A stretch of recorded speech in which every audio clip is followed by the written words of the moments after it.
guys, we're back. Let's get to investigating. Someone's dead somewhere.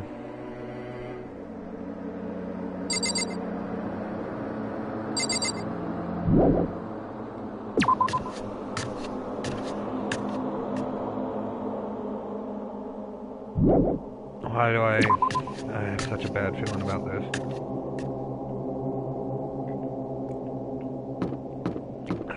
The bathhouse.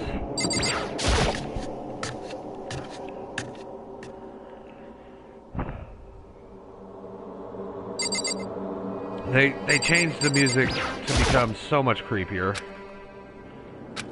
Okay, nothing's inside.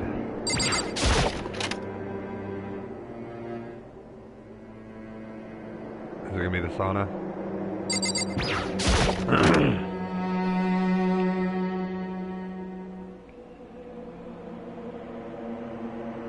No, nothing.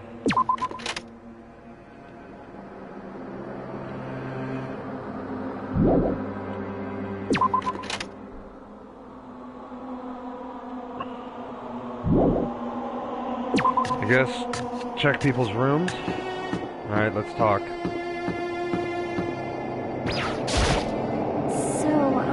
knocked on all the doors, but nobody answered. Did they all go to see what happened? Oh, then about the second floor of the school?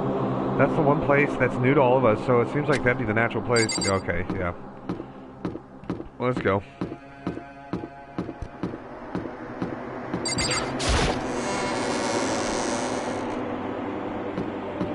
I'm assuming the pool.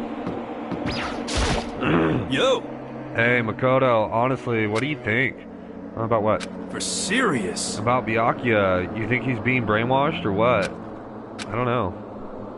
You know more about that kind of thing than me, right? What? What's that supposed to mean? Well, I mean, you're some kind of psychic, right? Hey! Listen, Makoto, I think you completely misunderstood what it is I do. Okay, listen, fortune telling is like... Well?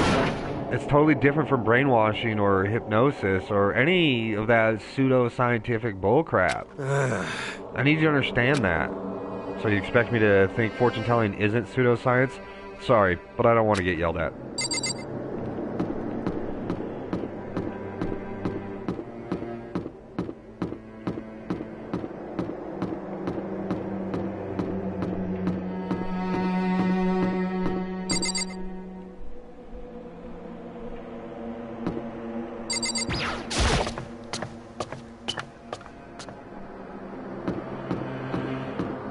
Second floor. I'm going to the pool because that's the only thing that makes sense to me. And if it's not the pool, it's definitely the library. I know a lot has taken place around the library, which is why I think the pool. Oh, that's right. The pool's at the beginning.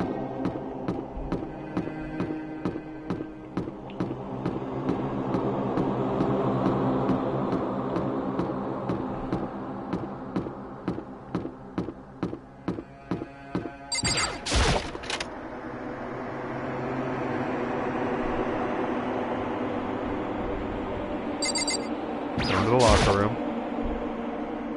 Left the door. Took my hand, swiped across, and then... Huh? It didn't do anything.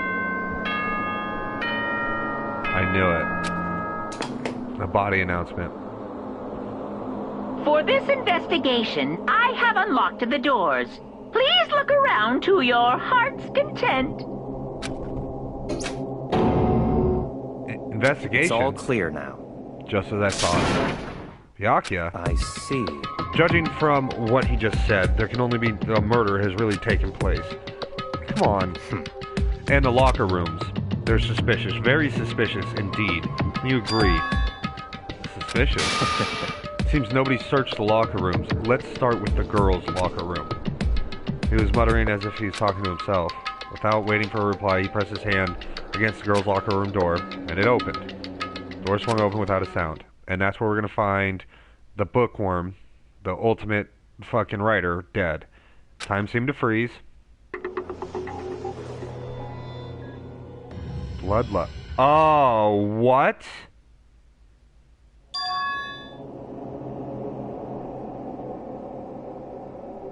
The ultimate programmer?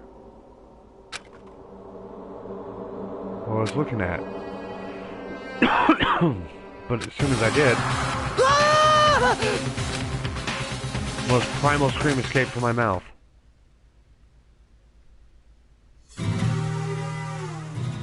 Danganronpa. You guys, what the fuck just happened? I thought she survived. I tried to suppress my scream, but it was useless. It surged out of me like water from a spring gushing out of the ground. Byakuya, on the other hand, stayed completely calm. Very strange. Most unusual, don't you think? He was totally calm, almost like he was watching this unfold in front of a TV screen. I see. Look, Chihiro's corpse has been suspended somehow. With fucking rope.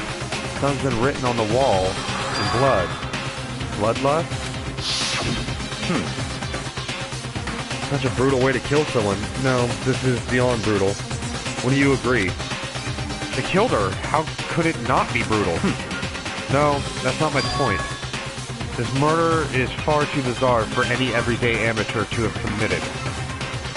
Unlike with Byakuya, this murder was not a crime of passion or necessity. Interesting. It's almost as if whoever did this did it for fun. You see what I mean, don't you? What?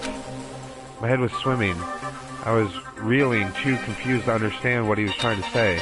And before I could even begin to clear my head... What the heck? Hey, I heard screaming. Did something... Okay. God. Fuck! A body has been discovered. After a certain amount of time, which you may use however you like, the class trial will begin.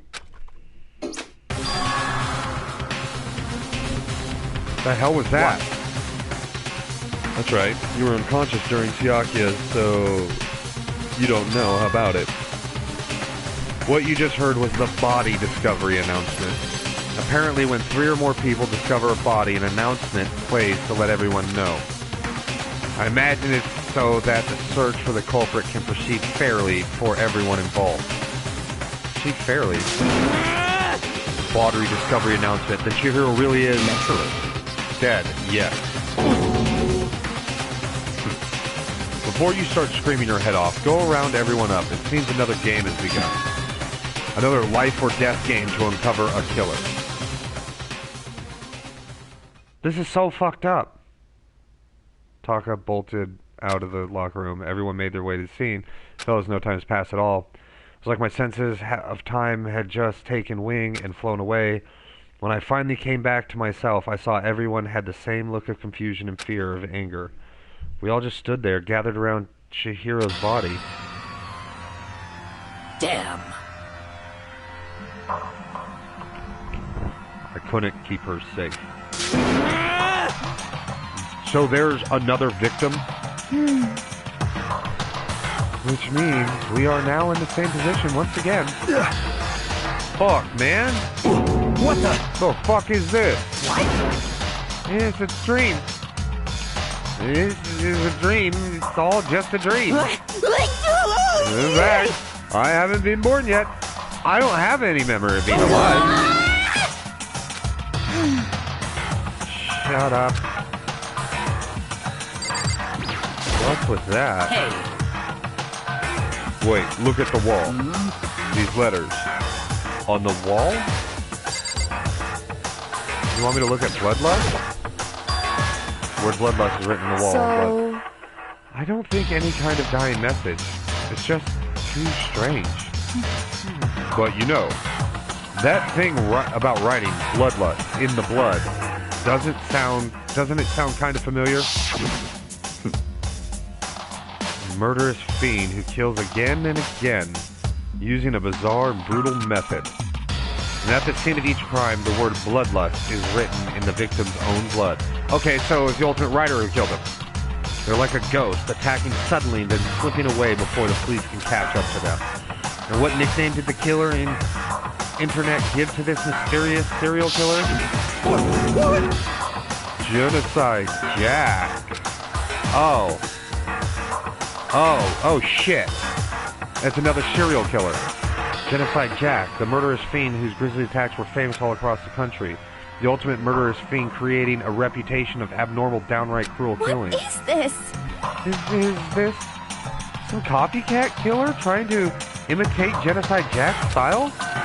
But why would anyone do that? Perhaps it's the work of the real Genocide Jack.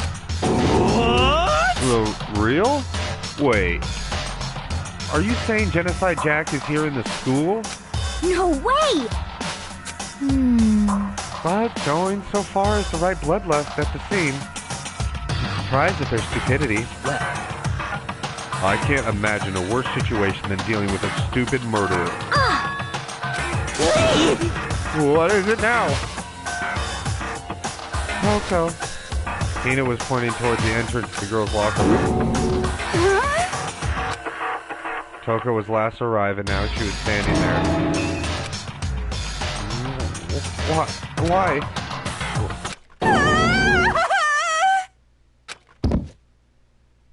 Dunk. She faints at the sight of blood. She can't be the killer. She fainted. That did not sound good. Toko! Hina rushed over to the class Toko and started trying to shake her awake. Toko, are you okay? Come on, wake up. Oh, that's right. I just remember when she said how she faints anytime she sees blood. Oh. But she didn't faint when Junko was murdered.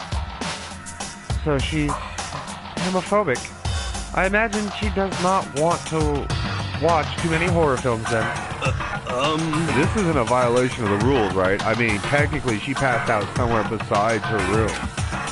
No, I think it should be okay. The regulations prohibit sleeping, like on purpose. So since she didn't faint on purpose, it doesn't count.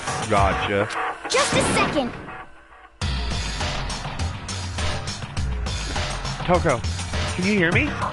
Hey, you gotta wake up.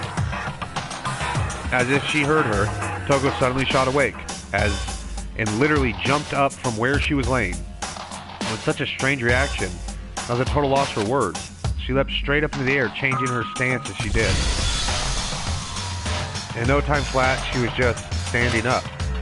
Ignoring the physical contortions she had to go through, her motions were totally haphazard. What? Sorry about that.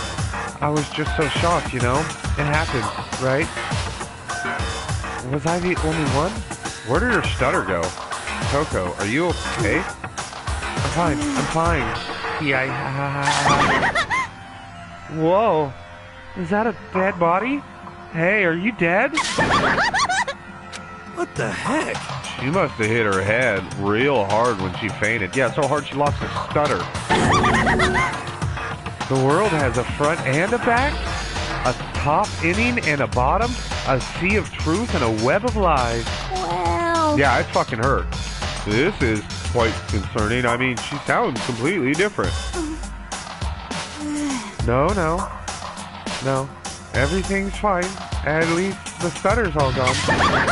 That's a good thing, right? I see! It's clear to me everything is not fine. Your eyes seem strangely vacant.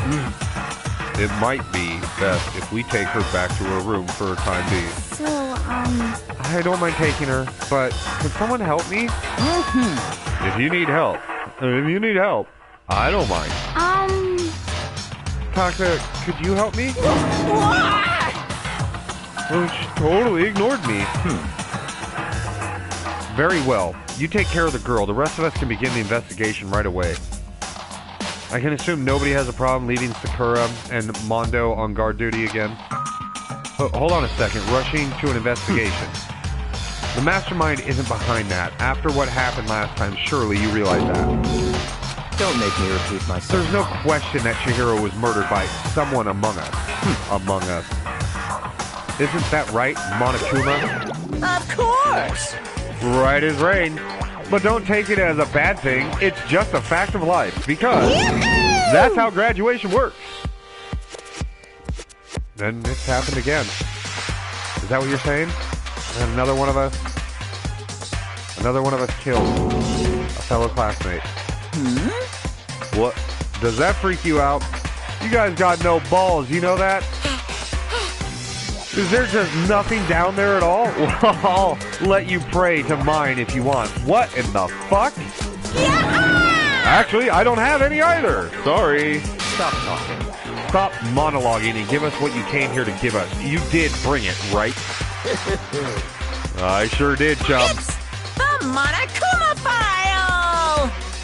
Allow me to present the Monokuma file. I know how much you must be looking forward to it. See ya later! So please do your very tippy-toe-up best on this investigation. No way! Do we really got to do another investigation?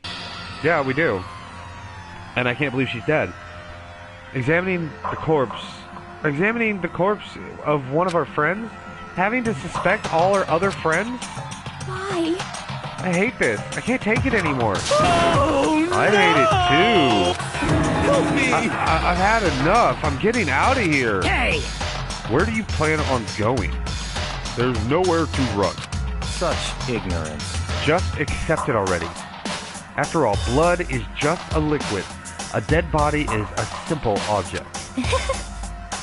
You are very enthusiastic about all of this, are you not? Naturally. How can I not be? If we don't unmask the culprit, we all die. That's true. But to jump onto it so soon... What? Do you want to die? Such ignorance. Fine. Then go off and die somewhere. Right now, go ahead. You're a waste of space. Damn you! Dead body is an object? Piece of shit! Chihiro was an object? Show a little respect or I'll beat some into you. Calm down. Everyone, stop bickering. Listen, there's some truth in what Byakuya said. Kyokyo, Because... if we do not solve the mystery and find the killer, our own lives are forfeit. And if Byakuya is right that Genocide Jack is somehow the one who killed Chihiro, That's right.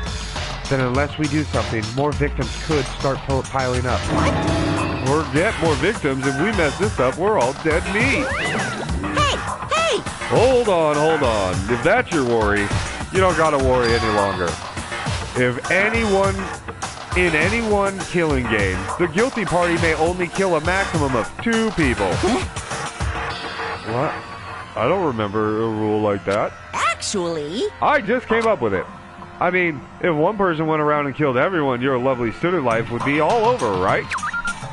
The rule has been added. So then...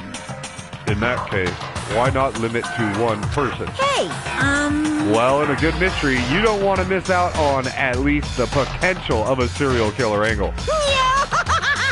Just one would totally murder that possibility. Punishment is waiting for you. Farewell for now. I'll catch you guys at the class trial. I can't say I understand his thinking, but if we can kill up to 2 people, then 1 more person's life could still be in danger. Interesting. Which is definitely not good. We need to uncover the culprit before something else happens. You son of a bitch! You need to shut the fuck up. So, Well, for now, Taka and me are gonna drop Toko off at her room. Nice. I'm getting dropped off. there is nothing to be done. We have no time to stand around here. We must begin our investigation. Tout sweet. If we do not solve the mystery of who killed Chihiro, Is that okay? then we will quickly follow her into the afterlife. That's true. I hate this, but if I want to survive, me and everyone else, we have to do it. We don't have any other choice. Alright, let's investigate. First of all, I better check the Monokuma file to see exactly what's going on. The victim was Chihiro Fujisaki. The time of death is estimated around 2 a.m. The body was discovered in the girls' locker room on the 2nd floor at school. The cause of death was a blow to the head with a blunt object. She was killed instantly. I see the murder weapon. That's all it says. Well, it's not like there's any point of complaining about it. No matter what, I gotta do what I gotta do. Okay. Hey, Makoto, do you have a second? Huh? Did you need something from me? Naturally. Of course. Life without purpose is quite dull, you know. So what did you need? I'm going to let you cooperate with me during my investigation. Huh? What? I'm purchasing your talent. The same talent which allowed you to solve Byakuya's case. Solve? No, Stop talking. You seem to have some limited use, which is why I've chosen you. You have the honor of contributing to my investigation. So you're inviting me to come with you. You're doing it in the most arrogant way possible, though. Let's go. Now then, shall we get started? But we need to get moving. There's no time to be standing around. I don't really know what just happened, but it looks like I'll be working with Byakuya on this one. Yeah, alright, so let's start with the weights. There's a dumbbell on the floor and there's a blood stain. The Monokuma file said blow to the head with a blunt object. This is what killed her. Does that mean the dumbbell was actually the murder weapon? That's right. I don't imagine it could have been anything else.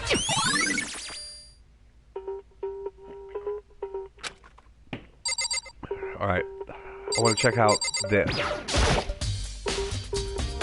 Poster's got some blood on it. It must have happened during the murder.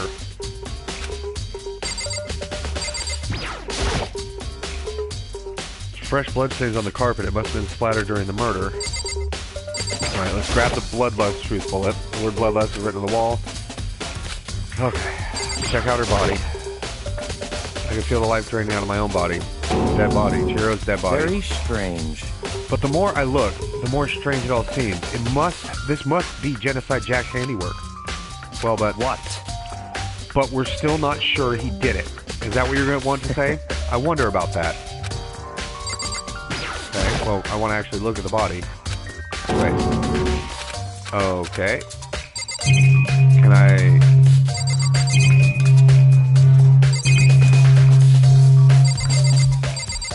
Alright, well, let's talk to... I use this locker room all the time.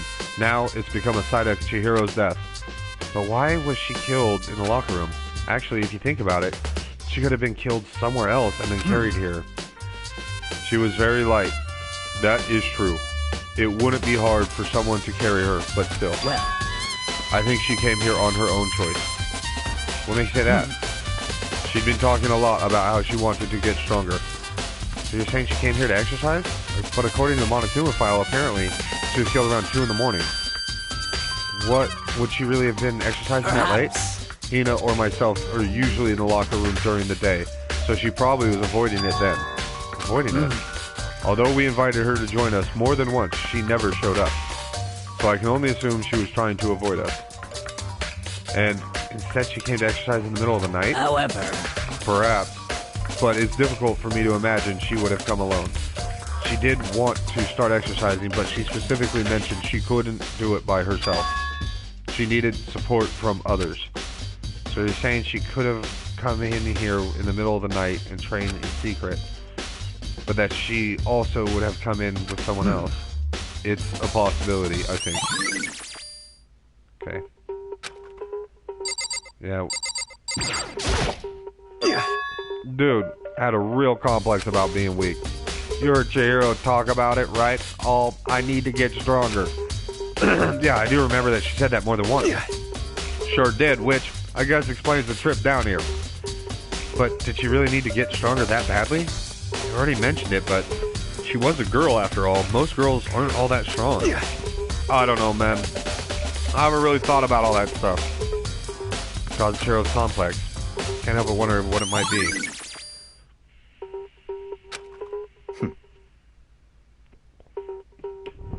Now, I believe it's time for us to move on. Already? what?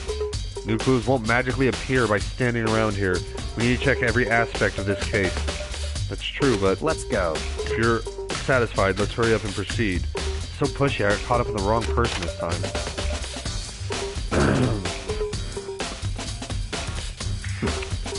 So this is our next location. Huh? A place related to the investigation? Figure it out for yourself. It's no fun if you do it right. Alright. Maybe this gun was used to... No, impossible. If that were true, it would be riddled with holes. A bunch of different... Well, nothing to do with the case. But I don't think it's related to what happened.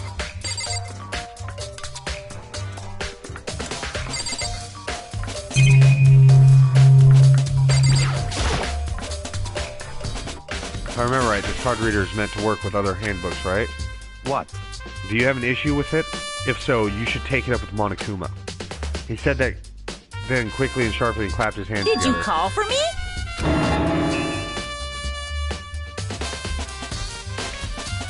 Has he been domesticated? That's right. Seems that Makoto has a question for you. You need something? Sure, what's up? Well, it's just about the card readers. Yep. Yes, the card readers have all been designed to...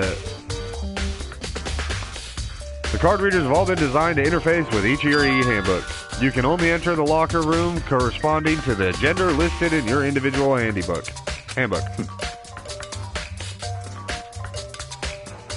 And it's impossible for two people in a row to go through while the door's unlocked, correct?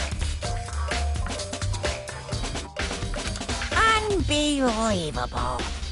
If there were some sort of erotic terrorist on the prowl, the ceiling-mounted Gatling gun would initiate a Swiss cheese slaughter. And the school regulations prohibit anyone from lending someone else their handbook, correct? Of course. Correctly correct. So then, that means only girls can go in the locker's room.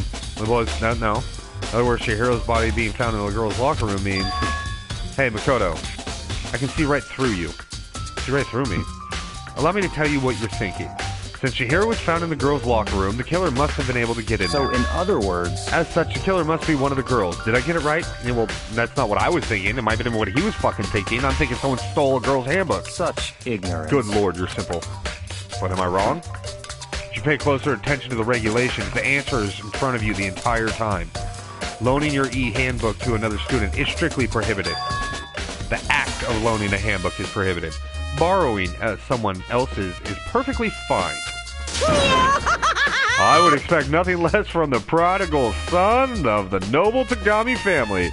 So you managed to sniff out the loophole in the regulation. Knowing you, I would bet you created it on purpose, didn't you? To add a little bit more excitement to things. You're treating me like a puny little appetizer instead of the main course that I am. Now then, since the dead can't actually talk, they're not people anymore. They're things. Yep. Get it? Got it? Good. Wait, hold on. You're saying that's a loophole, but in order to borrow something from someone, then that means someone would have to loan it. So, Why you? So, Sleepy. Just listening to you makes me want to pass out. Be more like Byakuya. Get your poop together. Or else I'll charge you with a criminal negligence. No more questions. Figure out the rest on your own damn self. That's fine. Well, I know you are unfortunately lacking in mental faculties, so I'll fill you in myself. So let's head to the main hall. Main hall? That'll help you understand what's going on. Okay. I mean, I get it. Came to the main hall. So what are we looking for here? Does that mean I'll have to figure it out for myself? Yeah, probably. The mailbox. There be something inside? It's an e-handbook. Alright, hold on. Just 1 second, guys.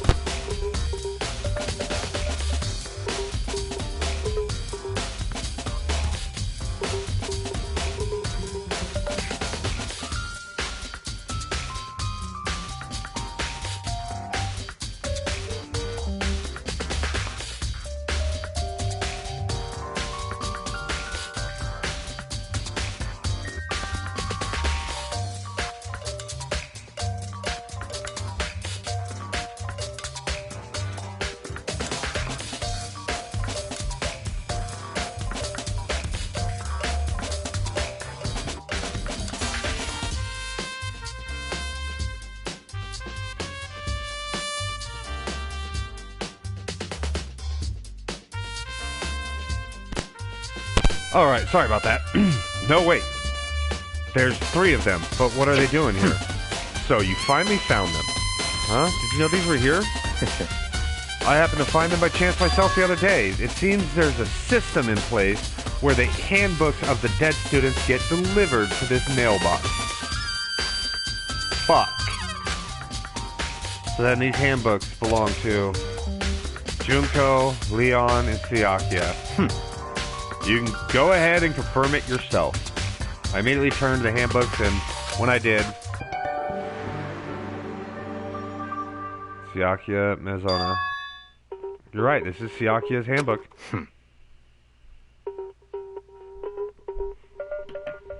Now, do you understand? This is the key to the loophole that I revealed earlier. Yeah, I feel like I'm starting to get it. Stay closer. Right. I'm not going to read that again. See. Yeah, now I understand. What? Hold on a second. What's Very wrong? strange. That's strange. One of the handbooks won't turn on. Oh, shit. That was a thing. Is it broken? Whose is it? The other handbook showed up in Junko's name when I started it up. Then the ones that won't turn on must be Leon's, right? I see. It would make sense, yes. After all, he did get pummeled with dozens and dozens of baseballs. Oh, baseballs. It damaged the handbook. Oh, we gotta live through this shit again? Memory came flooding back. That cruel punishment would lead to Leon's death. The execution of that same mastermind concocted. A cruel, heartless death. You're right. It wouldn't be surprising for the handbook to break during that kind of assault. I feel like the handbooks are stronger than that, though. I mean, that's using knowledge from the other game, but I don't think the handbooks can be destroyed that easily. Damn it! Hey, hey! Hey, hey, hey, hey, hey! Now Hey! What? That e-handbook is essential to student life here. Crucial, integral, instrumental, and a super big deal. There's no way it would break that easily. But it did. That's impossible! If I say it wouldn't break, it wouldn't freaking break. It can withstand up to 10 tons of pressure, and it's waterproof up to 100 meters, okay? I don't care how many baseballs you hit it with, it wouldn't do crap. It wouldn't do crap. Oh, but even my amazing handbook does have one single weak point. It does? I can't hear you! But it's a secret. I wouldn't want you to go breaking any more handbooks. What? And Leon must have broken it somehow without realizing what its weakness was, right? Hard to say. You know what I think? I think this handbook isn't actually broken. What? But you might ask, how could that be? Leaving that question hanging in the air, Monokuma disappeared. What just happened? Monokuma said it's not broken. It's an undeniable fact that it's not turning on. That's fine. Well, I don't see any connection to the case, so it doesn't matter for now. It does matter. You think so? Either way, something about it still bothers me. I bet you it's because we're the same sex. Okay, then. This should be enough to get things rolling. Let's begin our investigation in earnest and track down the true culprit. Yeah, we need to find out who killed Chihiro. To be exact, not quite. Huh? Not quite.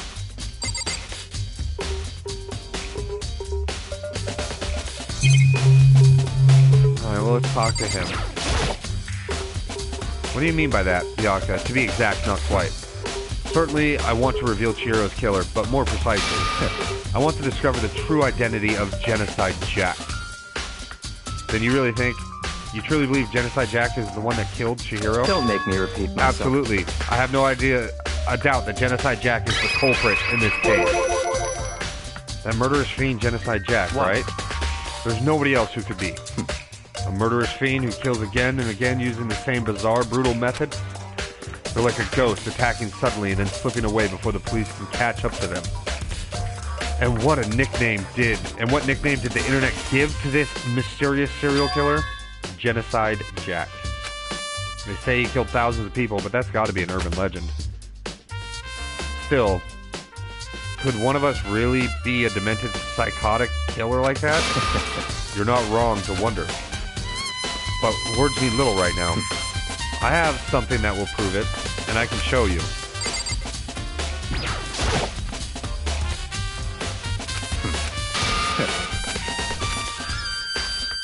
Don't make me repeat myself. Absolutely, right. And the next? I have a basis to believe that is one of us. Is there really proof? There's somewhere I'd like to take you. This will provide evidence you need. It's all clear. Evidence that Genocide Jack is the one who killed Chihiro. Evidence this is really likely. Hey, you too.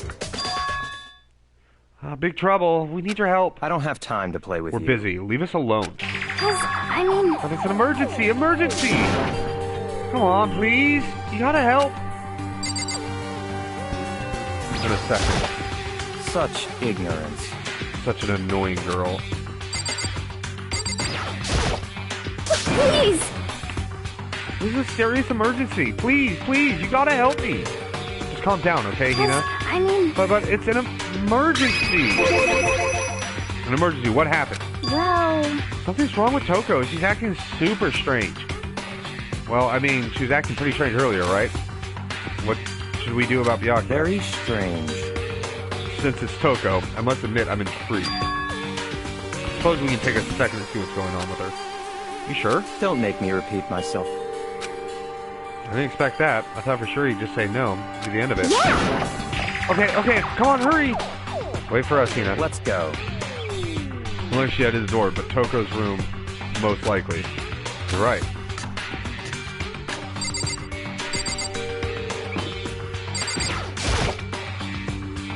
Besides some kind of emergency, I guess let's fucking talk.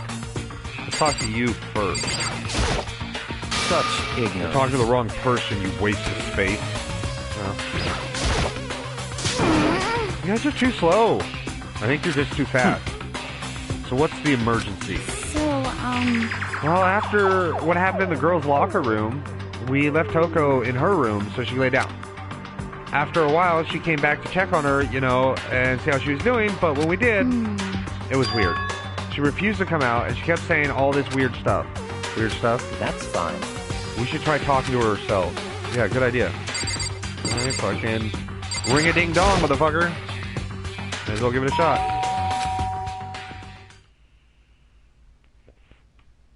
The door swung open slowly and silently.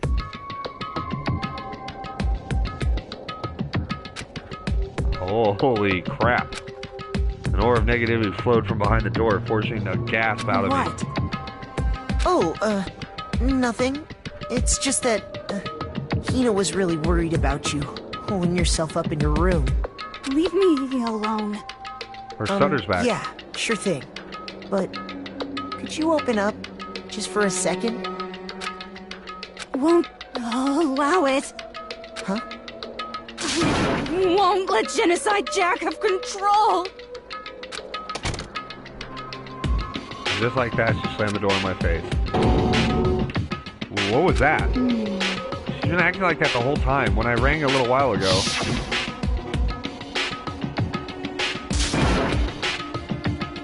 I'll drive out to kill her. Drive out the murderous fiend. Doesn't make any sense, right? I was afraid to leave her there alone, so I tried to bust down her door, but I felt like something was holding it shut on the other side. I couldn't even budge it. Toko was scared enough to even bar her door. Does she think the same thing as Byakuya? Does she think the serial killer genocide really murdered Chihiro? Is that why Toko's so scared? But... Whatever it is, I'm really worried about her. Isn't there anyone who might be able to persuade her? Yeah, you can, motherfucker. She's in love with you. Hey, Byakuya, you think you could ask her to come out of her room, I mean? That's fine. Sure, whatever. Huh? You're gonna talk to her? Byakuya? Wow, I guess you can be nice when you want to. Byakuya stood in front of the door, making a sound, and then pressed the doorbell. After a few moments... What do you want? Leave me alone. You're all so annoying. Byakuya! It's Byakuya.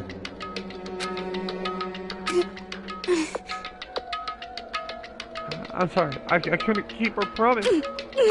But don't worry. Never again. I won't let Genocide Jack have control ever again. And with that, the door slammed shut. Even Byakuya couldn't pull it off. Nothing else we can do. Let's just go back to the investigation. Hold on. Hey, Byakuya. What was Toko talking about just now? Something about a promise? What? Oh. I have no idea. Another one of her delusions, I'm sure. But Stop talking. if I say I don't know, that means I don't know. Just let Hina take care of her. Oh, yeah. Oh, okay. I'll stay here and keep an eye on her. Let's go. Well then, let's go. Oh, waiting for Byakuya to get away. Byakuya? And I hurried to catch up. Alright, I need a top up.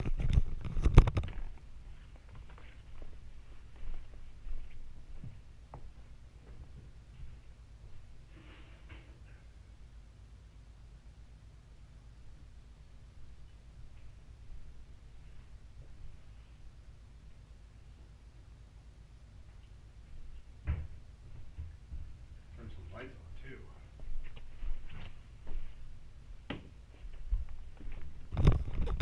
Alright. But I didn't even look back. He didn't even look back, let alone say anything. He just kept walking towards his destination.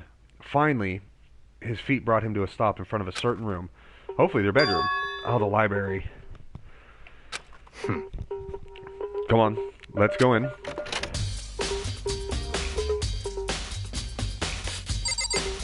Well, that's where I want to go. Remember, on the other side of this door is the archive, right? Hurry up and go inside. Okay. Let's go. Well, it makes sense once you're inside.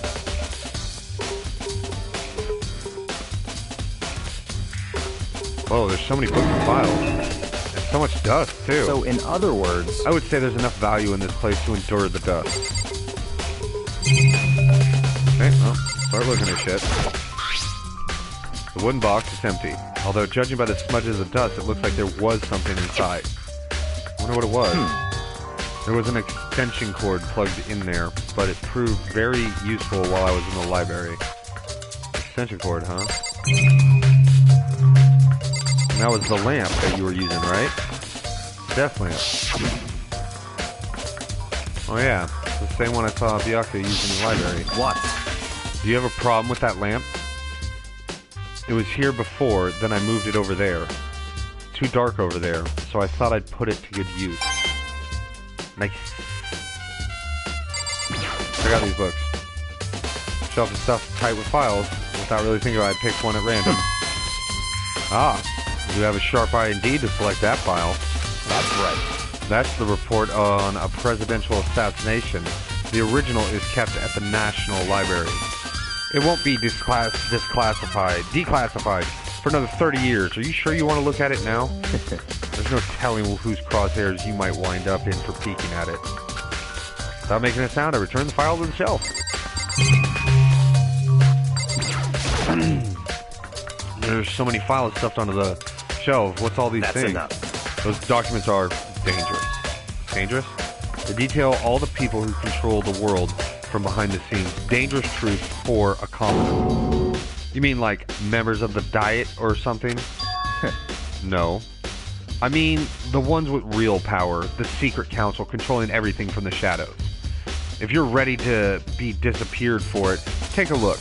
There are some very interesting people in there. You're just kidding, right? Am I? I'll just let it go for now. Alright, so I think we're... Oh, okay. Hold up. Okay, so that's the camera. Alright. So let's take a look at the books behind him. I'm gonna take stuff in the bookshelf. If you're thinking of going through any of them, let me give you a little warning. Those things are filled with graphic, disturbing photos from all kinds of crime scenes. It's kind of the thing a normal person wouldn't ever want to look at. Be careful. What do you mean? All those files are investigation reports related to different cold cases? All those are all internal documents for police eyes only. They're not the kind of thing you'd expect to leak. Oh. So, are you finally beginning to understand the true splendor of this library? The entire reason I was interested in the library is because of this room right here. Interesting. It's home to classified government documents, police records. There's no ordinary person would ever see this. Isn't it magnificent? This can't be for real, right? Such ignorance. That's your guy's problem. Anything that doesn't fit into your preconceived reality, you label a lie. Well, it's not that. It's just... It's not like I totally refuse to believe it, but... I mean, there's just so much. How could anyone have put all this together?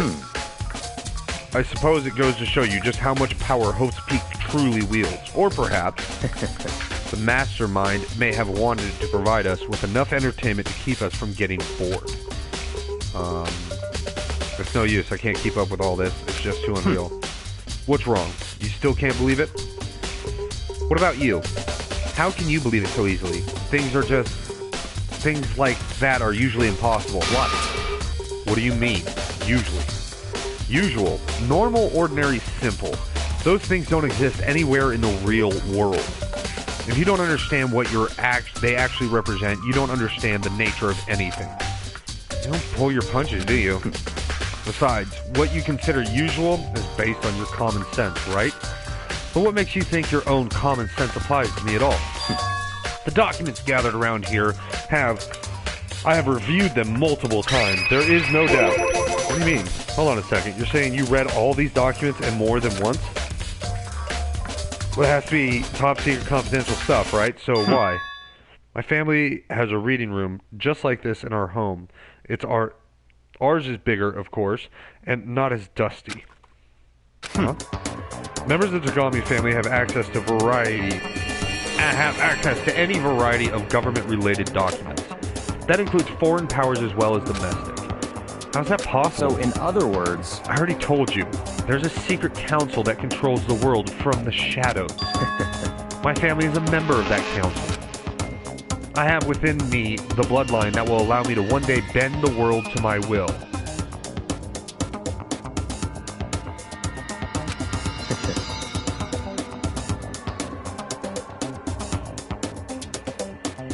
But to become such a ruler, I must know all levels of this world backwards and forwards. So whenever I have the time, I like to review whatever documents and materials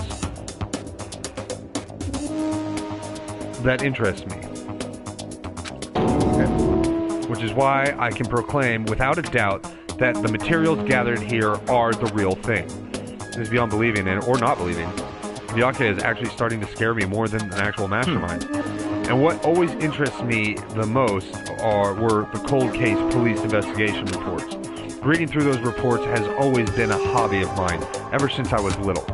It's excellent mental exercise. I solved more than a few of those cases just by reviewing the reports. And among all those reports, one of my recent favorites is the Genocide Jack case. As he talked, Byakuya grabbed a specific file from the shelf. That's right. This is the complete case file. Every single report surrounding the Genocide Jack case has been compiled here. Because there are so many, allow me to quickly summarize the main points. To begin with, there are two notable characters in every Genocide Jack murder. The first characteristic is that every crime scene, the word bloodlust is written in the victim's own blood. The second is that when the victims are murdered, their bodies are suspended in a certain way.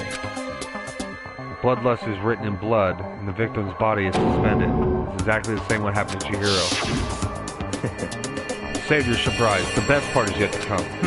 For the second characteristic, where the victims are suspended, the only ones who knew about the particular fact were members of the police and other higher-ups. By all accounts, nobody in the media ever found out. Huh? In other words, no one on the news, no one online, nobody knew about that aspect of each crime. The only key officials and the killer himself knew about this act of mounting the victim. Now, if you recall Chihiro's corpse, her body was most certainly mounted in this fashion. So how could the killer have known about suspending the victim? That's right. That's the key question. But in fact, the answer is quite simple. So, in other words... The culprit isn't a copycat killer. It's the real Genocide Jack. In other words... That's right. There is the evidence that Genocide Jack has hidden himself amongst the rest of us. And Genocide Jack really is such a brutal, fiendish killer, really is walking around among us. Interesting. Things are really starting to get interesting, aren't they? I never imagined a killer with such a reputation would ever become part of our little game. Now, don't you think it would be a good idea, it would be good for you to take a look at what I've already seen? You might just manage to ferret out a clue or two. Such ignorance. If you get down on your knees and beg, I might even show you myself. Oh, fuck you, Byakuya. Right. Okay. Now let's fucking talk to your ass. About the Genocide Could you let me see it? That's fine. Well, you didn't beg, but I guess it's okay this time. Feel free to look at it. Here, you can't take it with you. Oh, this ought to be good. Byakuya handed me the file and I flipped through it with tense, nervous fingers. Suddenly, my hand stopped. I had reached the page where photos of the scenes of each crime had been collected.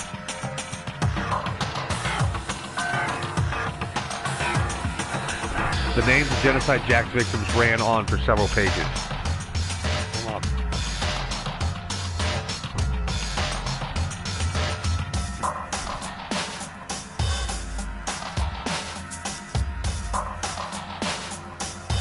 Sorry, I'm reading some stuff. So, the victim suffered multiple stab wounds. The victim suffered multiple stab wounds. Bloodlust, it's all the same. Multiple stab wounds, not a blunt object. 32, okay. 17, Soji got 23. Oh, but they're not mentioning the multiple stab wounds part. Taro, Takafumi, Gono, okay, names. One thing became perfectly clear as I read. All the killers counting victims were killed and suspended in the exact same way. Also, they were all inflicted with multiple stab wounds. In every murder, the word bloodlust was left in the victim's own blood. Take a look at the next page. You'll find another interesting tidbit. Next page.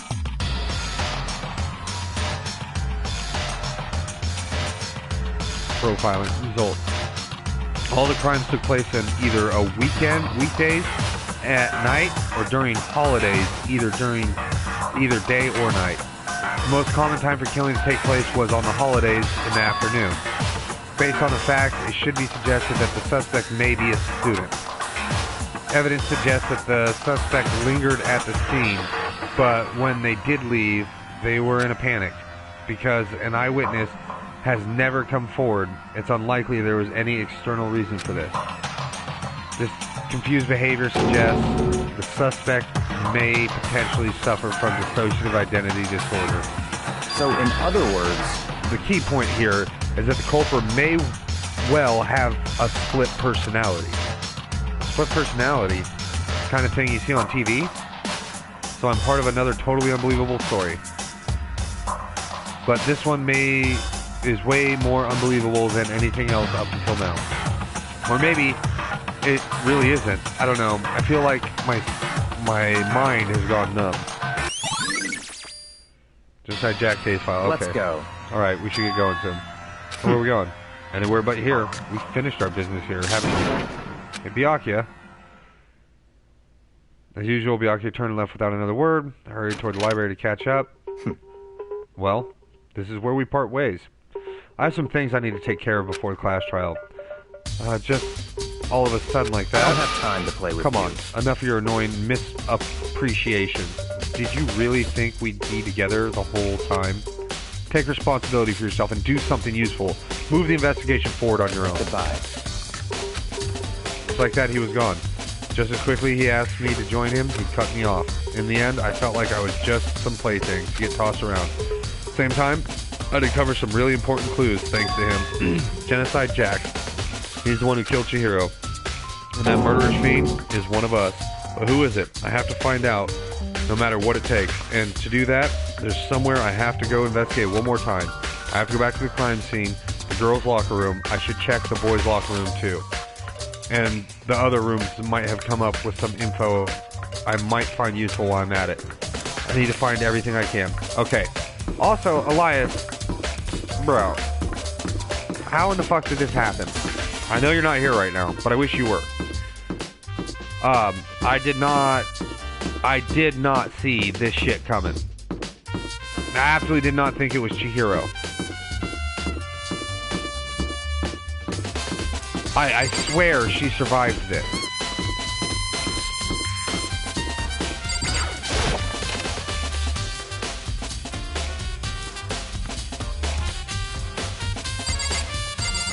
Toxic.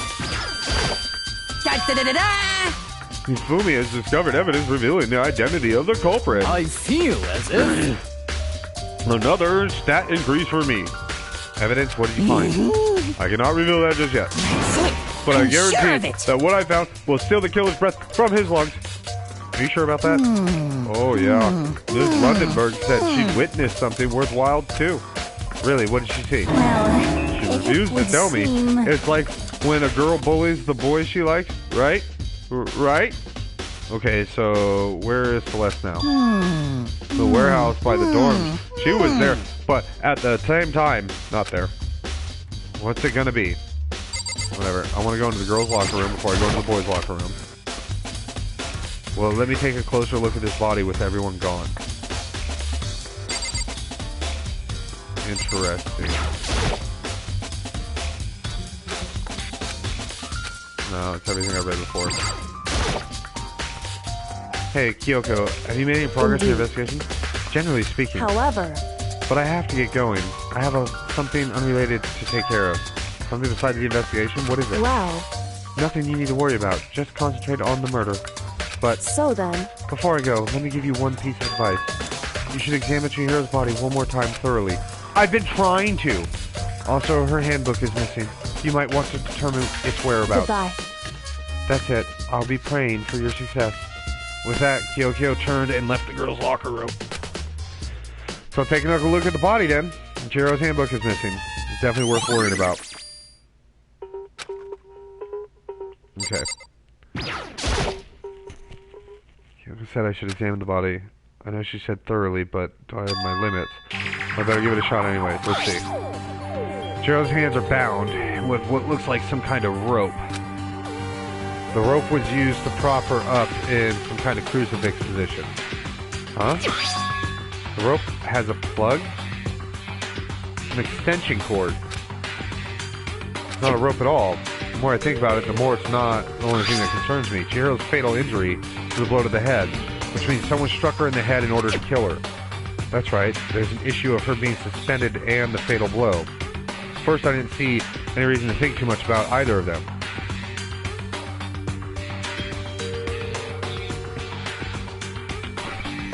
But seeing them again after looking through the genocide jackpot, something's not quite right.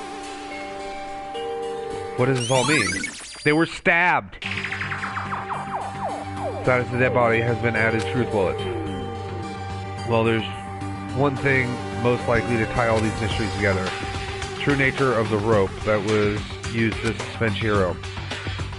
And figure out there's a certain place I need to revisit and look over again. Plus, it might help to look into Genesis one more time. Okay. Damn. Chihiro's presence here was especially weak.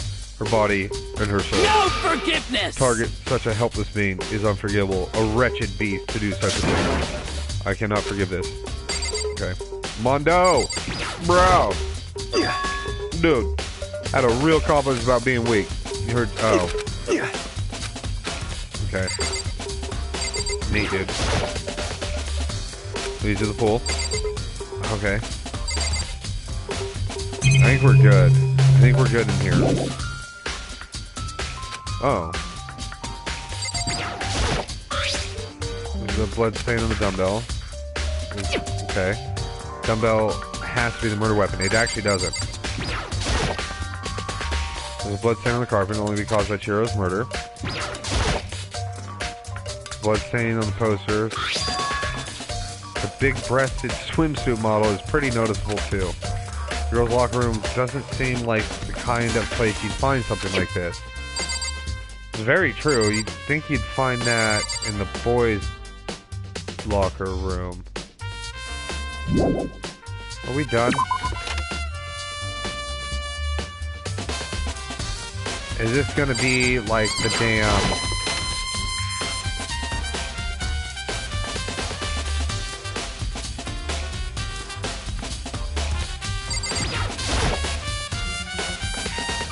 poster? Popular boy band called Tornado. Oh, it doesn't quite fit in the boys' locker room. But wait, reminds me, the poster in the other locker room is... That's right, there's definitely something strange about this. Boys' locker room, there's a poster of Popular boy band. The girls' locker room, there's a poster of a big-breasted swimsuit model. The poster been switched? If they were, why? What's the reason? Maybe you should talk to someone who knows a little more about locker rooms.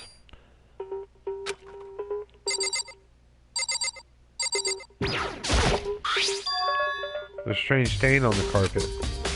What is it?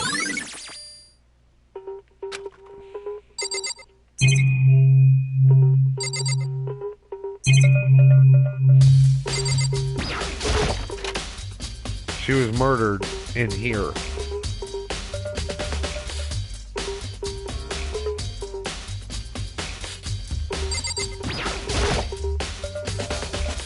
Oh. Oh, okay.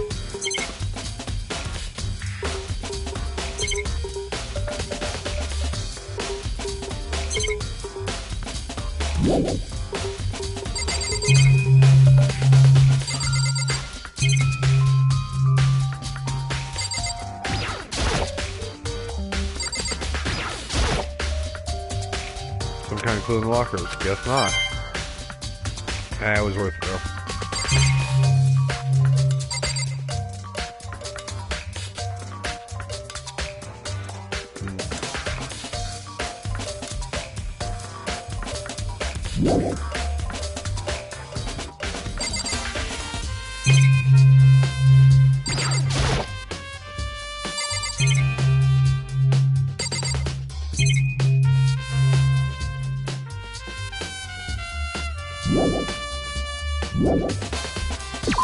Nothing here. Okay. Elias! Buddy, I've missed you. You know who's dead, right?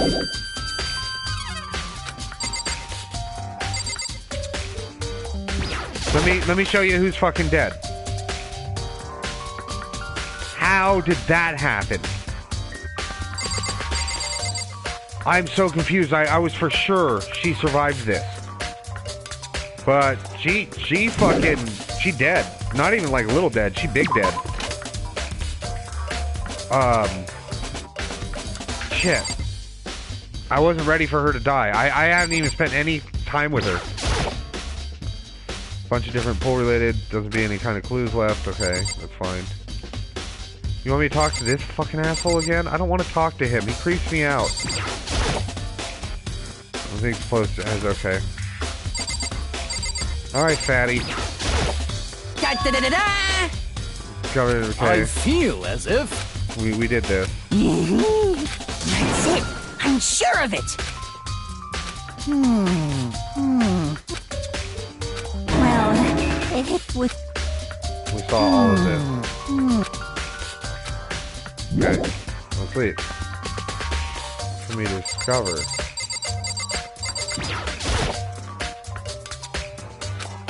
That's pointless.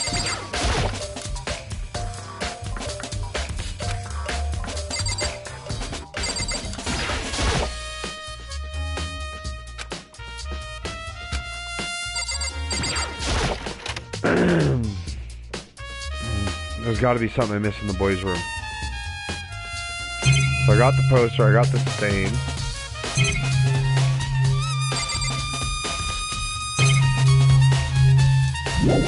Nothing there.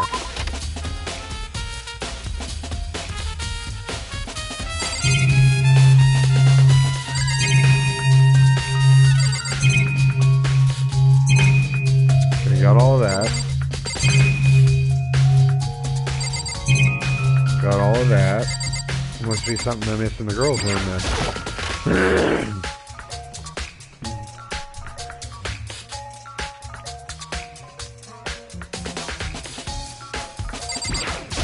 Let's try this again. Locker room, the popular boy band in the boys' locker room, swimsuit model. This could be poster have been switched. That's what I missed. Okay. Because the body was moved. I bet you there's a truth bullet that I gotta go back in there for too. Watch. Yeah. Damn it.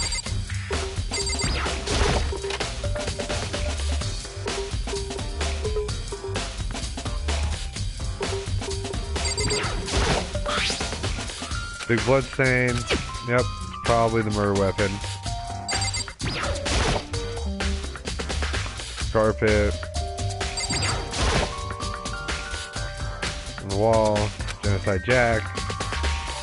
Okay, yeah. Yeah, we saw that. Found with what looks like some kind of rope. Oh no, we went through all this. Right, they were all stabbed to death. That's what I was just saying.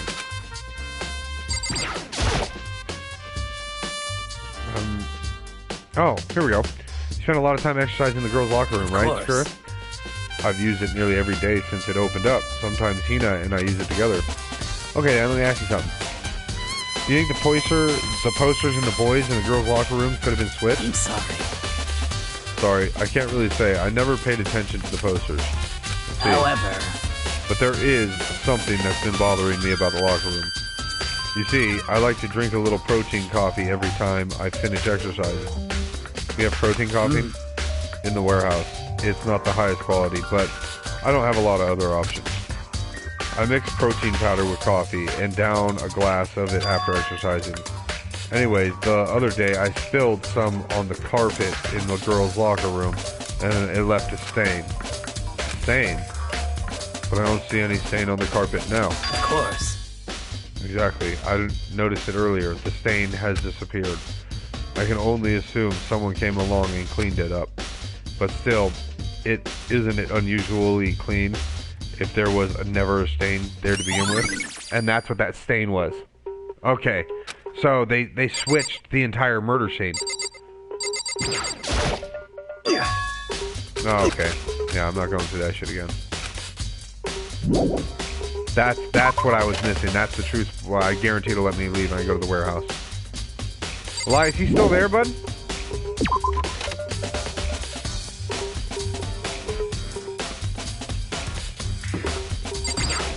Or you just came in and say hello and take off again? A bad day for you? Can I help you? How unfortunate. Maybe we should have confessed our embarrassing secrets after all. Damn it! I'm sorry, Chihiro. It's all because I wasn't strong enough. Okay, calm down, biggin. That's what I want to. That's why I want to get into Chihiro's room. I want to see what her embarrassing secret was.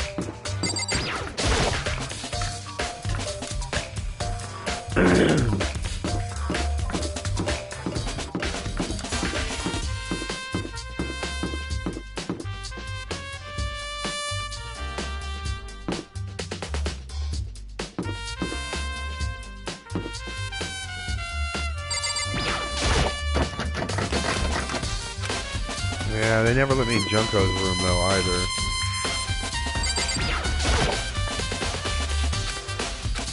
But now Chihiro is gone. Why? Doorbell? Let me in the room.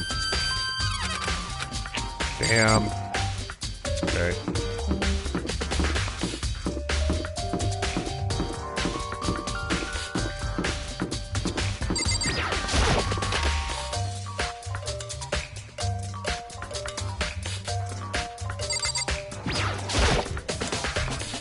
Celeste, what are you doing here? This warehouse is amazing. It has absolutely everything one might need to live a full life. From food, clothes, towels, there's an endless supply to choose from. I see that, but have you found anything related to the case? Most unfortunate. I knew you were going to ask me that. Sorry. I thought about the warehouse itself might misdirect you, but I see it was pointless. Then did you find something? Very well, I will tell you, and only Actually, you. Last night I saw her here. Chihiro was in the warehouse. Really? Indeed. This was right before nighttime. Hey, JG, happy What are you Valentine's doing Day out to you. this late? Oh, that's tomorrow for me, but happy Valentine's Day, nonetheless. Oh, I was just... Are you planning to go exercise, perhaps? What? How did you know?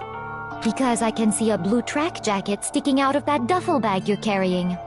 Oh, you're right. Thanks. Well, I'd better get going. I'm kind of in a hurry. She stuffed that jacket into her bag in a hurry. It was almost like she was trying to hide it. And just like that, she was gone. Yes, indeed. I assumed she was merely stocking up to go exercise in the morning, but it would appear she ignored the nighttime rule and headed directly to the girls' locker room. If she hadn't broken our rule, none of this would ever happen. You get what you deserve, I suppose. So apparently, she went to girls' late at night in order to exercise without anyone knowing. The strange thing is, there was no trace of the track jacket or duffel bag Celeste said she saw Chihiro trying to carry, which would mean the killer would have gotten rid of it somehow. Okay. There's two places to check. First obvious place is the incinerator room, and then we will check out the laundry room.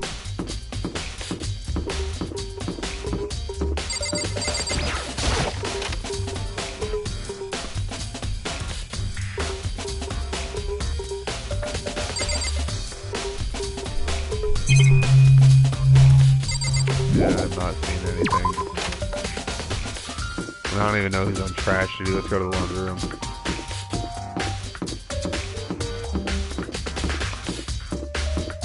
I'll check each fucking washer if I have to.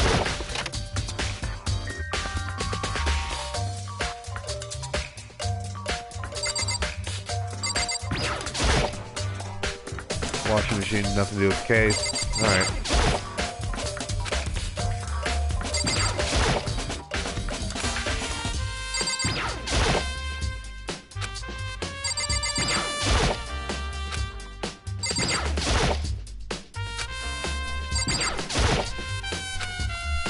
Damn. Swimsuits still hanging out to dry. Bunch of magazines.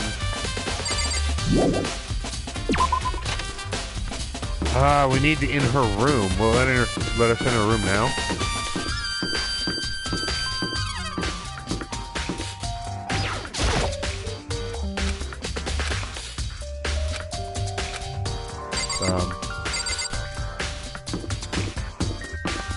Locker.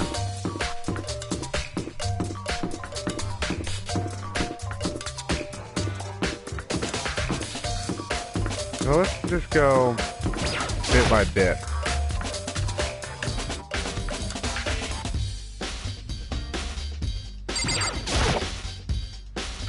Lockers. One of them is unlocked. I don't see anything inside.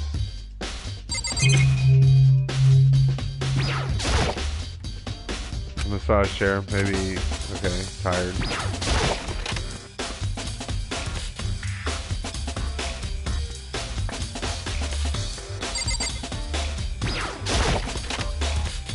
You could burn something in there. What's this? Is it the heat source? I don't think it has anything to do with the incident. Damn!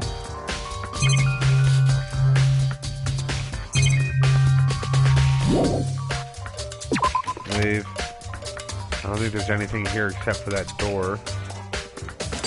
And the bath. I don't care about that. Nothing to do with the bathhouse.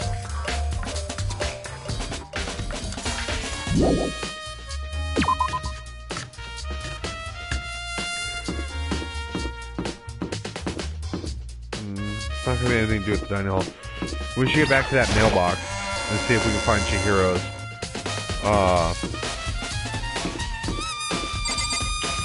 I don't get anything in the classroom. But see if we can find Chihiro's ebook.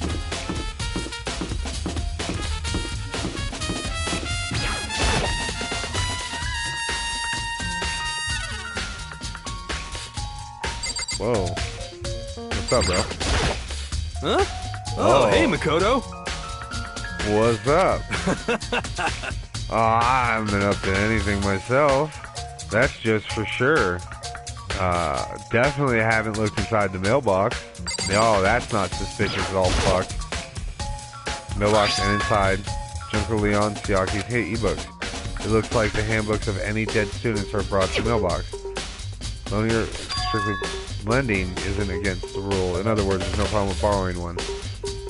Also, it looks like Leon's handbook refuses to turn on, but according to Monokuma, it shouldn't be broken. Really unrelated case, either way. Something bothers me about it. Damn, why isn't hers there? Because she's dead. It should have been put there.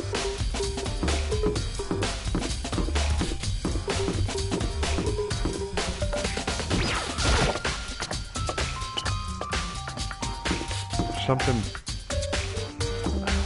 missing.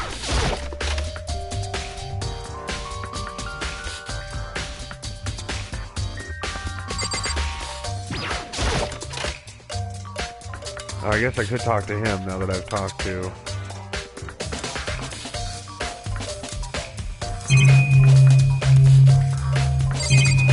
No, there's nothing else. Well, let me check out the locker. Oh, well, let me check out the lockers in the boys' room now. Let's talk to him first, too. Da-da-da-da-da! I feel as if... Okay, that's not gonna help.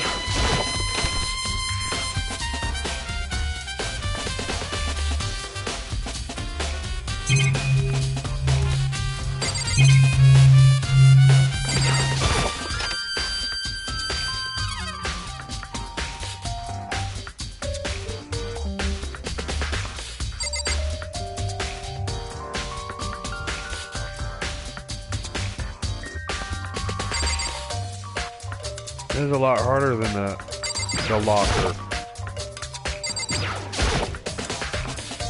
Can I include the lockers? I guess not. Alright.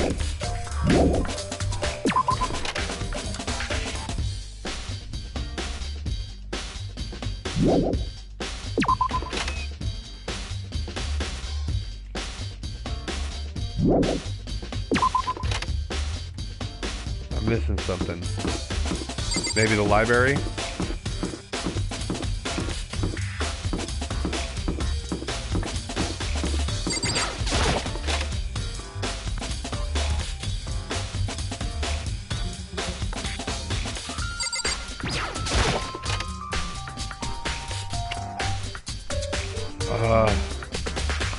Hold on. Where's the laptop?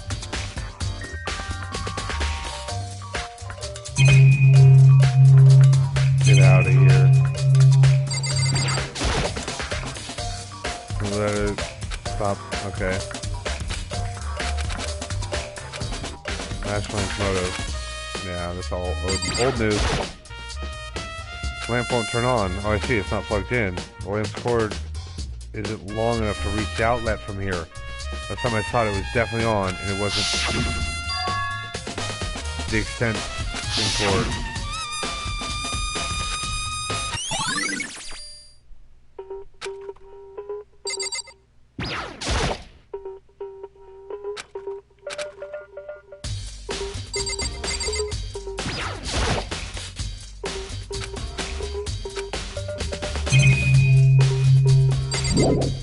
Alright, so we got the extension cord. Oh, there's more stuff in here, okay. Alright, let's check the book.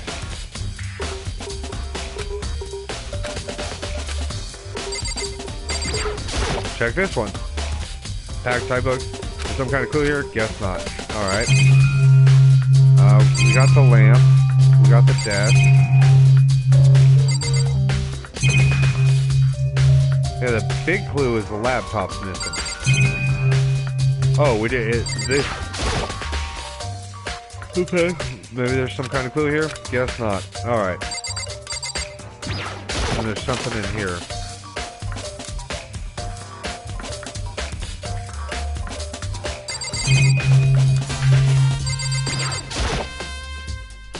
Death lamp. Grab the thing. It's really dark over there. Okay, yeah. Wooden box empty. The extension cord was here before. It's got to be in the files. The report in the presidential is really intriguing, but it means I become a target. Nope, I'll leave it where it's at. Document about the secret council revealing the kind of truth. Commoners should not go. Guess better not. I want to take another look at genocide. I know it's around here somewhere. It's gone. Someone take it out of the archive? But the only one who would know something like that. Can't think of anyone but Byakuya.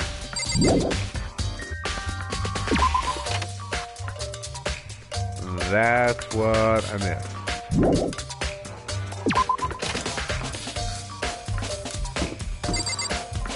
So, what else do I need?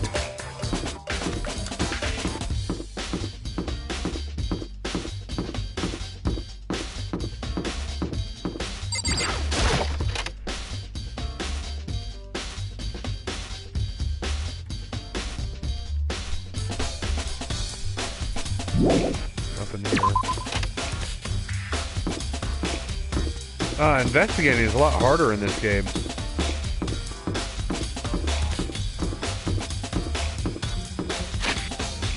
I guess I could do the easy thing. Yeah. Wait. I don't care about him.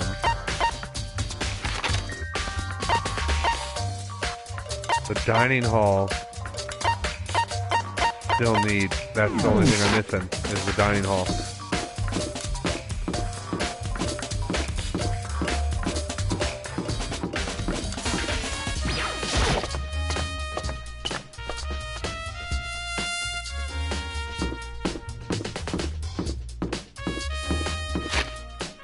Wrong button.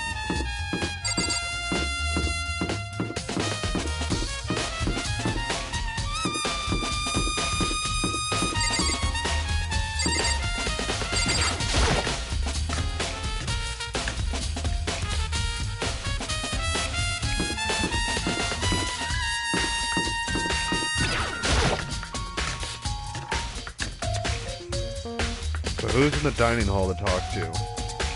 Just you?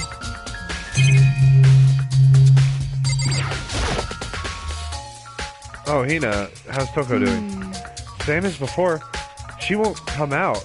She just keeps mumbling something about Genocide Jack. So I just left her there. You left her? My head was all swimmy. I was getting pretty hungry. Oh, but don't worry. I'm going to head back as soon as I'm done eating. Toko's not exactly pleasant, but I'm still worried about her. Speaking of which, what are you eating? A donut, of course. Of course. There's two things I'm sure God created. Outer space and donuts. Really. I bet Chihiro would have liked to eat more donuts. Maybe that was her one big regret. Aw. I should have tried to spend more time with her. Come to think of it, who did she spend time with? Well, she was a little bit strange. Didn't really hang out with the other girls much. It was like she was trying to keep her distance from us. Actually, Sakura said something similar. She said that even though you and her invited Chihiro to exercise, she always refused. Yeah, totally. Yep, it's true. And it wasn't just us either. It was like she stayed away from all the girls. Was she just shy? I don't know. She talked to the boys all the time. It's kind of weird to be shy around your own sex, but totally fine to be the opposite sex. Oh wait, maybe she was used to guys spoiling her. The law says you can't judge a book by its cover, right? I think so. I never really saw her as that kind of girl. I should be the last thing. It was. Here we go, guys. We're getting into it. We're gonna class trial this shit.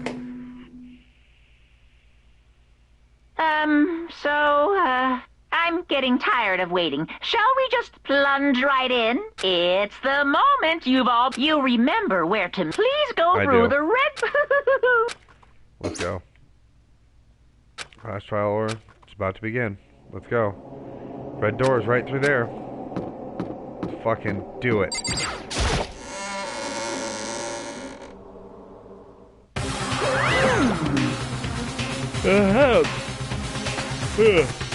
So is everybody ready or what? Give me just 1 second. I'm gonna go brew a pot of coffee. I need some energy.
Alright, coffees are brewing. We'll get through this.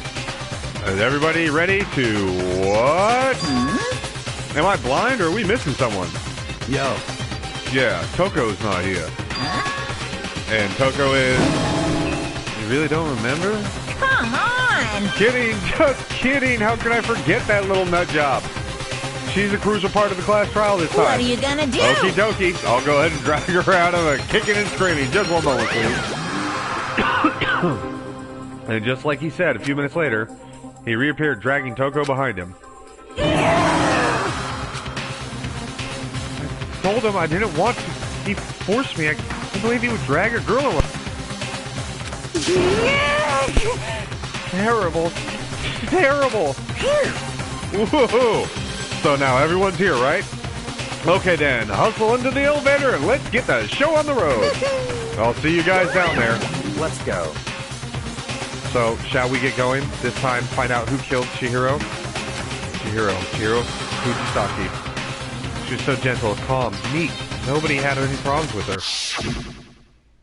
Someone made a choice to kill a girl like that? And that murderer is one of us. Someone standing right here. Alright, left or right? You ready? We doing this? Well then. I will uncover the villain who performed such heinous acts on a weaker individual.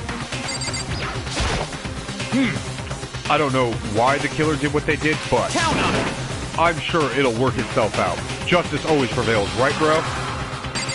Oh god, he's talking to Mondo. Shall we go? No. Said it for me. Hey, come on. Fucking Toko, man. What's got her so worked up? How very sad.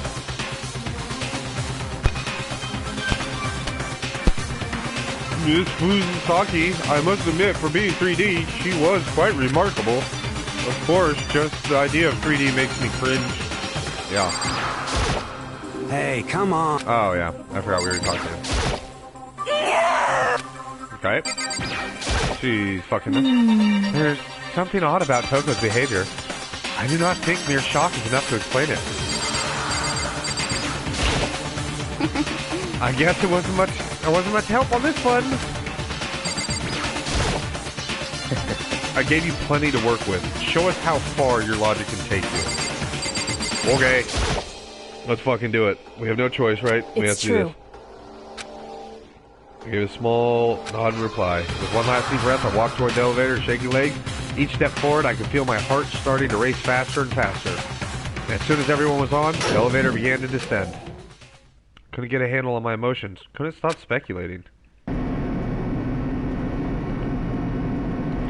Steelbox sank with a heavy clunking sound deeper and deeper into the ground. And as we went deeper, the uneasiness in my heart grew bigger and bigger.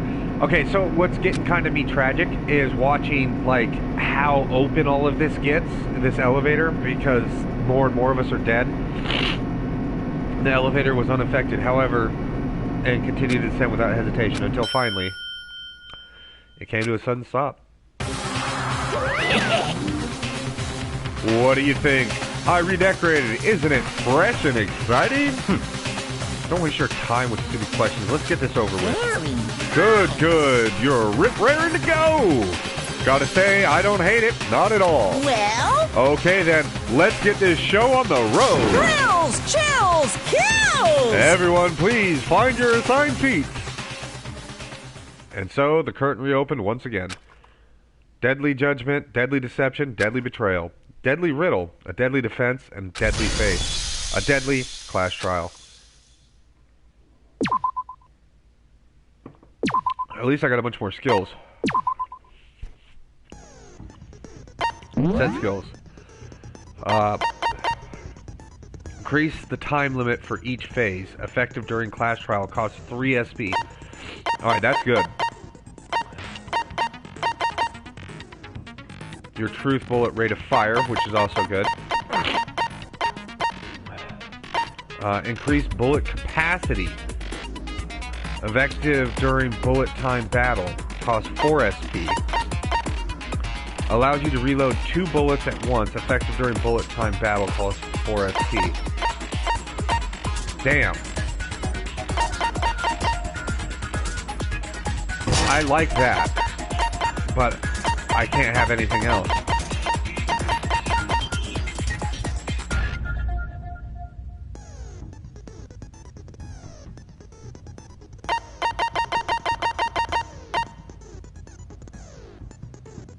Non-stop debate and bullet. Okay, that's all we got. I have no other way of Right, that counts, right? Everything's equipped. Yeah. Okay. Let's fucking do it. Trial time. Let's begin with a basic explanation of the class trial. So, your votes will determine the results. If you can figure out who done it, then only they will receive punishment. But if you pick the wrong one, then I'll punish everyone besides the blackened, and the one that deceived everyone else will graduate. Okay, then. So, first off... Where'd I... Hold on, I lost something.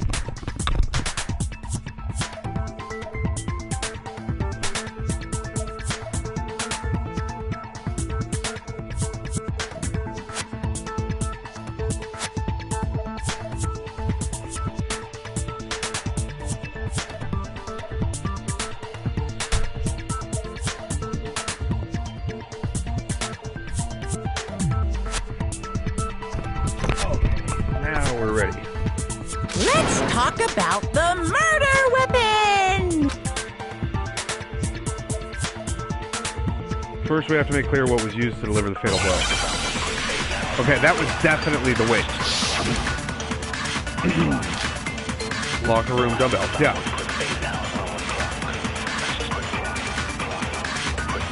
Chihiro's fatal injury. It appears it was a head wound.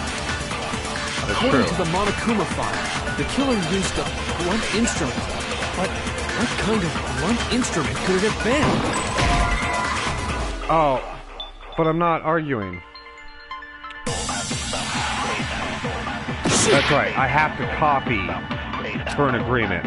Alright, my bad. Chihiro's fatal injury. Wrong way. It appears it was a head wound. Oh, nice. According to the Monokuma file, what kind of blunt? I bet it was an iron pipe. Interesting. Oh, really? It certainly would make... Poor Chihiro. Okay, well, Chihiro's that's right. It appears it was... According to the Monokuma file, what kind of blunt? I bet it was an iron pipe. No, that's wrong.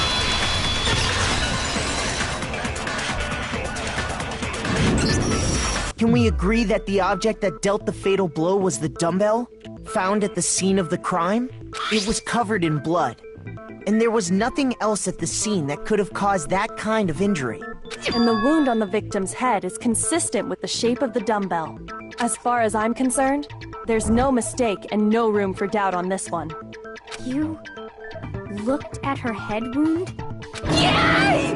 That's so creepy! If you don't mind, I will proceed from here. Let's move on to discussion of the culprit. Although, I believe the criminal behind this heinous act is already quite clear. What? For real? Chihiro's killer is the fiendish serial killer, Genocide Jack. Nice. Genocide Jack being a serial killer. Did he really kill Chihiro? A new element has been added. Actually, I do want to hear it, because I think this is the copying thing. For this, lines of white noise will appear and disrupt your action. Your truth bullets will disappear if they hit lines. Also in your debate. Oh! Okay, so this is just to attach the silencer. Okay. An actual remark. Time limit will decrease. Be careful. Okay, no, we're good. I know what these are. These are the blue lines. Okay, Genocide Jack case file. The culprit is Genocide Jack. I'm short. Case closed, as far as I'm concerned. But that's impossible! Why? What makes it impossible? Well, I mean, come on. There's just no proof for it. No, Sorry. it's wrong. There is.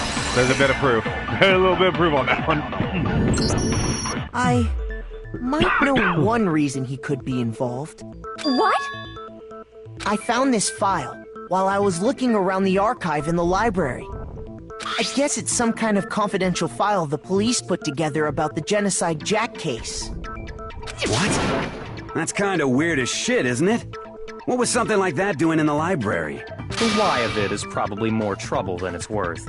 So let's forget about that for now.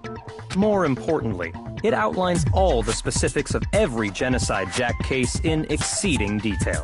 According to the file, there appear to be two defining characteristics in every Genocide Jack case. The first is that a bloody message is found written at the scene of every murder. Oh, that's right.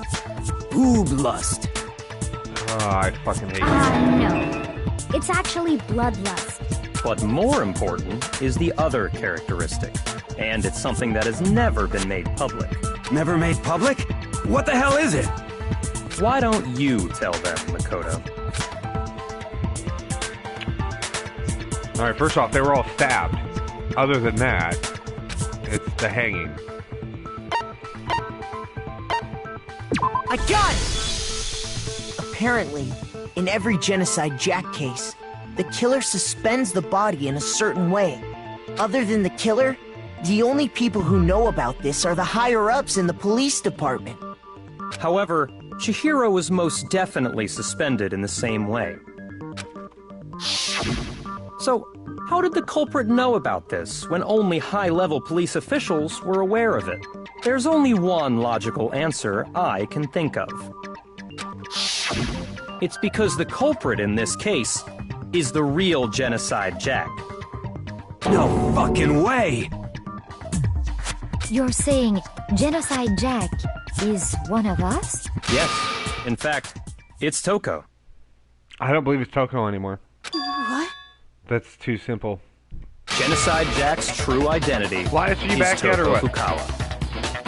You lie!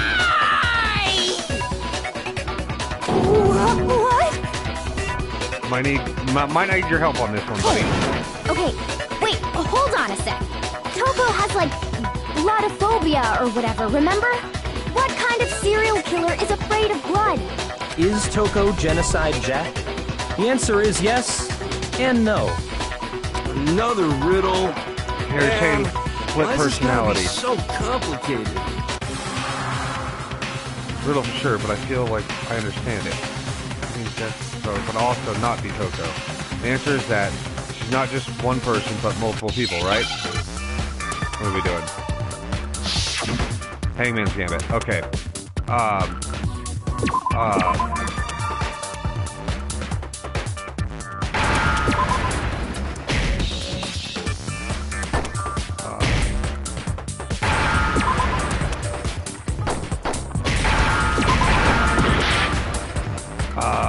Shit. It's... Oh, Schizo. That's what you want. Schizo. Now I understand. Holy shit, that took a lot of my life away. Is it because Genocide Jack has a split personality? Huh? I think I read that somewhere in the file, too. They thought that the suspect might have... what did they call it? Dissociative identity disorder. We'll get a cup of coffee and be right back.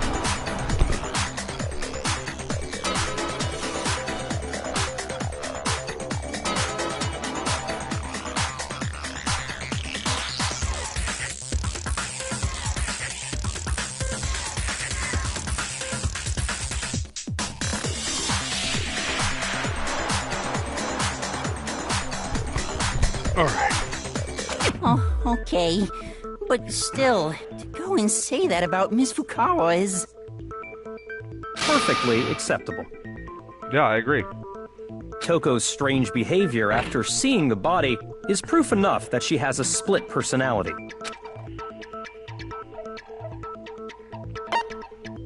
I got it! You're talking about how she started acting totally different than usual, right? That's right. Think back. She fainted when she saw Chihiro's corpse, and then, when she woke up... Fine. Okay.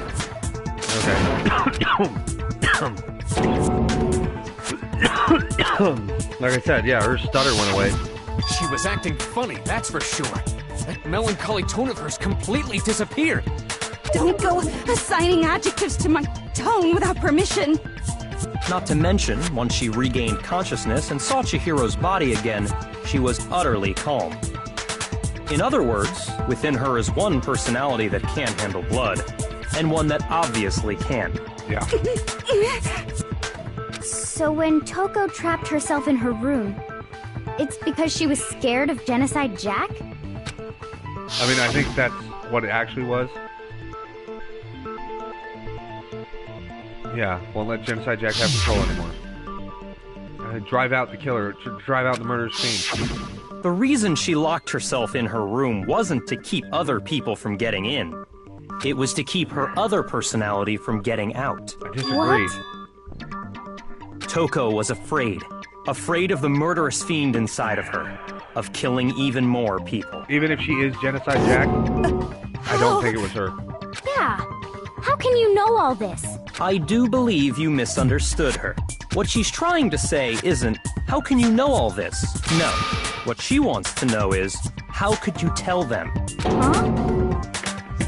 Last night, just before Monokuma gave his motive speech, Toko and I had a strange conversation. She told me a most interesting story. She said a murderous fiend lived within her, and she was afraid it could appear and attack at any time. And that trepidation is what's caused her to have such a bleak attitude. Isn't that right, Toko?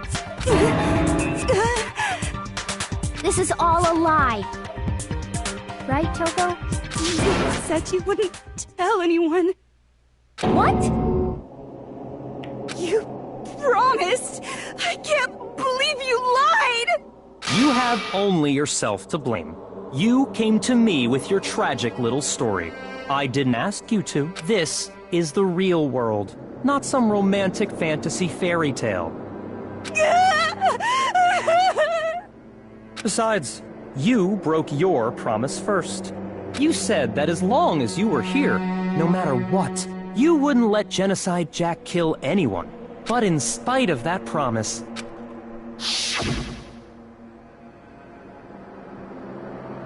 I'm sorry, I couldn't keep our promise. Don't worry, never again.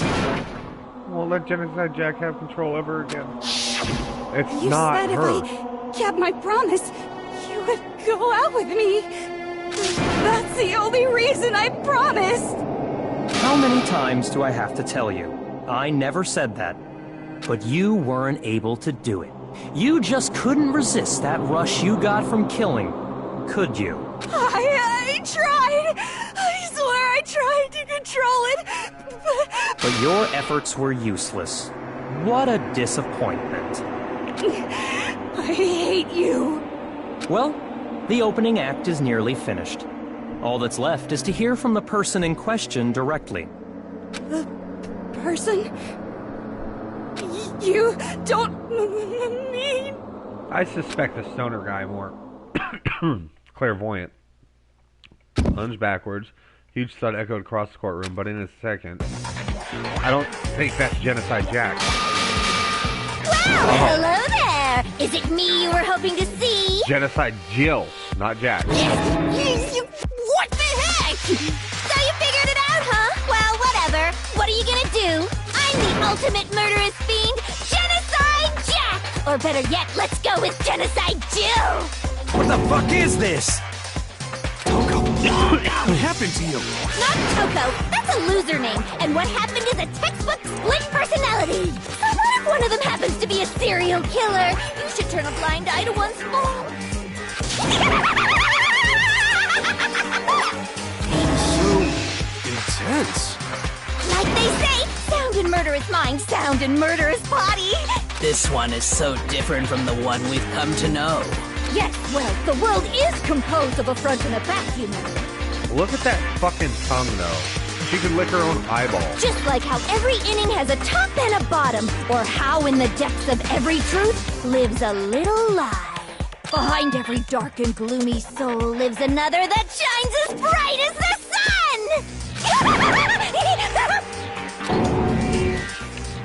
Is the murderous fiend, Genocide Jack? This is beyond insane. Miss Jack, Jill, can I ask you a question? What's up? Some of us think you might be the mastermind behind our entire situation. What are your thoughts on that? Well, I'll tell you. I am the mastermind of all masterminds! Just kidding! Then it's not true? Of course it's not true! How dare you try to link me to that creepazoid! And another thing, the police and government and society in the outside world are totally powerless! I mean, they just let this idiotic, bloodthirsty maniac go buck wild all over town! Sure, I'm a bloodthirsty maniac, but life is pain, right? To live is to hurt other people. It's a necessary evil if you want to survive. The act of living itself causes pain for everyone.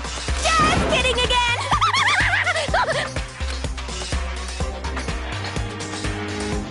This should be enough to convince you. This murderous fiend is responsible for Chihiro's death.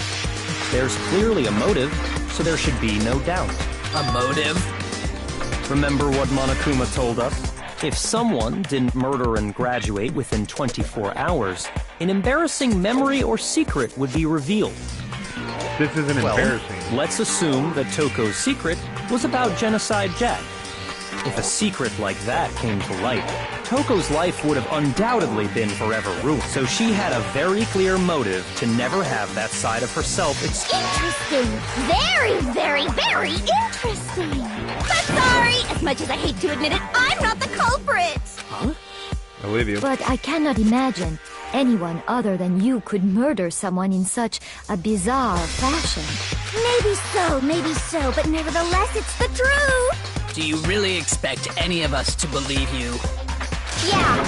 I could never believe a word you say, you monster!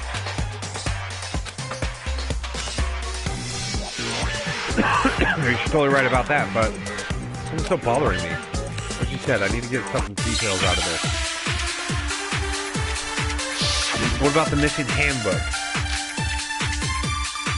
Status of the dead body, okay. Sorry, but I didn't kill anyone! You say that, but do you really expect any of us to believe it? Perhaps if you had an alibi, that would change things. Oh, an alibi, huh? Now we're talking! When you compare your past murders to this incident, the modus operandi matches completely. Sorry. No, that's wrong!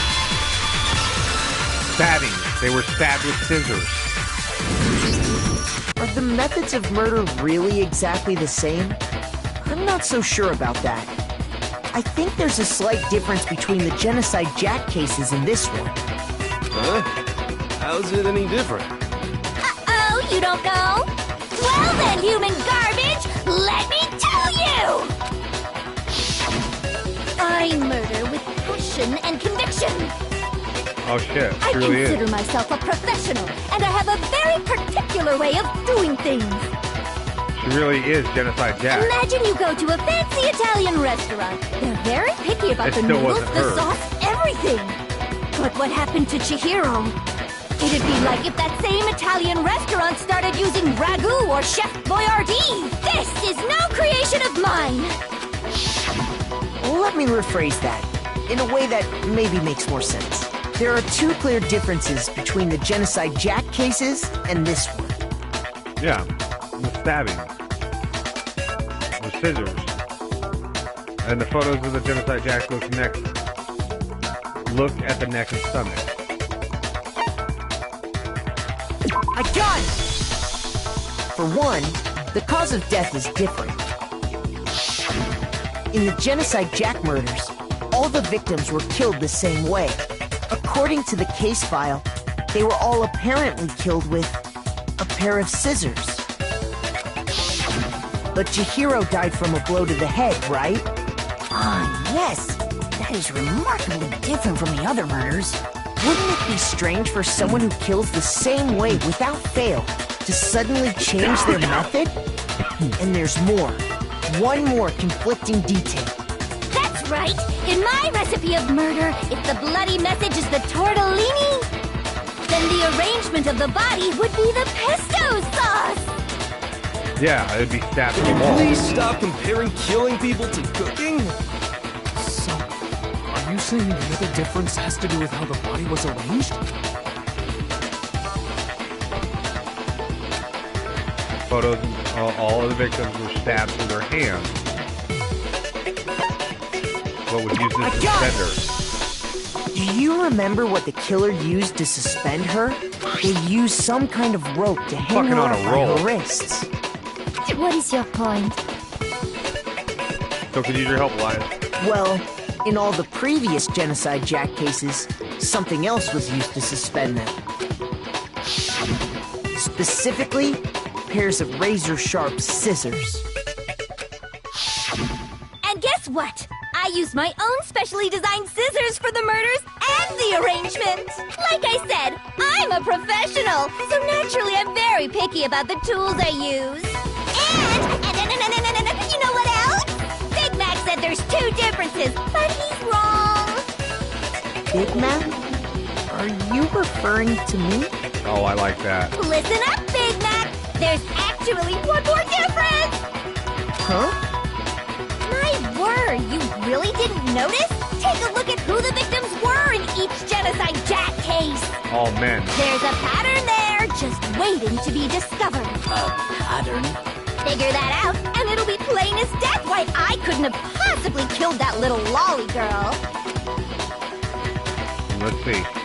There's a pattern around Genocide Jack victims, and Chihiro didn't fit in. Look at the names of every victim. What you'll notice is they can figure it out. Because Chihiro was a girl. I got it! Is it got almost all my health back. Chihiro was a girl? Bingo! Bullseye! Right on the money! What are you talking about? In all the Genocide Jack cases, all the victims had something in common.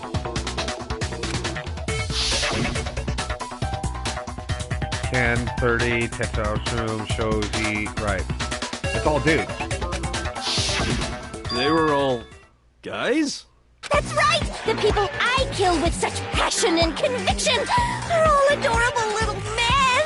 I can't believe I said it! I'm so embarrassed! The hell is wrong with you? I can't help it! I'm just a full-throttle boy-on-boy fangirl, and the mopey side of me just hates it.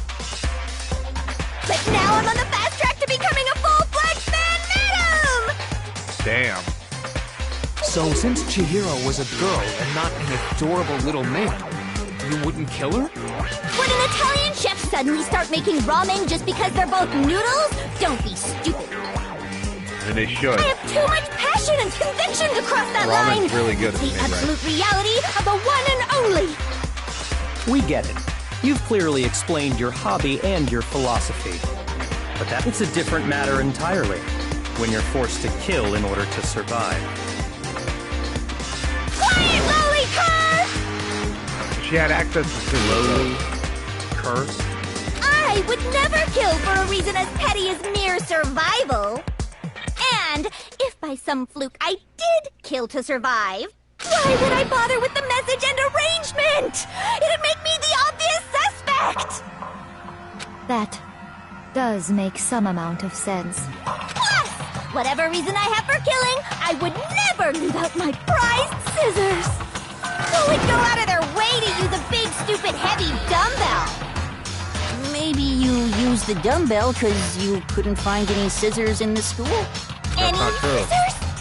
I don't just use any scissors. I only use my own set of high-class, envy of the entire world scissors! Okay, whatever.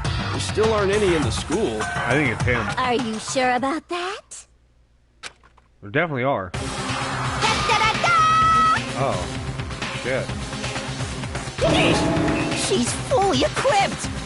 That's right! So I can kill anywhere, anytime! Why would I resort to dumbbells or rope when I have my trusty scissors by my side? dogs, all of you! Scissors. Not to mention, I have no clue how to tie a good knot. So rope's totally out of the question anyway. I have no idea what's going on anymore. Could such a heinous villain really be innocent? But the body really was suspended, right? And nobody but the police knew about that. Yeah. That's why we figured it had to be the real deal, and not some copycat killer or whatever. Aw, dude. There is one person. Outside Jenny. Okay, so you're gonna make me select. And it's not gonna be him. Here's my answer. Byakuya, it's possible you could have found out, isn't it? You'd have no problem gaining access to classified government documents or internal police records. Plus, you'd already looked through the Genocide Jack file before this all happened, hadn't you? Are you saying Mr. Togami did it?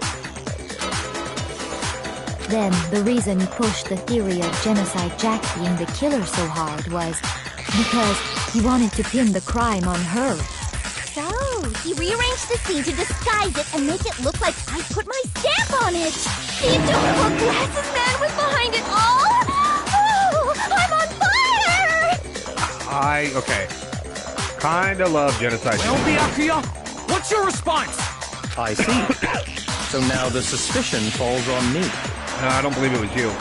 I think it was Then the I must clairvoyant one. ask, when would you say I began acting suspicious? Surely you must have an answer. Looking back and thinking about it now, the way you were acting right before we discovered the body was a little strange. In the locker rooms. They're very suspicious indeed. Wouldn't you agree? Suspicious. Since nobody searched locker rooms, let's start with the girls' locker room. You wanted to go to the girls' locker room right away, right? But since you're a guy... I should have naturally thought of the boys' locker room first. Is that what you want to say? The victim was Chihiro, a girl. Hence why I said we should check the girls' locker room. But we didn't know. Nothing strange about that, I'd say. But we didn't know that she was a victim. On the contrary, there's something very strange. Okay then, what's so strange about it? Go ahead, share with the rest of the class. Make it clear to everybody. New elements been added to non-stop debate. Yeah, let's figure it out. We're gonna add something called truth flashback. Yeah, see, this is fucking different. Aim at a weak spot and hold down the triangle button. And you'll memorize the weak spot. Okay, so it's the same thing. Memorize the phrase to be shot once a single truth bullet. If you shoot or change the truth bullet, it will disappear from your truth cylinder. However, you can use this flashback feature as many times as you want. You don't seem to have the answer to a lie or contradiction in your loaded truth bullet. It may be wise to memorize a different weak spot and use that to make your case. It's the best time for flashback. Well, you'll just have to use your keen wit. In this case, I will say that if you don't use a flashback, you won't be refuting anything. Okay. Always have fun. Welcome everybody, let's have fun.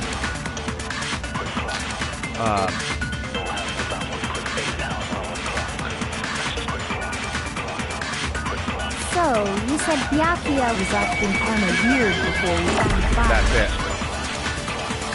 But he was acting weird. If you're presented with the opportunity to check out the girls' locker room, That's a natural reaction for any guy. The victim was Chihiro, who was a girl. So, of course, I would suggest we check the girls' locker room first. There was no time for pointless distractions. What's so strange about that? Yeah, I already know wish you'd taken me with you. I didn't realize it would be in the same fucking go-through. I thought it... Well, I guess I should have, because I memorized it the first time around. So, you said Byakuya was acting kind of weird before we found the body. But he was acting... If you're presented with the opportunity, that's unnatural. The victim was Chihiro. No, it's wrong.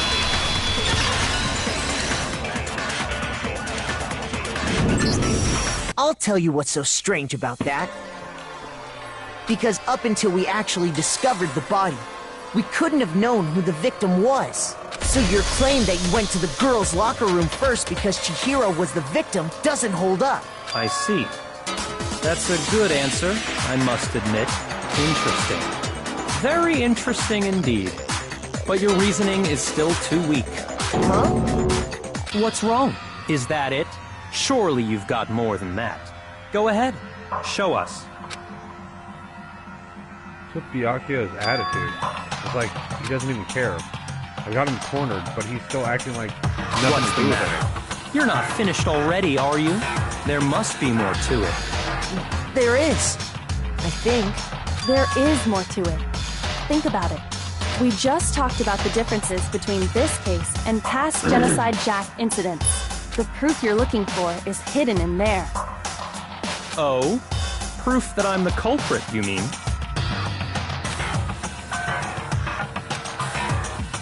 In the case and other Jack. The evidence that proves Byakuya is responsible is hidden there. Where could it be? Are we hangmanning this? Oh no, non-stop debate. Make your argument. The death lamp. Yeah, the library cord. What? The difference between the cases? You want me to explain it again? When I want to kill, I use my very own special scissors. And I use those same scissors to arrange the bodies. But Chihiro was suspended with... It was some kind of rope. Was it not? That's right! It absolutely was! Then there must be something very fishy indeed about that rope. We got this. Hey, Byakuya, where'd you get it from, huh?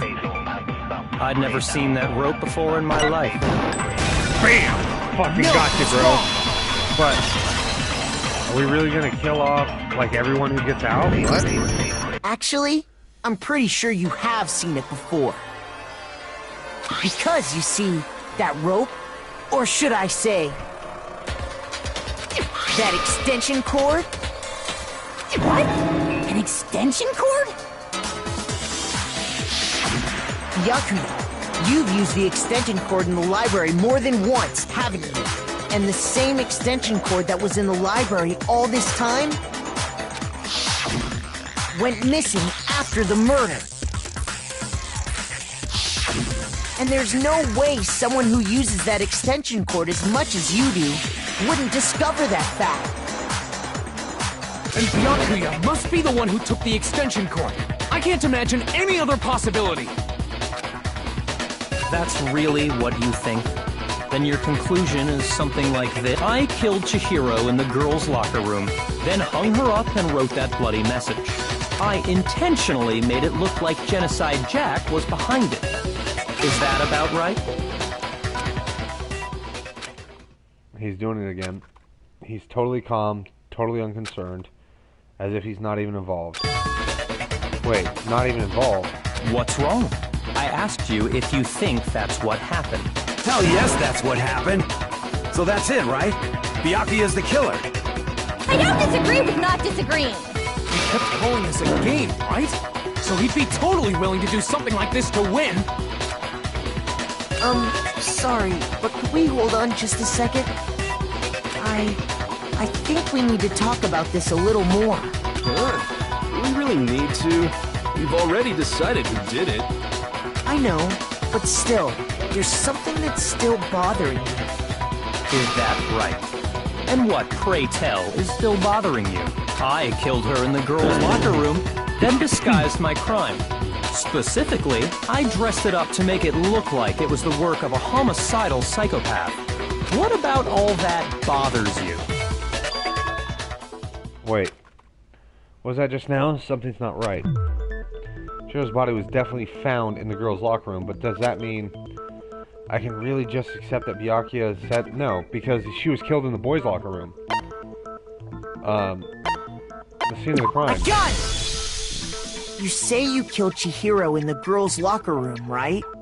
But are you sure about that? Isn't it possible that the murder took place somewhere else?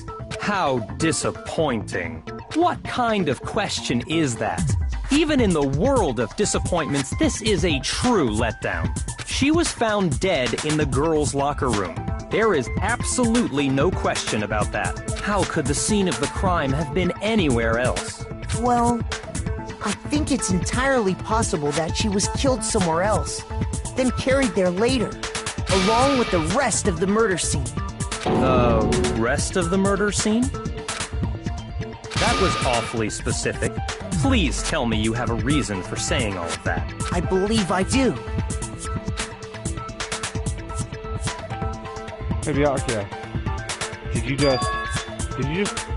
did I just take you off guard? When the story suddenly moved to the crime scene, Byakuya, who had been so confident up till now, maybe Byakuya never even realized that the actual scene of the crime could have been somewhere else. Don't just move on without permission! What do you mean she was killed somewhere else? Come on, Makoto. If there's any chance the murder took place somewhere else, let's see the proof. Place somewhere else. There was something that switched between the boys' rooms and locker room. Oh, perfect. There was the carpet, and there was... Oh, let's just do that. Yeah. That's where the scenes were switched. Oh, okay. Something was switched between the boys' room. Then it's gotta be the poster. There it is. I got it! The proof that she was killed somewhere else is the poster that's hanging in each locker room. And the carpet also proves Your proof is some posters? The poster in the girls' locker room was a picture of a big-boobed supermodel. But don't you think that's kind of strange? I do. Why would the girls' locker room have a poster like that? I bet those massive jugs of hers were totally fake! Meanwhile, the boys' locker room had a poster of the super popular boy band Tornado. Again, that doesn't really seem to belong in a boys' locker room. So you're saying that maybe the posters were switched? And there's one other thing I noticed about the locker rooms. You know what I'm talking about, right, Sakura? You're referring to my protein coffee, aren't you? Protein coffee? While I was in the girls' locker room earlier, I spilled some protein coffee on the carpet, but I noticed that after the murder, the stain had been totally scrubbed away. It's not that the stain was scrubbed away. It was moved. Oh, now I can select it. There we go. No, you've got it all wrong. Just calm down and think carefully. Could you possibly be more wrong? I'm ashamed I wasted this amount of time listening to you. Wait. Hold on. But that was it. That was it. Oh, damn it. I got it! The stain on the girls' locker room carpet wasn't scrubbed away. In fact, I found it on the boys' locker room carpet. That's definitely the stain from my protein coffee. Then, does that mean that the carpets were switched too? But why would anyone do that? To make it look like she was killed in the girls' locker room. To move the murder scene from one locker room to the other. It's certainly plausible, don't you think? What? In other words, in order to completely swap the scene of the crime, the blood-stained poster and carpet were moved along with the dead body. By doing this, the killer was able to change the entire room where the murder took place. I can certainly follow your reasoning, but why would the culprit bother doing that? Huh? Why would they go through all that trouble of switching the scene of the crime? Actually, an even bigger question. If the murder did take place in the boys' locker room, then how did Chihiro get in the boys' locker room in the first place? To get into the locker rooms, you have to swipe your e-handbook across the card reader device. But Chihiro's handbook should have only allowed her access to the girls' locker room. She had no way to get into the boys' locker room to begin with. No, she did have a way, and I can tell you what it was. I highly doubt that. Shut up! I'm telling you, I know how she could have done it. She would have gotten to the boys' locker room. It was the mailbox. That's why his doesn't work. Oh, broken e-handbook. Nice. I like this whole, like, one option thing. Is it really possible? Could Chihiro really have gotten into the boys' locker room somehow? Ah! I got it! She must have hacked her e-handbook! Nope. Oh. But I mean, that does contradict what you were saying. Is it really possible? Could Chihiro really have gotten into the boys' locker room somehow? Ah! I got it! She must have hacked her e-handbook! She was the ultimate programmer, after all. Yeah. I'm sure that would have been no problem for her. Nope. No, I don't think that's it. She used the thing that was in the main hall. Huh? What thing? I'm talking about Leon's handbook, of course. If she had that, she could get into the boys' locker room no problem. But it's broken. It's fucking broken. That was it. That actually was it. Oh, I gotta check that real quick. Oh, nice. Is So we'll it just really dip possible? through it. Chihiro really have gotten... Grab some She seconds must when have we can. hacked her e-handbook! She was the ultimate... I'm sure that would have... No, I don't... She used the thing that... Huh? What thing?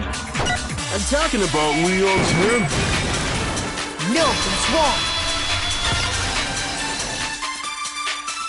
Even though it is Leon's No, handbook. I don't think Chihiro used Leon's handbook. Why not? Because Leon's handbook was broken. Oh. Well, then, yeah, I guess that'd be pretty impossible, huh? I am struck silent by how quickly you gave up. Plus, isn't there a regulation against using someone else's handbook? Actually, the rule states that loaning your handbook is prohibited. It says nothing about borrowing one. In other words, you could borrow a dead person's handbook all you want, and you'd be safe. Yup. Hit the nail square on the noggin. Of course, if it were broken, that wouldn't make any sense anyway. So then, she must have hacked hers, like I said. She used her ultimate programmer skills and... No. You can't fix an e-handbook. The instant you open one up, a security buzzer starts blaring. So, if she didn't use Leon's handbook, and she didn't modify her own handbook... Maybe Mr. Naegi's initial assumption is just... wrong? It seems like there's no way she could have got into the boys' locker room. So I guess so. Okay then, I vote for Byakuya. Is that it then? I don't believe it was Byakuya. Jiro was killed by the girls' locker room. Byakuya was the one who really did. Hey, whoever's following, say something. Whoever's watching in the stream, go ahead and say something. But still, I don't know what else I can do. Hold on a second. There we go. I agree with you, though. I think you're on the right track. What the... You finally decide to open your mouth and I think the that's reason what it you've was got to broken say? is because she used it. There's no way she could get in the boys' locker room, right? So... Why are you so sure she couldn't get in?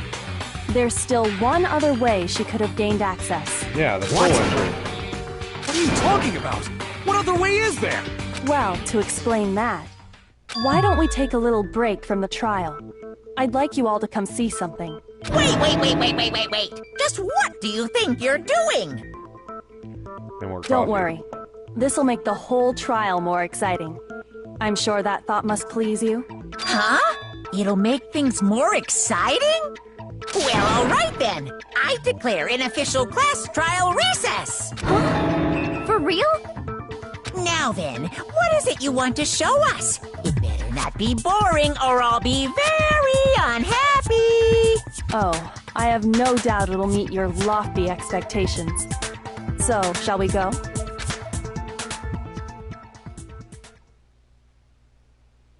Before I even knew what was happening, the class trial had been put on hold. We headed off to Kyoko on the lead. We're going to the pool. And where she took us was the fucking pool. Not the pool? The girls' locker room? We've already searched this place top to bottom. What are you trying to pull, Missy? I'd like you to examine the victim's body one more time. Be sure to examine the entire body very carefully. Examine her carefully? Like using our hands? You're such a fucking creep. No way, no way, no way, no way, no way! It's probably best if I don't run my hands all over a girl's dead body. It's not that I'm creeped out or anything, it's just based on religious grounds, you know? And you're a fucking liar, it was you. Very well.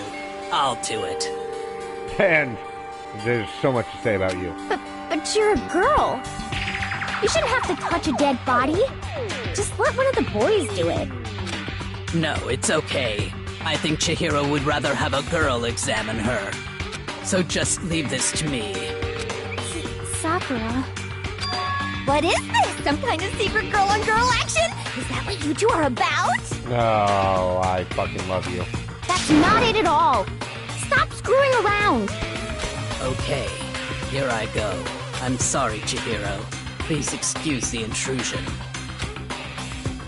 Their hands together in a brief prayer, Sakura began to quietly examine her body. Be sure to check her entire body, and I believe we will solve this particular mystery. She's like really skinny. Her entire body? I know you say that, but... What? This is... What is this...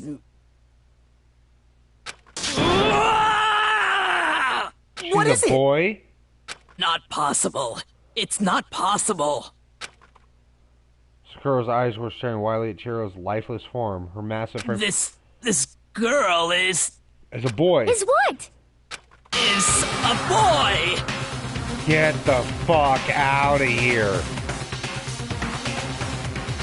Ah, I see.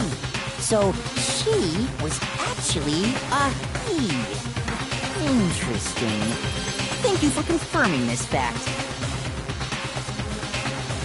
That's why...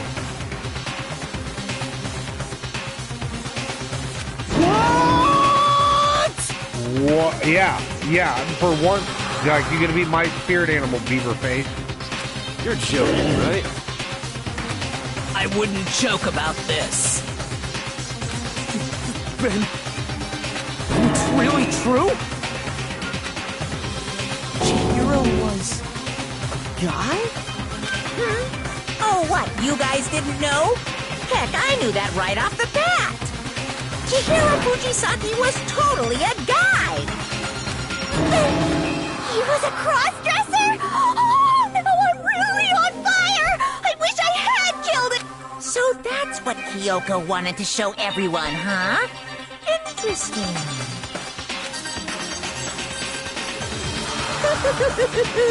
Yes, that certainly does make things much more exciting. Now let's ride this wave of excitement back to the courtroom and get back to the trial. All right, 1 second.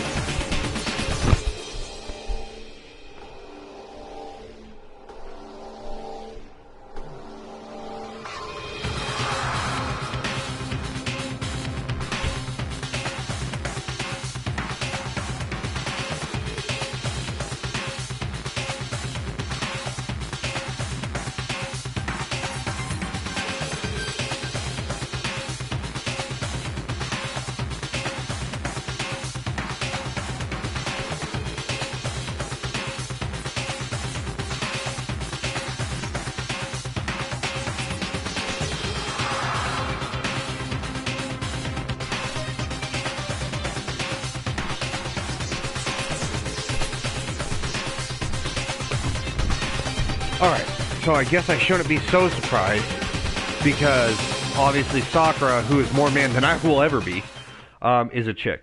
I do apologize for keeping you waiting. Now then, let's resume the class trial. Oh, another cup of coffee. Hold on.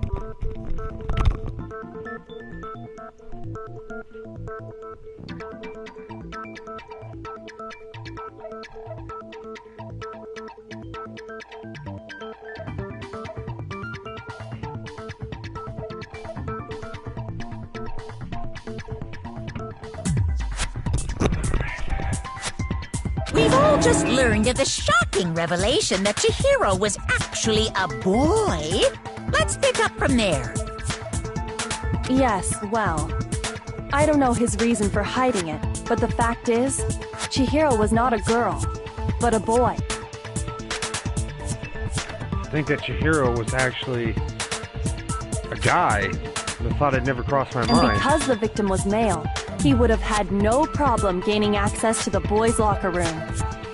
Assuming his handbook did, in fact, list his gender as male, then yes, that would be true.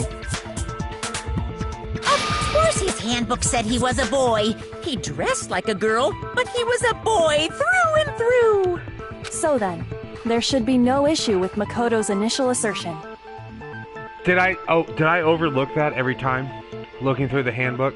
The victim was killed in the boys' locker room, and was then later moved to the girls' locker room.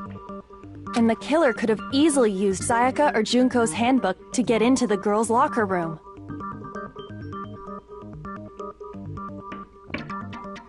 So Chihiro really was killed in the boys' locker room? I still don't understand the motive for moving the body, but yes, that does seem plausible. Well, I must admit, I did find it rather odd. I knew he felt a little off. There was a certain incongruity to his female body. This is the most titillating situation! So now everything has been connected. All the mysteries have finally become clear. Okay, well, connected or clear or whatever. We still think you're the killer, remember? I don't. Very interesting. This has become very interesting indeed. He's off in his own little world. What about you, Makoto? After everything we've learned, do you still think Byakuya's the killer? No. Well, without a doubt, Byakuya is the one that made Chihiro's death look like Genocide Jack did it. But I think he might not actually be the killer after all. What? But aren't you the one who accused him in the first place? He's just an accomplice. He just seems to be too easygoing about all this. Like he's enjoying us solving the mystery. The way he's acting, it makes it seem like it doesn't have anything to do with him. And you think that might be because it doesn't have anything to do with him? Plus, the evidence he left behind was a little too... how can I put it? Overt.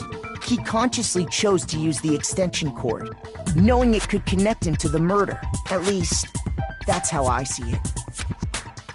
And Byakuya, when you found out the murder took place in the boys' locker room, it seemed to rattle you. And then again, when you found out Chihiro was actually a guy, if you really were the killer, that stuff wouldn't have had any effect on you. So that's your thinking, huh? Well, it bothers me that you don't have more concrete reasons, but it's fine. I guess I'll mark it as correct for the time being. Mark it as correct? He's right. I am not the culprit. I just happened to come across the corpse in the girls' locker room and decided to alter it. Are you fucking with us right now? No, I am not effing with you right now. I'm telling you the truth. This motherfucker can't cuss? Well, I find it very hard to believe. Go ahead. Find it very hard to believe. You're free to be executed along with the rest of us. If you're really telling the truth, then why? Why do you do that to his body? My reasons hardly matter right now. Uncovering the culprit is much more important, wouldn't you say? Now then, if it wasn't me, who was it? Well, I don't think I can say for sure without talking about it a little more. You're seriously gonna keep going? We're all good, aren't we? I thought it was clear Byakuya did it. No, it was you, motherfucker. No, I'm with Makoto. If there's any doubt whatsoever, we need to explore every possibility, because if we're wrong, we all die here. That's true. Very well then. I'm with you too. Damn straight. Count me in. Do you not have a mind of your own? Of course I do. What am I, an ant or something? Anyway, let's discuss this all as a group one more time. Oh my god, was it the soldier we still boy? have time to make our decision. That's very true. Our lives are all on the line. Excellent. Then shall we resume our game of hide and seek? If they didn't do it, then who's the real killer? Who murdered Shiro? There's one thing we can be sure of that we know about the killer. The killer was able to gain access to the real murderer scene, which means the killer is a guy. I got it! Since the crime scene was in the boys' locker room, you would need a boys' handbook to get in. Since Leon's handbook apparently is broken, the killer would have had to use their own. In other words, it had to be a guy. But that's still not enough. I need to find some more clues.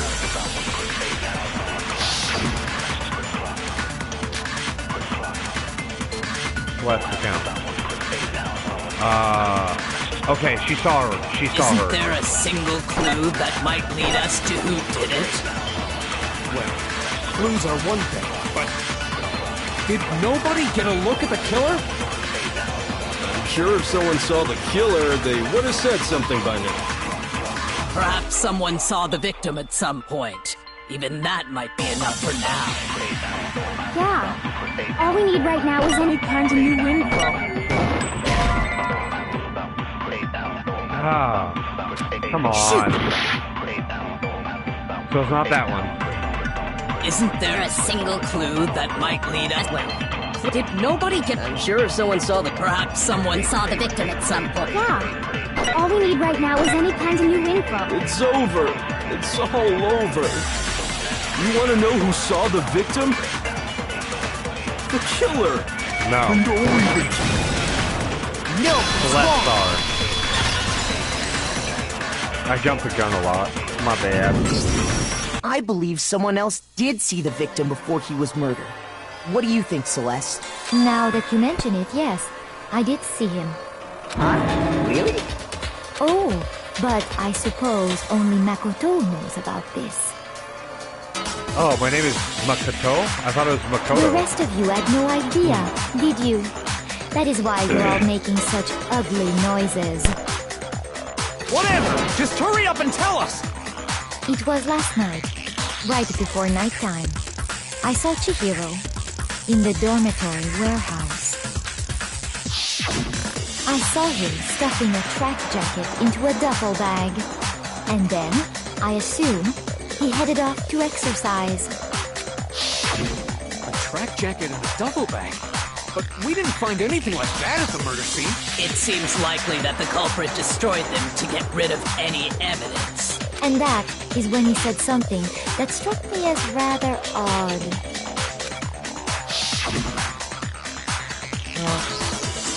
I better get going. I'm kind of in a hurry. Chihiro told me he was in a hurry. But why would he be in a hurry? Only if someone were waiting for him, I should think. So, Mr. Fujisaki was on his way to meet with someone, and then they were going to work out together? But Hina and I had invited him to exercise with us plenty of times, and he always declined. Probably because he was afraid you'd find out the secret he was hiding, right?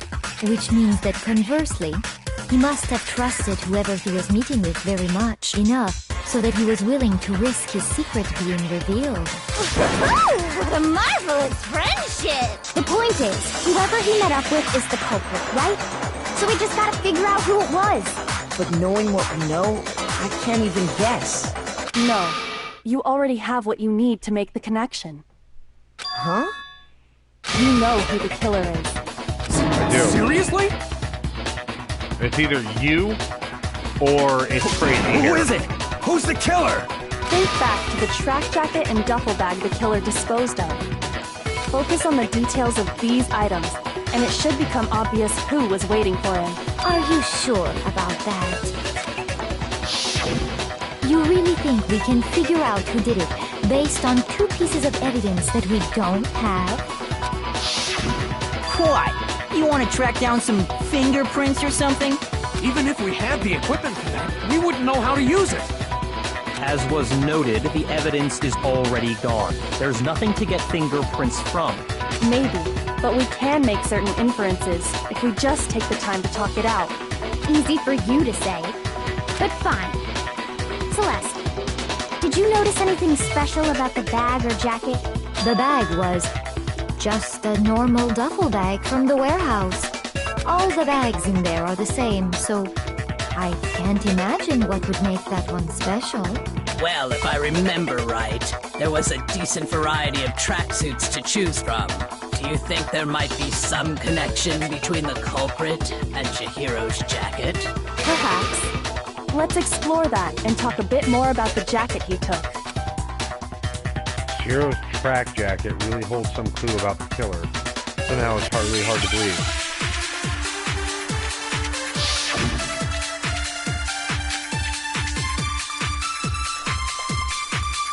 Let's account. Anything that can be argued with. First of all, we know where Chihiro was headed. Yes, we do. He was on his way to go exercise. Yes. So next we have to ask, why did he choose the specific tracksuit that he did? What do you mean, the specific tracksuit? I got it! He picked that tracksuit because it matched the one the culprit was wearing. You're dumb. You're dumb. So, what you're saying is, the killer was wearing the same blue tracksuit as him? My tracksuit is black. Oh, actually, that's not an argument. You're right. Yours could be black. And it wouldn't be matched the same tracksuit as him. First of all, we know where Chihiro was headed. He was on his way to go exercise. So next week, why did he choose? What do you mean? I got it! It matched the one the culprit... So, like the killer was wearing the same blue tracksuit? No, it's wrong. Also, how do you know it was blue? Nobody said it was blue. Hold on a second, Mondo. What did you just say? Huh? What'd I say? When Celeste testified a few minutes ago, she said...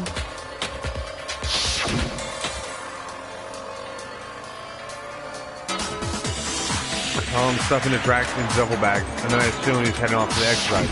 She never said anything about the jacket's color. So why did you say Chihiro's blue tracksuit? What are you... You just... Hey, Celeste. What color was Chihiro's tracksuit? Blue.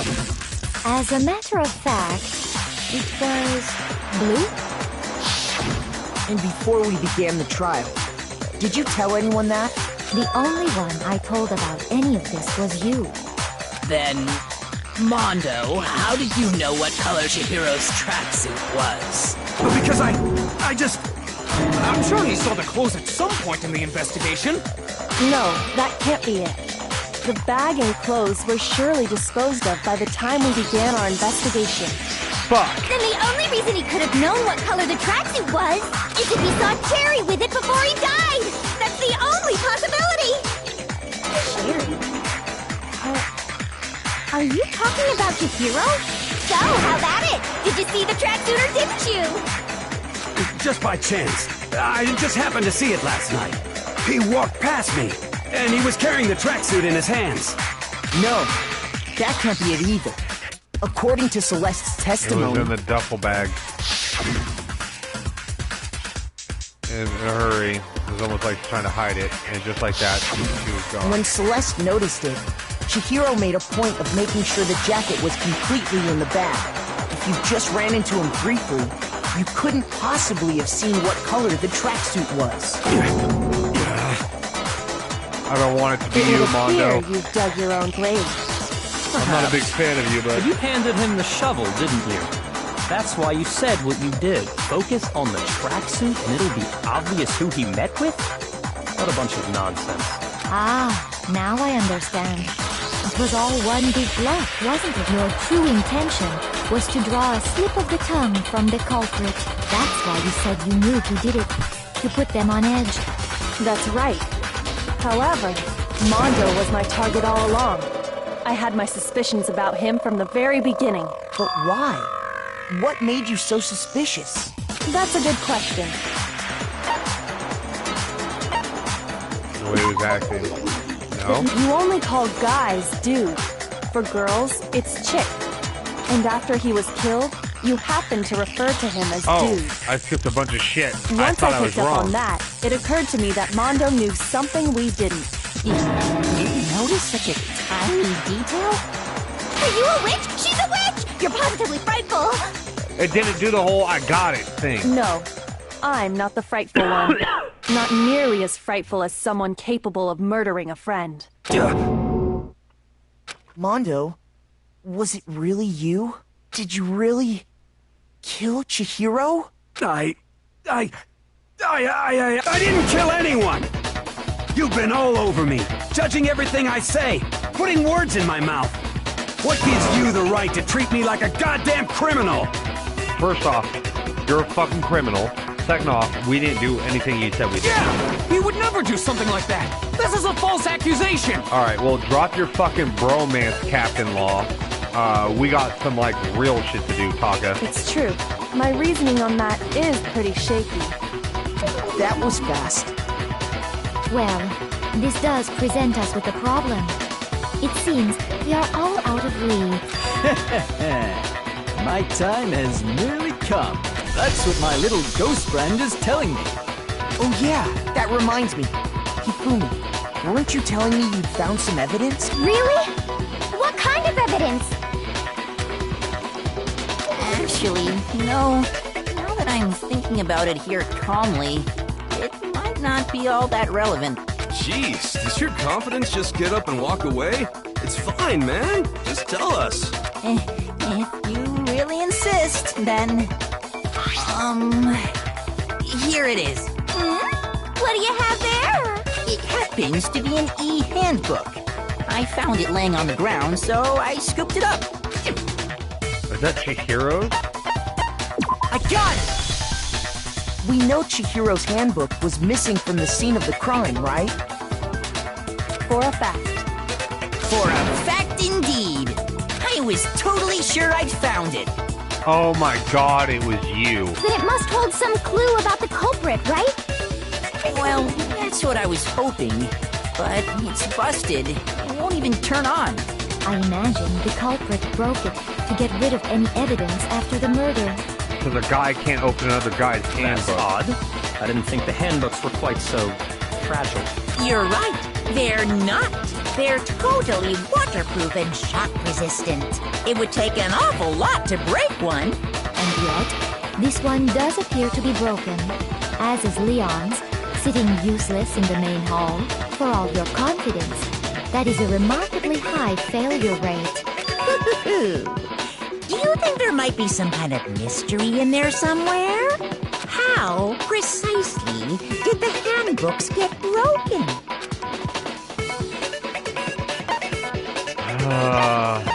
Exploiting a bug. No. We recall that. Alright, so it's not exploiting a bug. Ugh.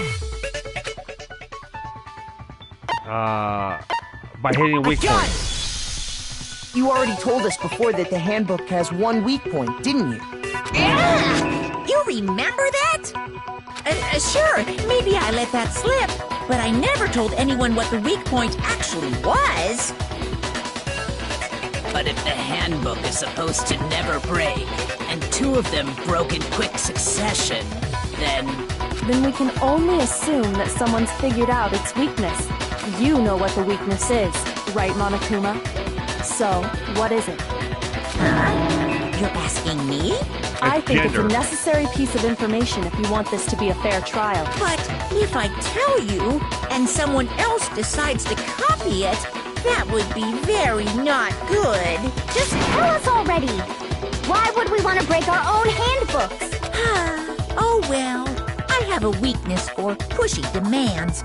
But you're sure you won't follow their example? Then allow me to make a special announcement.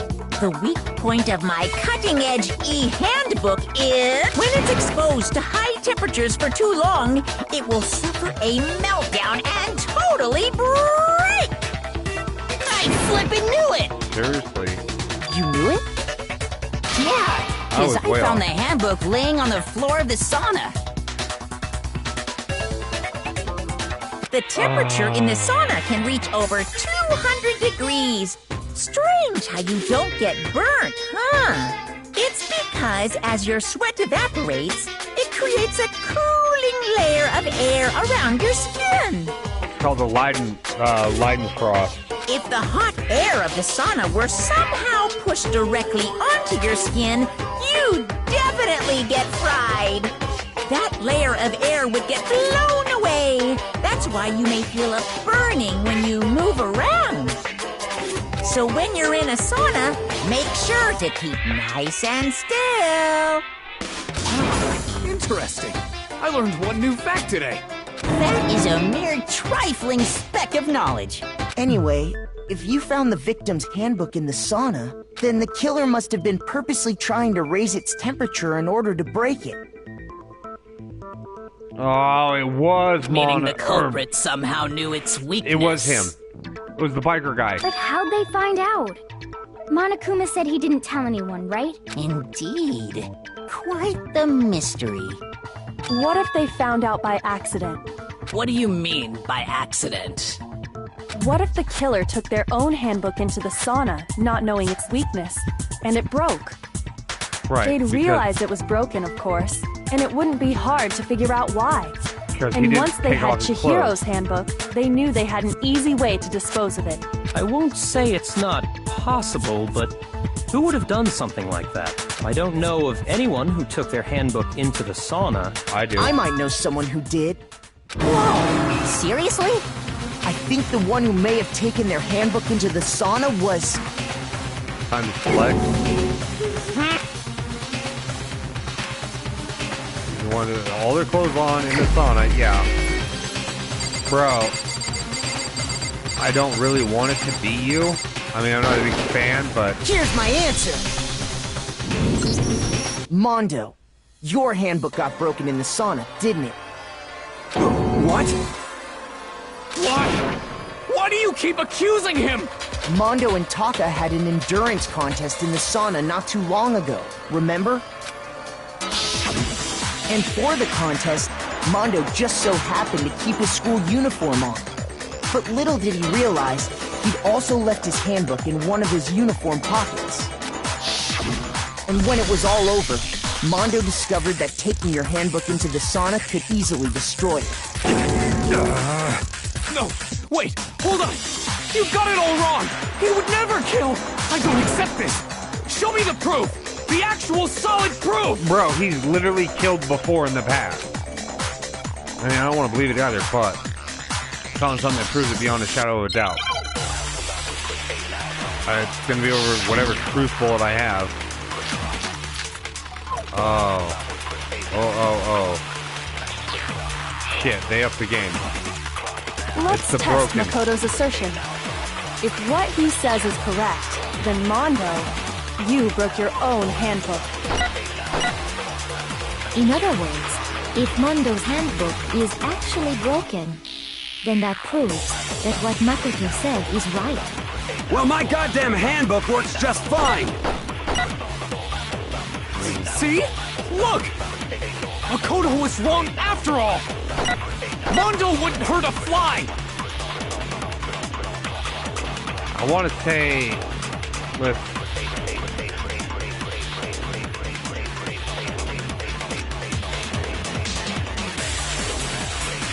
Let's test Makoto's assertion.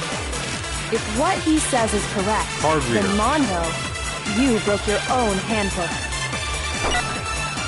In other words, if Mondo's handbook is actually, then that proves... Well, my goddamn handbook works just fine! Ah, that was wrong. Shoot! I feel like... Alright, hold on. Let's test Makoto's assertion. If what he says, you broke your own handbook. In other words, if Mondo, then that proves... Well, my goddamn handbook works just fine! See? Look! Makoto was wrong after all! Mondo wouldn't hurt a fly! I want to say wrong for the next one, and I just want to fucking hit wrong on his, my handbook works just fine. Let's test Makoto. If what he says, you broke your own handbook. In other words, if then that proves... Well, my goddamn handbook works just fine! Damn, that was wrong. Shoot!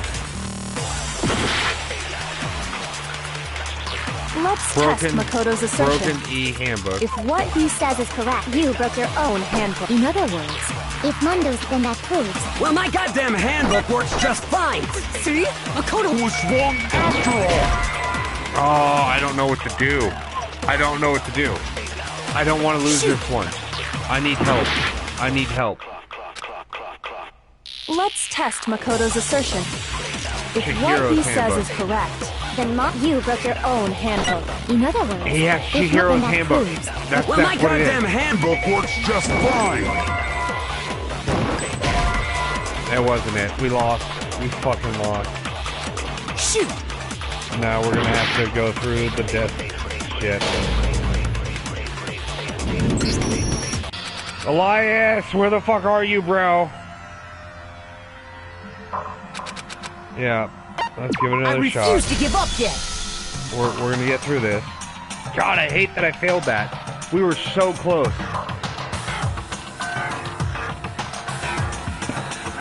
I hate when we get into this situation. All right, so I think it's card reader. Maybe it's card reader. Let's test Makoto's assertion. If what he says is correct, you broke your own handbook. In other words, if Mondo's handbook, then that proves that... Well, my goddamn handbook works just fine. Nope, it's not card reader. We gotta go process by elimination right now. Let's test Makoto. If what he says is you broke your own handbook. In other words, if not, then that proves... Well, my goddamn handbook works just fine. See? Makoto was wrong after all. It's not card reader.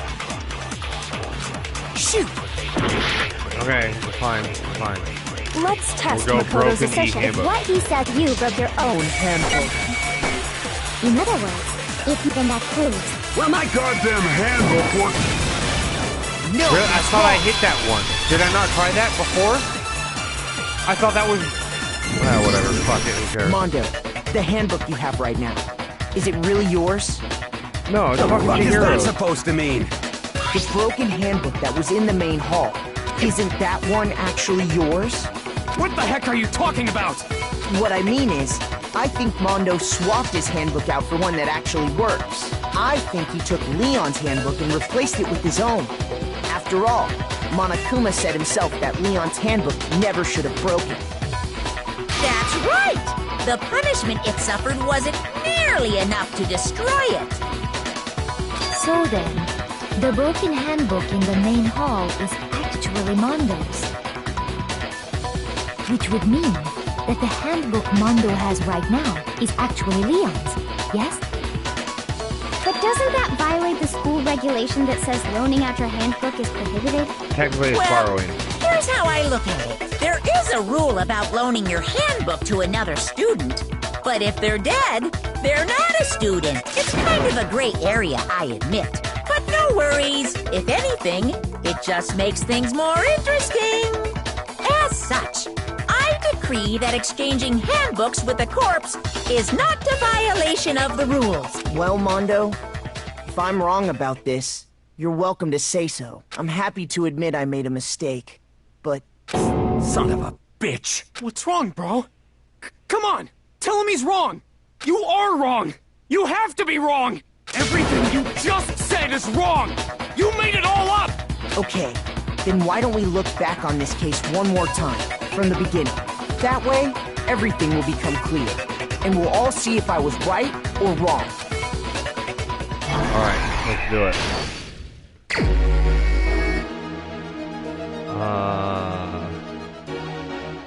In. Right? No, not in. Not in.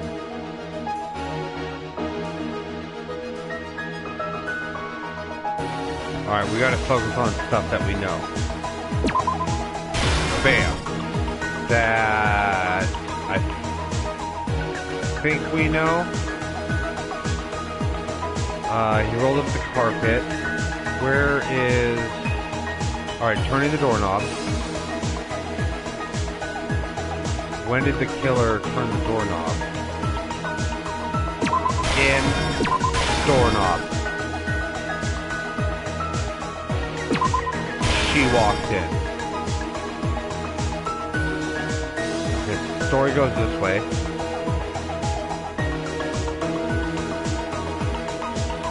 And she hides it there.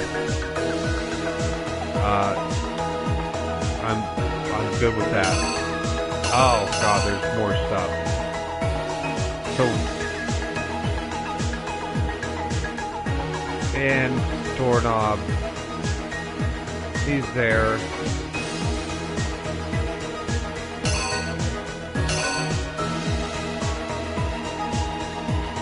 Ah, hold on.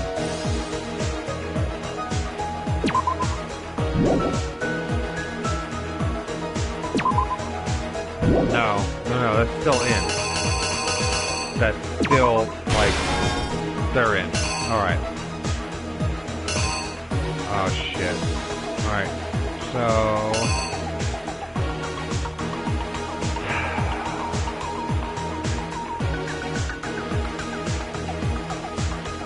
Wait, that in's gotta be a false. Because it's already somewhere else. So maybe it's...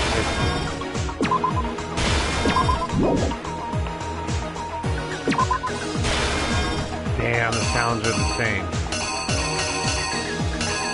Maybe it's not girls. And it might not be even that. Hold on. Fuck, this is so much harder. And... Alright, where was the message written? Let's look at the message. The message was written. That definitely happened. This is the sauna. This is the bathroom. So that can't be it.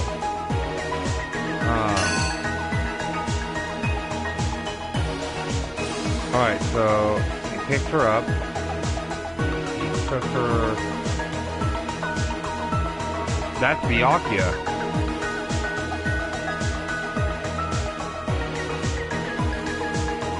Oh, so Byakuya found that, so...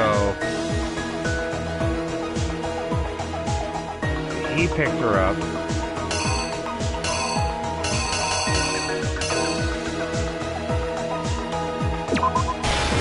Swipe? No, because look, it's right there. So where's the poster at?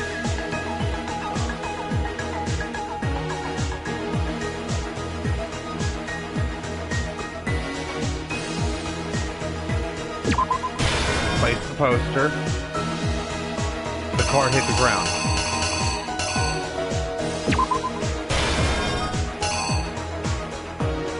That's the bathroom. Bathroom does a fucking... Girl. He went into the girl's room.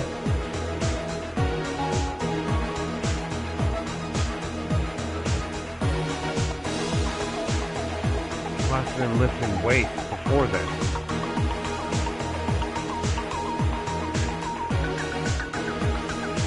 Because...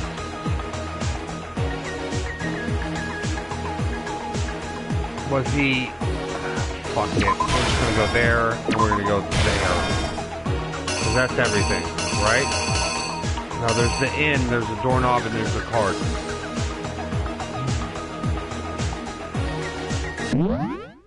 I don't remember how to submit.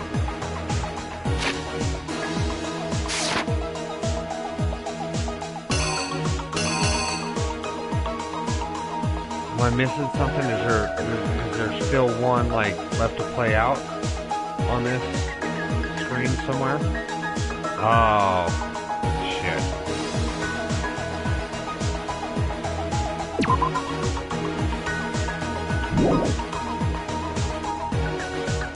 There aren't fake ones, are there? We'll do that. We'll do that. And we'll do that. And we'll just figure out what the fuck happened. The killer is... you! First, let's take a look back to before the incident. Alright, give me 1 second.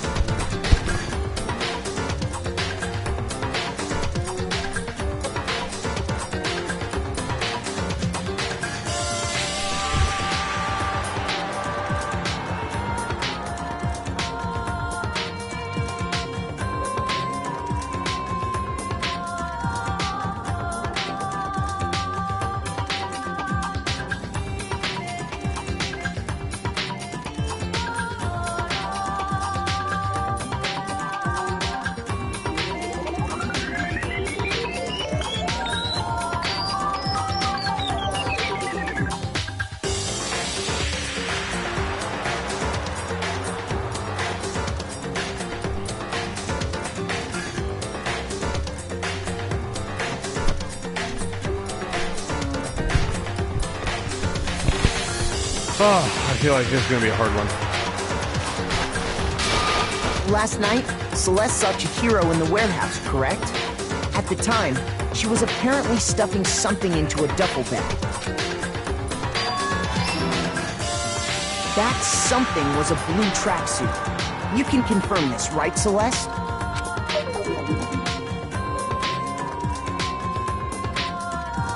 With bag in hand, Chihiro headed out, even though it was officially nighttime.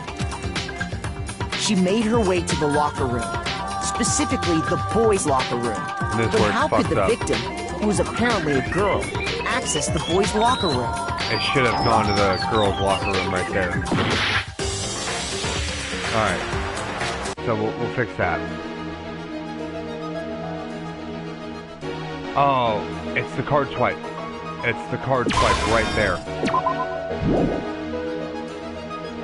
So that girl's locker room is the card swap. He was working out. Oh no. No. It's right here. She went into the boys' locker room. He was working out.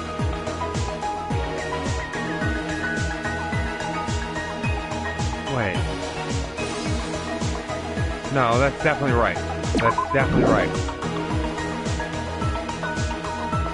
So she yawned, she put her bag up, she walked into the boys' locker room. She swiped in.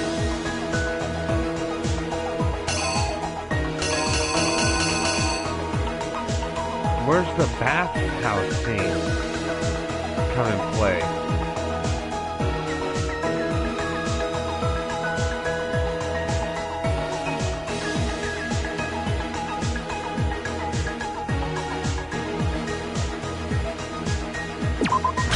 That. The killer is you!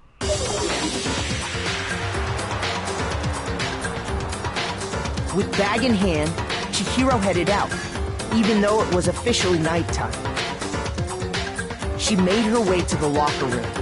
But how could the victim, who was apparently a girl, access the boys' locker room?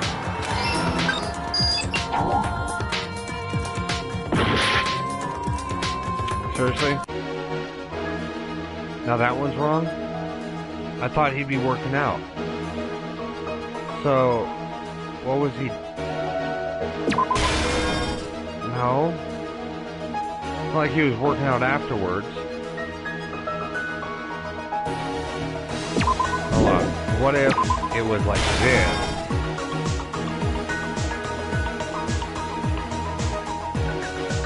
No, it wasn't like that. Because he had it before then. So the first one was right. And that's right.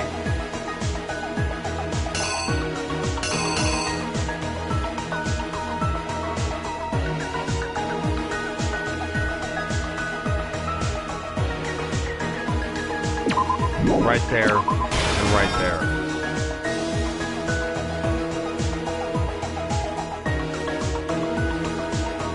No, hold on. Picked up the carpet, picked up the fucking deal.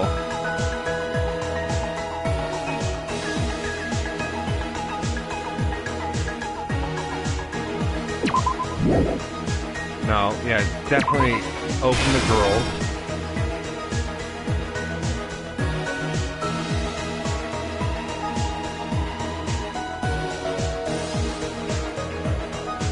The poster wasn't there. He drew her face, tied her up. The poster was already there. Oh, after he picked up the carpet, he picked up the damn poster. So he picked up the weapon.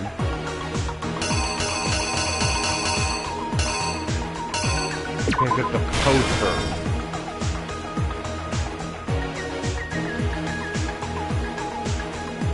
He opened.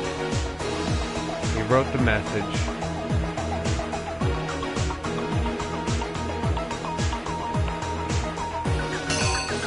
There's different stuff here now.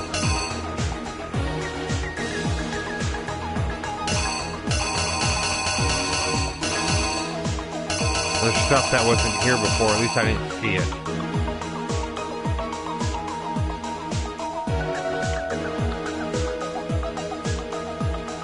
He didn't write that there. He tied her up. He tied her up there. And then he plastered. Poster. No, the poster's already there.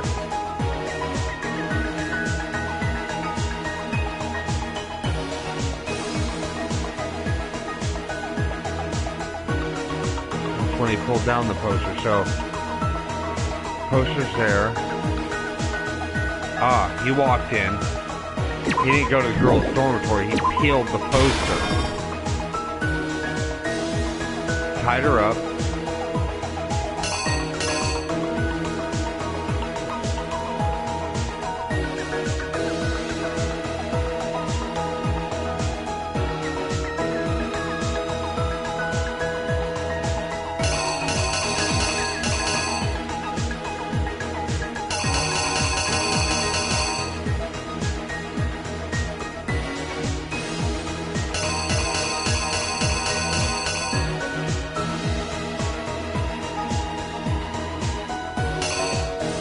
Oh, he fucking smacked her.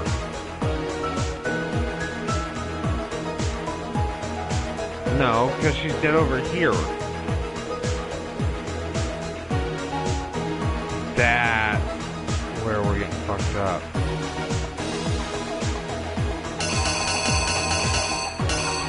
Alright, so she walks into the boys' bathroom. Or not the boys' bathroom. Oh, she walked in here. And she walks in, he says hi, she's happy to see him. He's lifting weights. Hold on. He's lifting weights. Where's the weightlifting?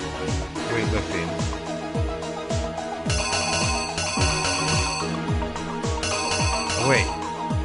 Does she open the door? Hold on. Instead of... No, because that's his hand. Alright, so he's lifting weights while she's doing that, and that's when he bashes her. So I gotta find the fucking late... Can I just fucking go and grab it? Oh, there it is. There it is. Doesn't matter. So he's happy to see her. Lifting weights, right? Hi, happy to see you, putting up things, lifting weight. She puts it away. He grabs it, blah, blah, blah. Smacks her. He...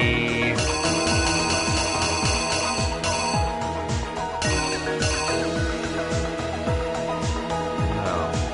He peels. Where I got the peel.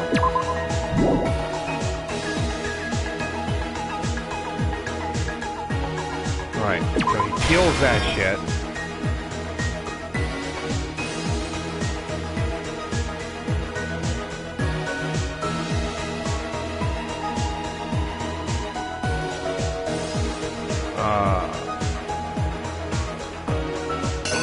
Okay, so he opens the door.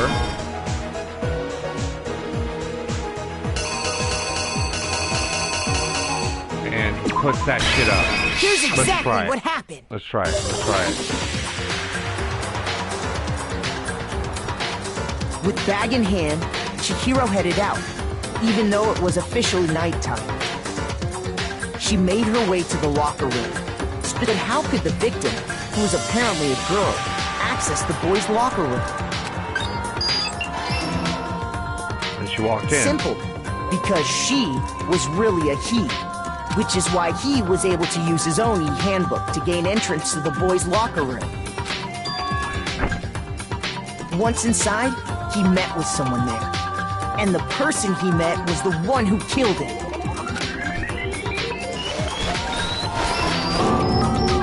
It seems likely that the killer grabbed the nearby dumbbell, approached the unsuspecting Chihiro, and attacked him. Wrong? Alright, we're gonna try again. Why was that wrong? Right. Yeah, we're trying again. I refuse to give up yet! Replenish. Damn it, Elias. Elias, I need you. I fucked up. Somewhere. Alright, climax interference. Alright. Yeah. So she hides the duffel bag, right?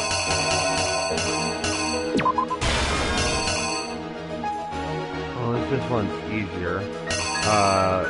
She scanned in, and then she went in.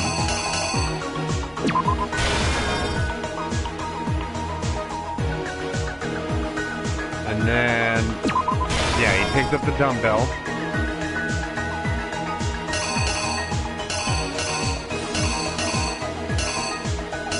I'm confused about this. Splattered blood on the poster. Alright, she's dead. He rolled up the mattress. And then he peeled the poster. He picked her up.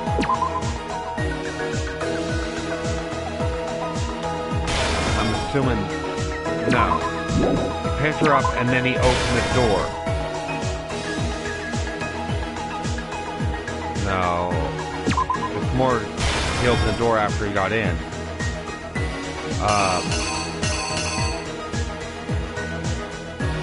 To the girls' room.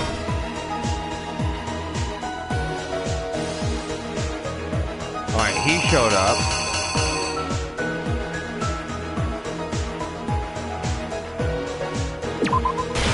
Poster was built. He did that thing.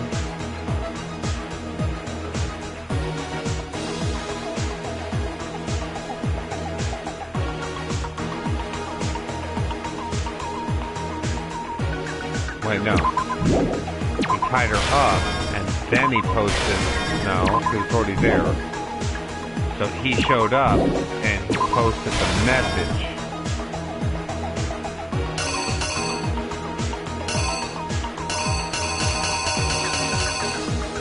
Okay, that hit the ground there.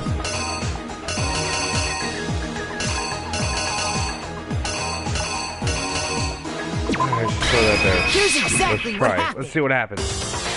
First, let's take a look back to before the incident. Last night, Celeste saw Chihiro in the warehouse, correct? At the time, she was apparently stuffing something into a duffel bag. That something was a blue tracksuit. You can confirm this, right, Celeste?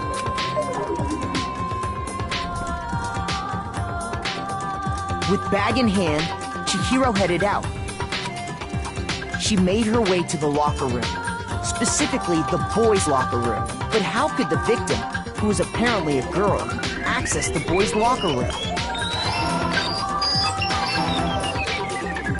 Simple, because she was really a he, which is why he was able to use his own e-handbook to gain entrance to the boys' locker room. Once inside, he met with someone there. And the person he met was the one who killed him.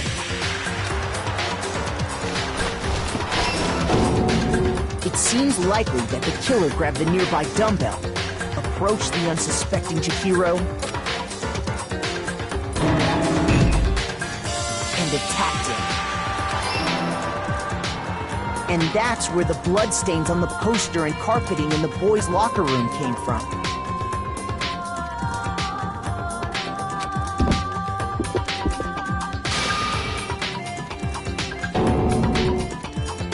It was likely in the heat of the moment. The body was arranged, but the murder itself felt unplanned. Which is why the killer hurried to try and hide the act. Then, removing the bloody poster, and finally carrying the corpse into the girls' locker room. A girl's handbook was necessary to get into the locker room, of course, but this alone doesn't prove that the killer was necessarily a girl. After all, Sayaka and Junko's handbooks had been placed in the main hall. Using one of those, a boy could get into the girls' locker room without much problem.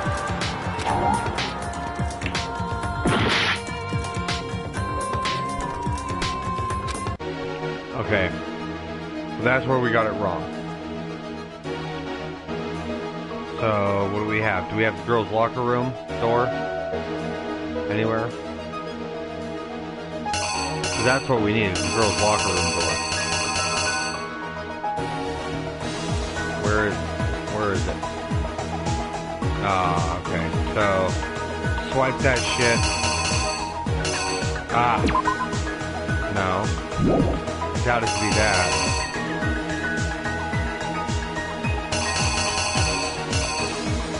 What was it? Alright, let's try that. Is you!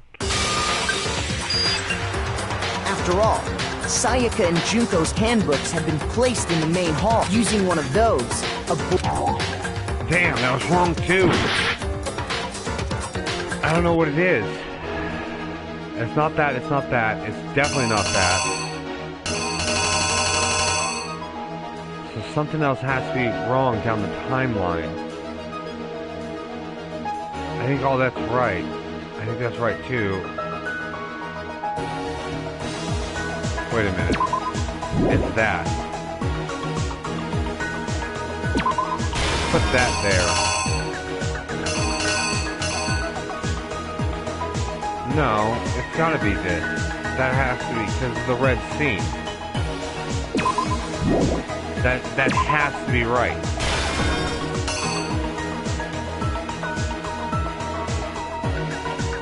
That doesn't have to be right. Because the poster was already up at that point. Which means maybe that could be there. That's right. I think that's right. Which leaves, it's not that one. Man, what if it is, okay, you know what if it is, no, there's no way it's this one. Fuck it, let's go. Is you! After all, you... No, that's wrong too. There's something fucked up in the timeline.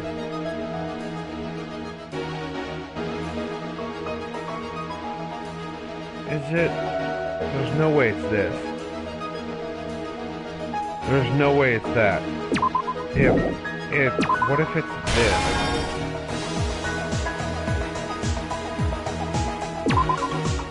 No, because, no, that's right, that's right. Ah, this is fucking aggravating.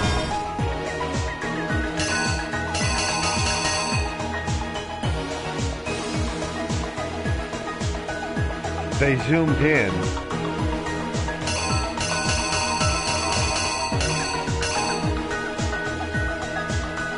I don't think it's exactly what happened.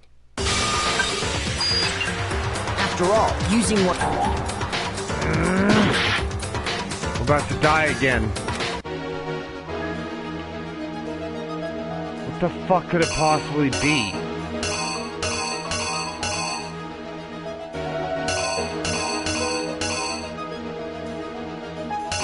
I'm not seeing anything that makes any fucking sense.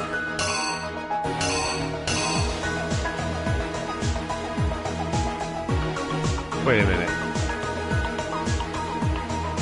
Right, so that's...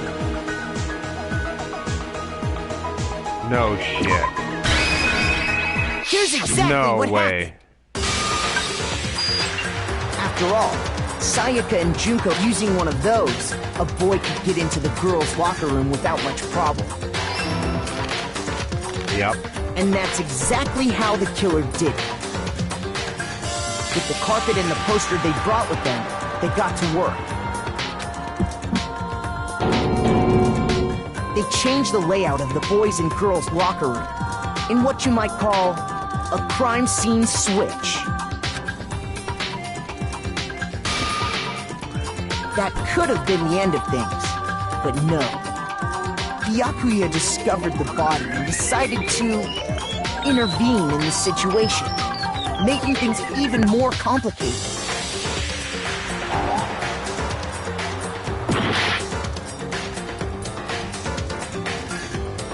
You're right.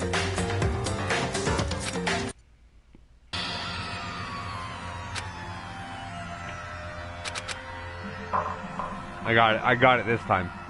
I got it this time. Yeah, we're gonna try again. I got it this time. I literally mixed up the... I got it. Watch. I got it. So, obviously... It's a lot easier than the second game, I can tell you that much. So there's the card swipe, and then there's the boys' locker room that she walks into. He's like, hi. He picks up a weight.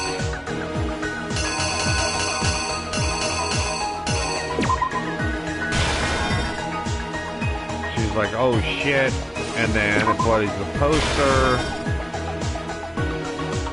Alright, so this one I'm kind of hazy on, but I think I've got it still. So he rolls up the carpet, he peels the poster. He goes to the girls' room, and it's accepted. And...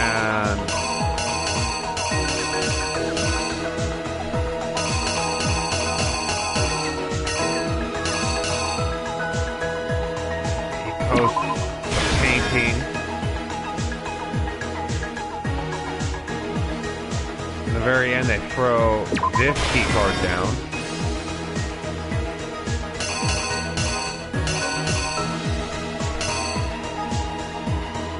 I think, right.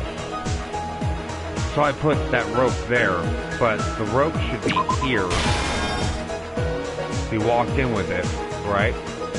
So he probably did the bloodlust there.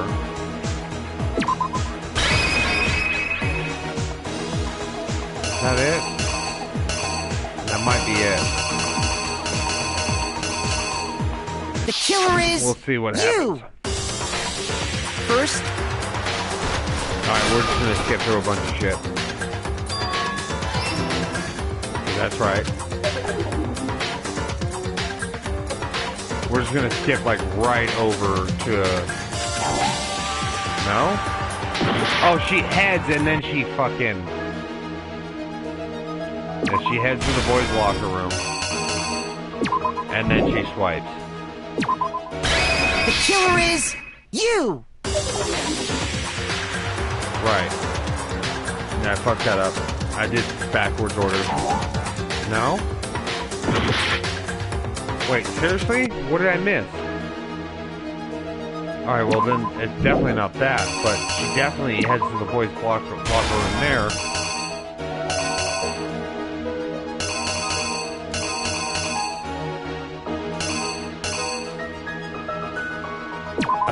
I thought it was definitely in. Oh, it was in and then... Here's exactly what happened. Let's try again. It's gonna say in. She made her... Yep. And then she walks in. Yep. Everything's okay. She picks up the weight. Yep.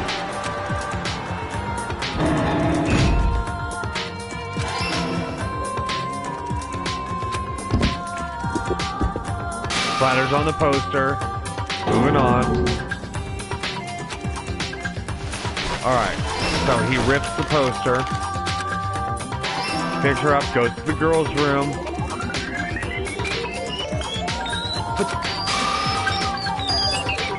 Alright, beeps in. He puts the poster up. This is where we left off. And that's exactly with the carpet and the poster they brought with them. They got to work. They changed the layout of the boys' and girls' locker room in what you might call a crime scene could have been the end of things. But no. Byakuya discovered the body and decided to intervene in the situation, making things even more complicated. Yep. So, after stumbling on the crime scene, he went and grabbed the extension cord from the library. He used the cord to string up Chihiro's lifeless body. It really was the painting right there. Hold on. It really was. Hold on.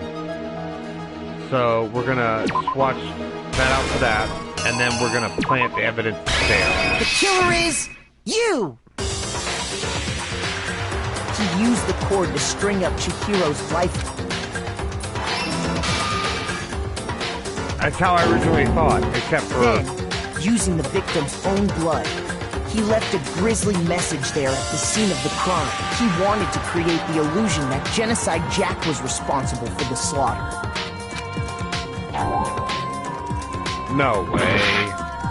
No fucking way.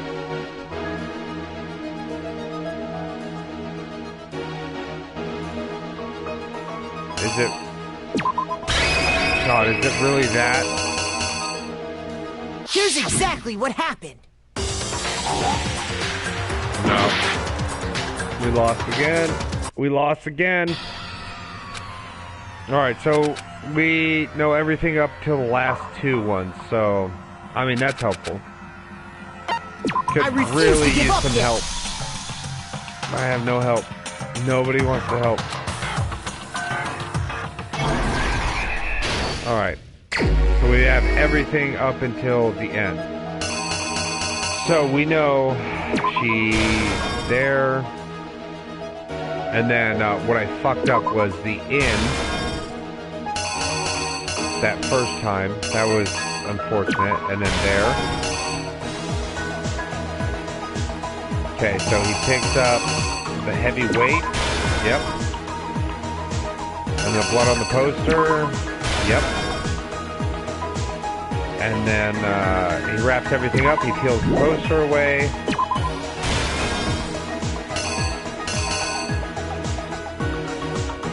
And he goes to the girls' locker room. I feel like the girls' locker room should be over here. Am I fucking this up already? Okay, so what we know for sure is it ends here. That's definitely there. And that's definitely there.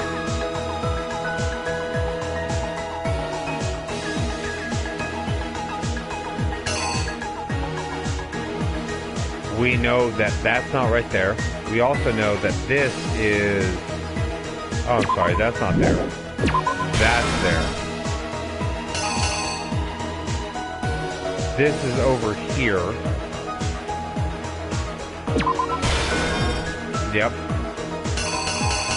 So now we're down to a couple of options. Well, it's not that one.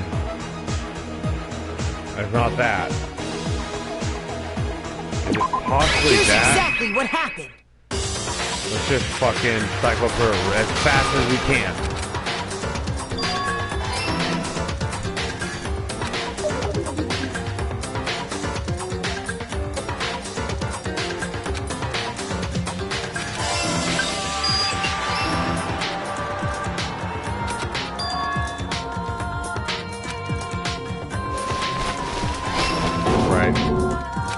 Fucking nailed her. Left blood on the posters.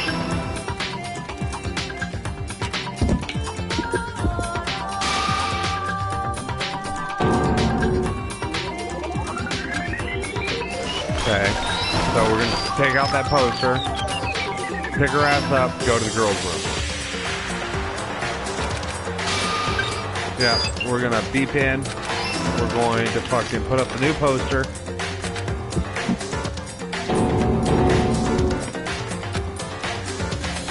Yep. He's gonna come fucking tamper with the evidence.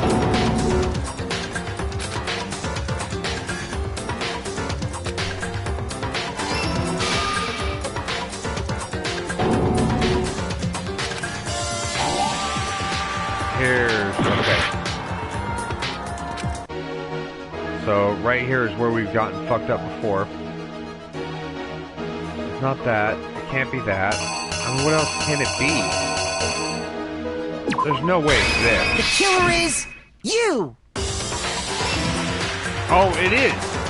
And around the same time that Byakuya was putting together this facade, the killer, having already disposed of Chihiro's bag and other belongings, arrived at the sauna. There, they planned to destroy the last piece of evidence, Chihiro's handbook.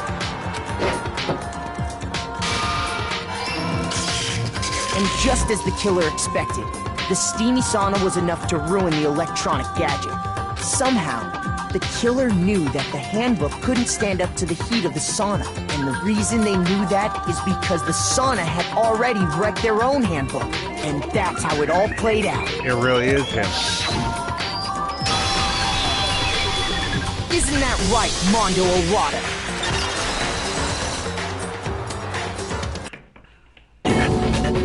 Wait! No, this can't be right. Where's your evidence? Yeah, where's your evidence? You need evidence! You need proof! Without any proof, you can't pin any of this on him! That already resulted earlier in the trial. Somehow show Mona's handbook. Once I do that, everything will become clear. A new element has been added to bullet time battles. Yeah, show me. Let's talk a little bit about fever time and nega time. During bullet time battle, if you press R1, fever time will activate. The tempo will be forced to its max. At this point, even if you push the buttons at random, you won't miss. So you can push Xbox, Xbox, however you want to enjoy verbal assault. But this only lasts until your focus gauge runs out. So make the best. Of course, it wouldn't be fair if only you got to access special time, right? So we also prepared something called Nega Time your opponent can use. If the opponent activates Nega Time during bullet time battle, your tempo marker will disappear, making it quite a bit tougher to hit the rhythm. So, okay. Now I got it. Let's go.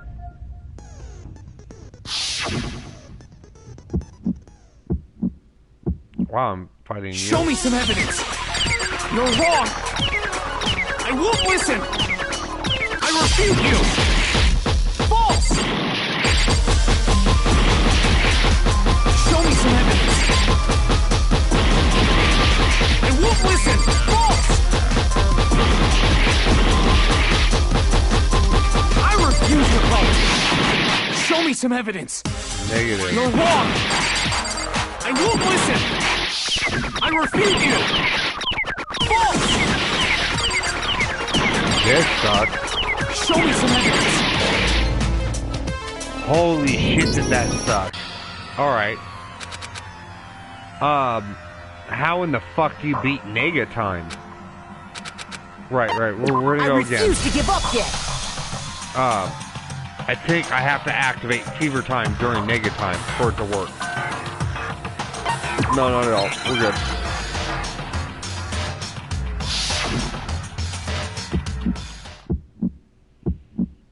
Show me some evidence! You're wrong! I won't listen! I refute you! False! Show me some evidence! I won't listen! False! I refuse to vote! Show me some evidence! You're wrong! There we go. I won't listen! That's the way to beat I refute you! False! Show me some evidence! I won't listen! False! You're corrupt! No way! Okay, so it doesn't work the way I wanted it to. Alright. We're gonna have to get good at, this is way harder than the first game. Yeah, I know, bro. No, hey, we're good.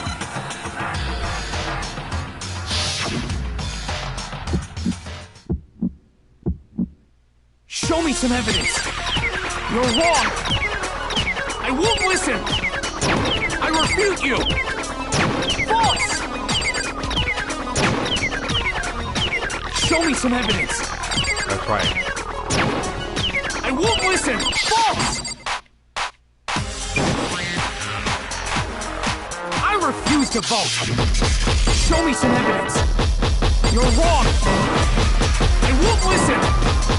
I refute you. False. Show me some evidence. There we go. There we go. Show me some evidence. This should prove it. There we go.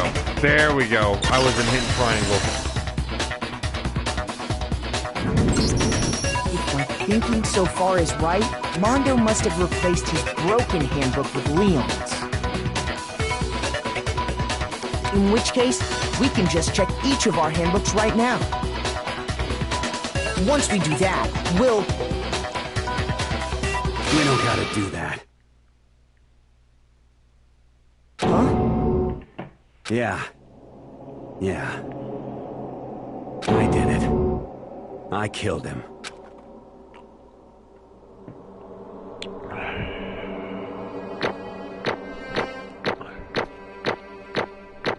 I was gonna sink real down low at that. Oh, I got an A! It's just like high school, all over again. Bro, what are you saying? I got no choice, man. After hearing all that, I gotta just... give up. Go ahead, Monokuma. Get it over with. Alright, give us just 1 second.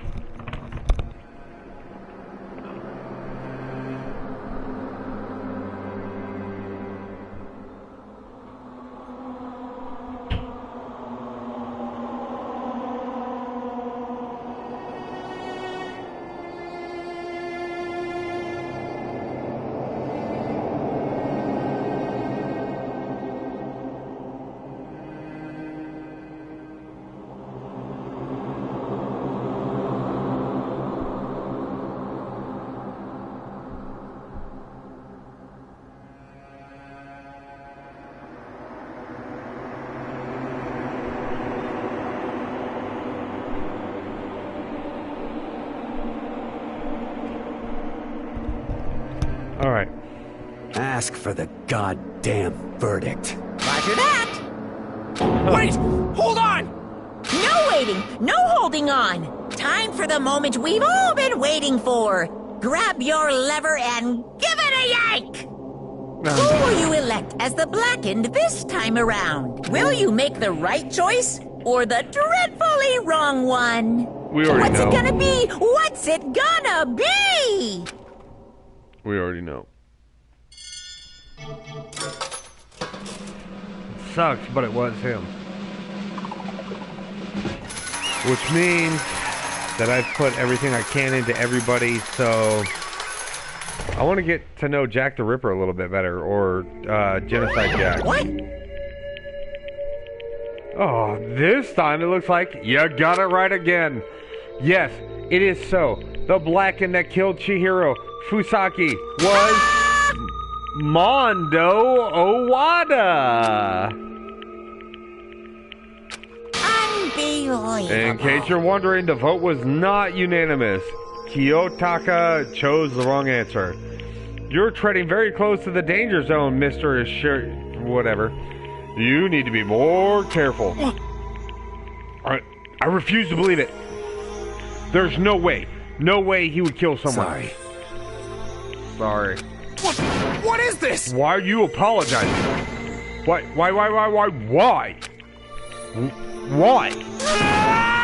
Why did you do it? Now then. Well, it looks like Mondo's taking a vow of silence, so allow me to explain on his behalf. Actually... The story of murder this time is a sad story of two men. Oh, but for anyone who doesn't really want to hear it, you can hit the circle button, fast forward to the text. Nah, fuck that. We're good. Anyway, there was once a young boy. His name was Chihiro Fujisaki. He had an extreme inferiority complex regarding his lack of strength. You're so weak. Even though you're a boy. He'd heard things like that as long as he could remember, and he couldn't overcome his weakness.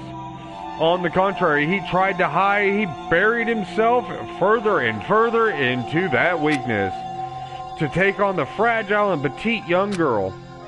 He had chosen his way out. Hold on. So, here's my thing. Real quick. I don't believe that's a way out. Like, he chose how he felt, and that's fine. But I don't believe that, like, choosing to be a boy if you're a girl is a way out. Or choosing to be a girl if you're a boy is a way out. I think I might have just repeated myself. What I meant is, like, if you're a girl and you choose to be a boy, or if you're a boy and you choose to be a girl, or if that's just how you feel, that's not a way out. That's just, like, how it is. Like, it's transgender, and that's just how it is. It shouldn't be degraded down to where we're at. But anyways, now, now nobody will be able to say anything even though you're a boy. But no matter how tightly he wrapped himself up in that shell, that inferiority complex was taking root deep inside of him. And it was so easily weeded out. As it turned out, that shell was completely empty. The complex didn't disappear. Instead, it only grew stronger and stronger. I'm not comfortable with what I'm reading, by the way. I'm weak. Weak.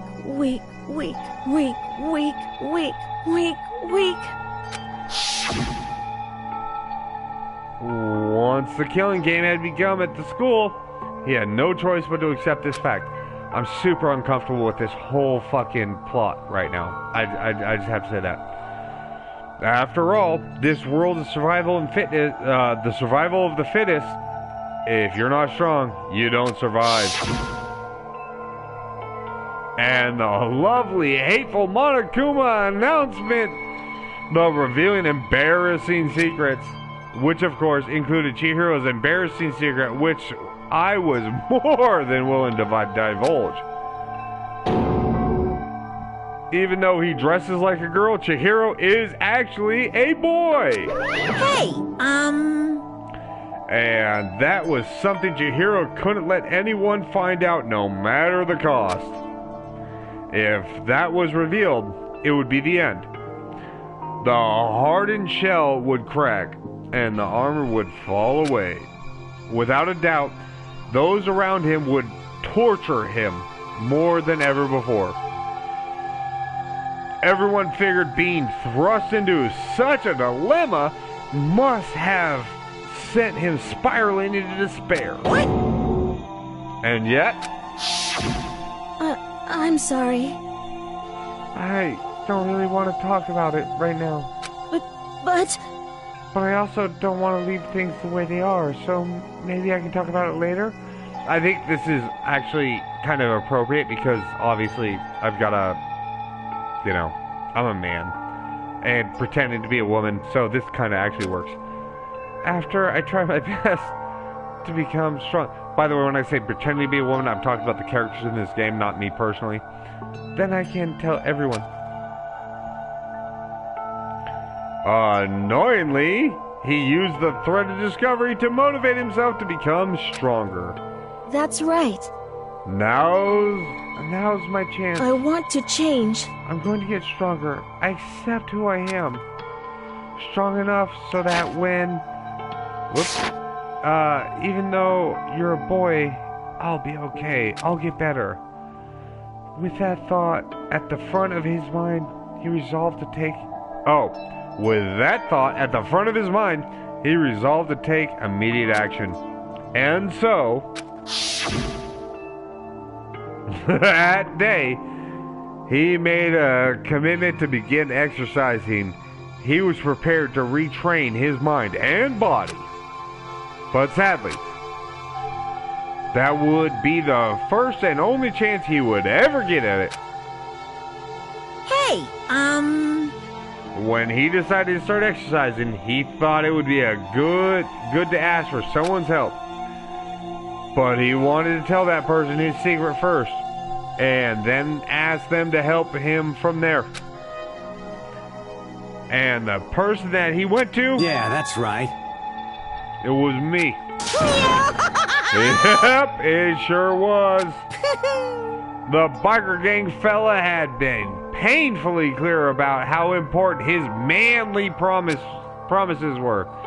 So Chihiro probably figured that even if he confided in Mondo, his honor would make him keep the secret.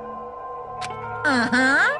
Plus, Mr. Macho Mondo was the very symbol of a strong man that Chihiro had always aspired to.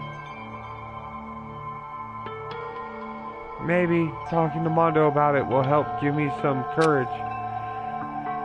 So, he went and asked Mondo to help him to become strong. That was in Chihiro's voice? And that was his aspiration.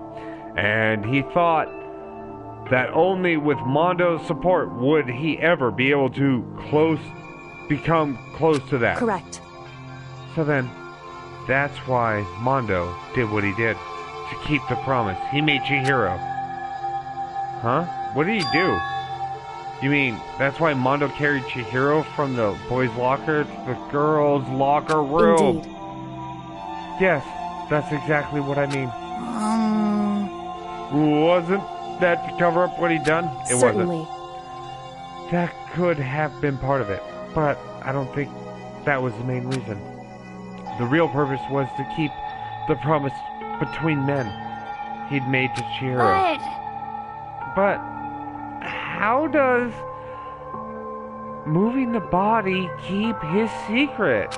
Because if everyone knew he'd been killed in the boys' room locker, then everyone would have been arguing about how she got into the boys' locker room, right?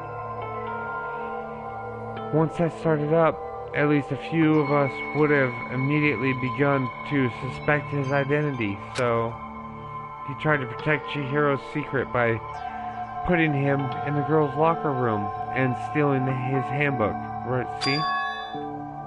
Then Mondo did all of that to keep the promise he made to Chihiro, who he'd also killed? Why would he do that? The more I hear you talk, the more I don't understand. I mean, you guys trusted each other, right? So why did you? Because no matter what, I didn't want anyone to know. I knew it. So that's what triggered it, after all.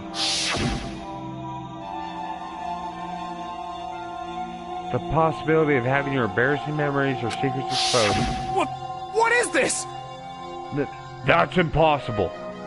Nothing could have been that bad. Something he didn't want anyone to know, even if it meant killing somebody? You're wrong! It's impossible. Don't make me repeat myself. How many times must I repeat myself? To judge others by your own standard is the height of folly. Even if you can't comprehend it, you obviously can. That's all there is to it. Well, while we're on the subject, why don't I tell you that embarrassing memory, that secret he didn't want anyone to know? Hey, You know what Mondo did? He killed his own brother! No fucking way.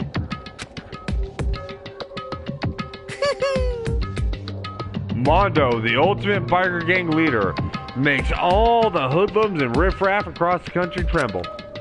But the only reason he had a chance to join the gang in the first place is because of a certain someone. Mondo's older brother's name was Owada. Mondo had nothing but respect for him. It was because of Owada that Mondo ever got a motorcycle. Got on a motorcycle. Mondo's brother was his only family growing up. He was the only one Mondo could trust or respect. He wanted to measure up to his big brother, so he imitated him in everything he did. Mondo was the epitome of the starry-eyed kid brother. Meanwhile, the charismatic older brother had put together a local motorcycle gang. And before anyone knew it, he had grown into the biggest biker gang in the country. Owada, the older brother, #1 in the gang, and #2, his younger brother, Mondo. In the beginning, everything was peaches and gravy. But Mondo started to think about how he would have to take over the gang from his brothers someday. His brother's greatness, his reputation began to gnaw at Mondo's very soul. Kid's gonna take over, yeah. Created his game with bare hands. Mondo is just along for the ride. Can someone like that really be our leader? All that'll do is make the gang look bad. Almost every day, Mondo heard gossips and whispers of other members of the gang, which is why I get stronger than Owada. Once, just one time. No matter what, I gotta win. Don't fuck with me. I don't care what it takes. I gotta come out on top. And one night, his amazing brother's retirement ceremony. Oh, and one night, his amazing brother's retirement ceremony, Mondo challenged him to a street race. But during the race, tragedy struck. The kid brother pushed ahead with reckless abandon, eager for victory, and dashed into oncoming traffic. But suddenly,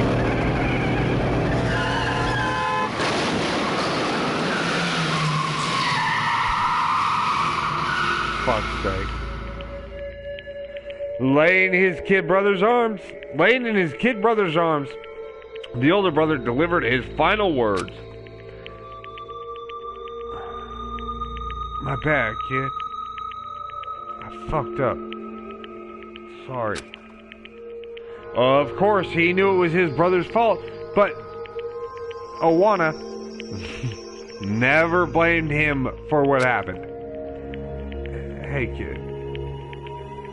The rest is up to you. No matter what, you gotta keep the gang together. Because it's the team, you and me, put together. It's,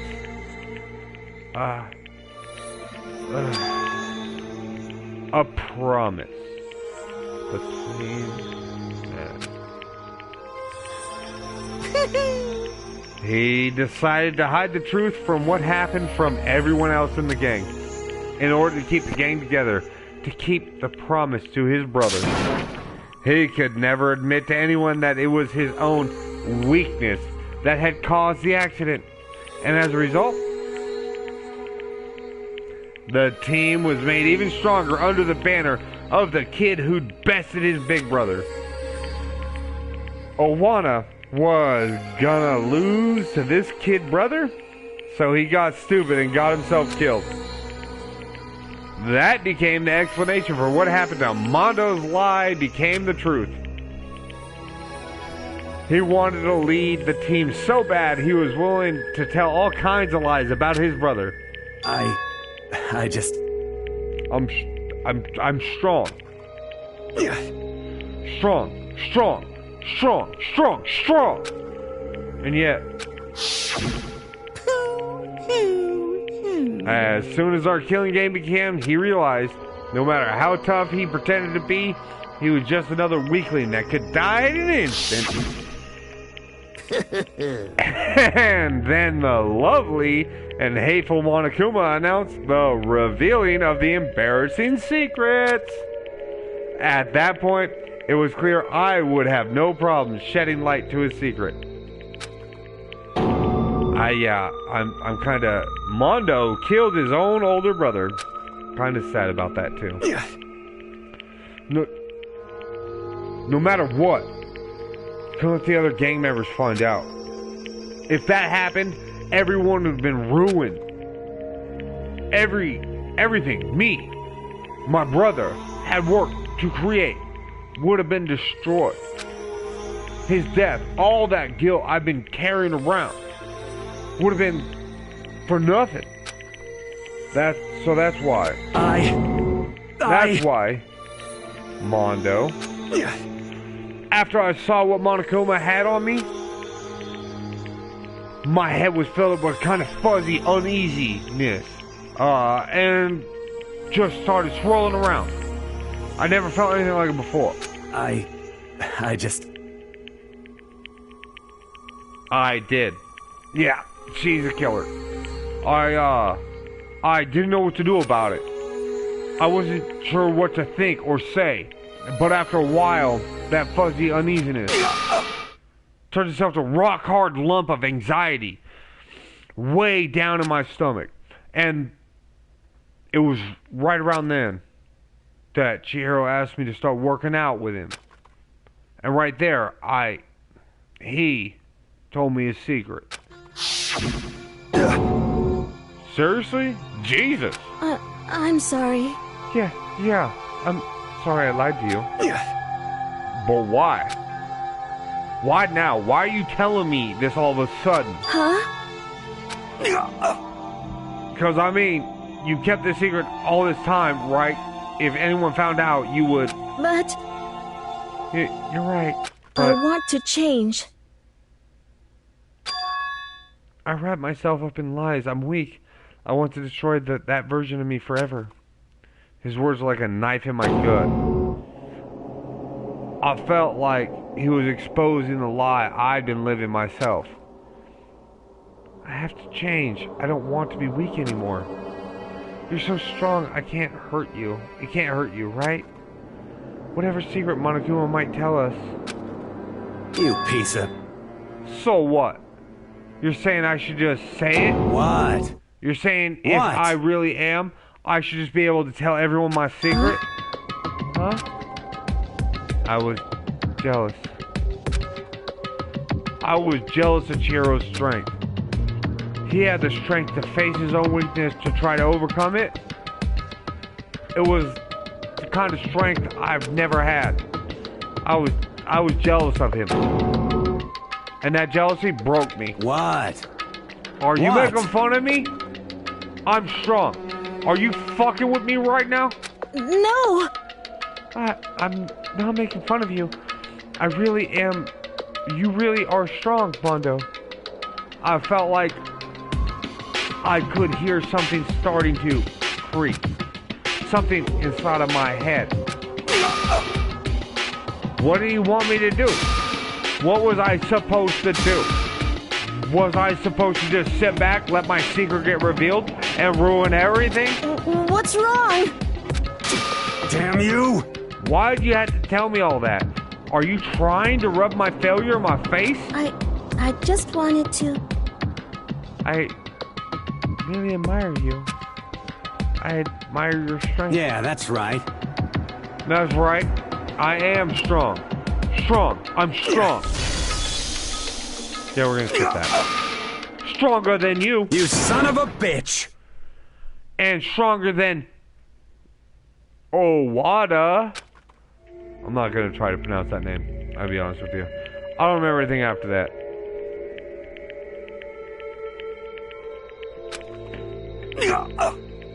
When I woke up again, he was laying at my feet, covered in blood. I had a dumbbell in my hand, and I was just staring at him, down on the ground. Hey! I killed him. I killed Chihiro. Even after all this time, I'm still just as weak as I've always been. And thanks to that, I did something I can never take back. He was normally aggressive and so angry, he'd hit that weak side away from everyone. That was his secret. A weakness like that lived in the heart of, like, his. And it turned him cold-blooded. God damn it. Look at him. You see him? You're all just like him. For a secret from the past, for a memory. Hold on.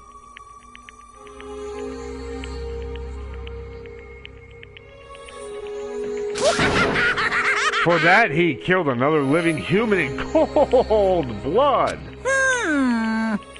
He couldn't cut free from his regrets from the outside world. He doesn't know what the true strength is.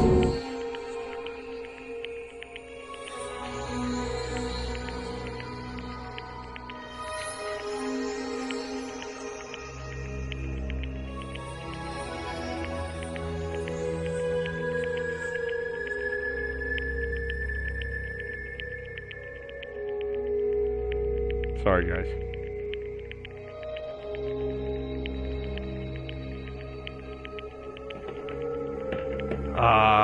Do you see hope anywhere there? Because I sure don't. You bastard! Just shut up, you son of a bitch! Go ahead, say it again, I dare you! Yep. Okay, I'll say it as many times as I want. Is what I want to say, but...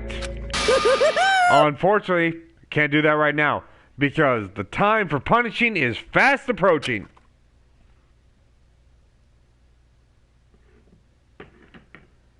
Can't be. You mean execution? Well now, well now, well now, well now. That's what I promised you, right? The blacken that disturbs the peace will be punished. Ridiculous.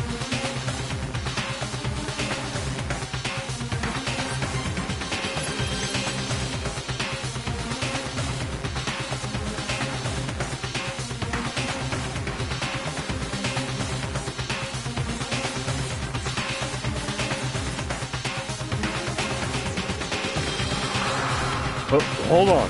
Now then, I prepared a very special punishment. For the ultimate biker gang leader. No, wait. Let's give it everything we've got. It's punishment time. Let's go.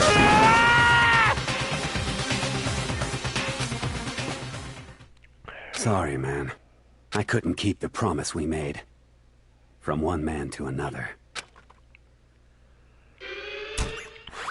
How are they gonna fuck him up?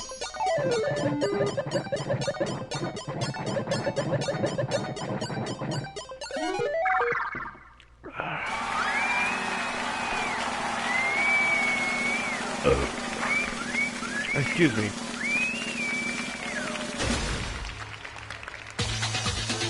Oh no.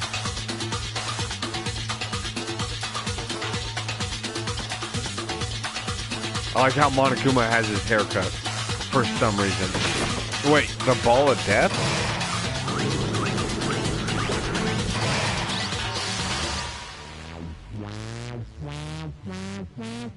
Oh, cage of death. Yeah, that makes sense. But he could definitely survive that.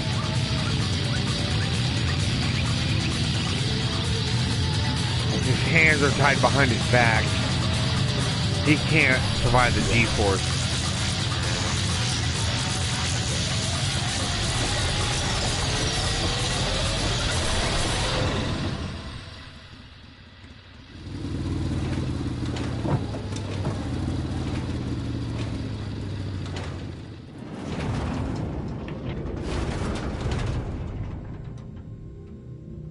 Where did he go?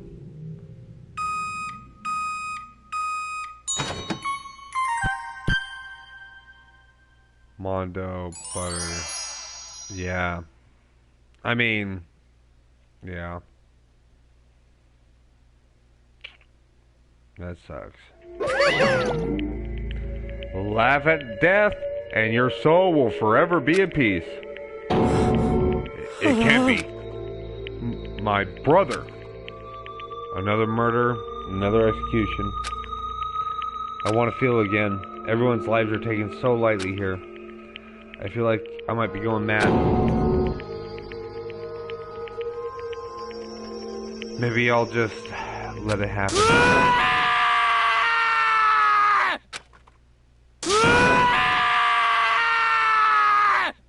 Wow, he's lost his shit. As Taka's sad screams invaded our skulls, we were each forced to realize once again. But he, of course, he had... What a disappointment at the end of this game. What is this? You're completely insane. Do you know that? A game? One of our friends is dead. Do you realize that? Naturally. Of course I do. But this game is life or death. Hey. I don't blame anything to say to you. I don't have anything to say to you. I don't have any response except that. However... I just don't understand why. Why did you go out of your way to disguise Mondo's crime?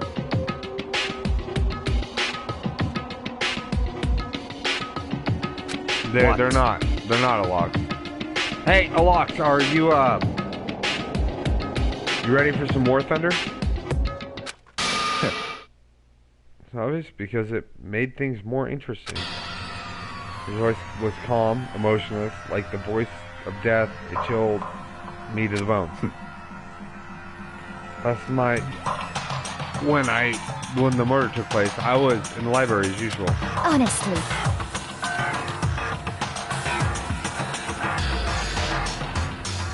Bro, we already know that a horse is on my council of advisors.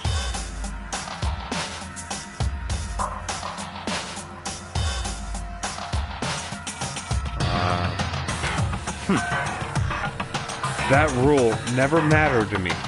I don't recall agreeing to it. There is nothing to be done. Well, I particularly care, but please continue. Actually, I personally marched every one of my legionnaires. I think I'm almost up to 200. I marched all my legionnaires to the sea, and we stabbed the sea for probably about like 3 or 4 hours, and Poseidon never did anything. So yeah. Not only did I fight Poseidon, but we killed him. I believe we won that war. Also, I have personally rode my horse across the Red Sea. The night grew late, and I decided to return to my room, which I stumbled upon him. I spotted Mondo coming out of the girls' locker room. After he'd gone, I walked inside. I saw the corpse. What do you mean? You actually witnessed the murder? Actually, not all the shells, but we did take a lot of victory shells. Because, spoils goes the victor. He was such a fool. I didn't have the slightest idea that I'd seen him. Well... So, you're saying you knew who the culprit was from the very beginning? That's right. Indeed. But if it had been the end of it, how boring would that have been? I mean, what a waste of time to have the answer revealed right at the beginning. Which is why I decided to lend a little helping hand. I thought it'd liven things up. You did all that to liven things up? I see. So, after hearing Genocide Jack from Toko, you decided to use that to create fake murder scenes. But damn, man. If you hadn't figured out who really done it, you would have been dead too, right? Well, obviously, I would have revealed the truth before it reached that point. Of course. Byakuya turned and looked me in the eye. I could feel his sharp eyes piercing into me. Thanks to a certain remarkable someone, I never did. And I was able to perform an interesting experiment. Interesting. Once I decided to become blackened, I now know who I'll have to watch out for. Correct. So that was your reason. Are you satisfied? Indeed. Yes. We're done listening to your story. Moving on. There's something like that. What's this? Oh, I'm up next? You. Yeah. You would like to perform an elaborate executions each time, correct? My question is, why? Do you like them? But you know, this punishment, this despair, it's not just for you. All this punishment, all this despair is my gift to mankind itself. What? You're over-exaggerating. I'm not over-exaggerating.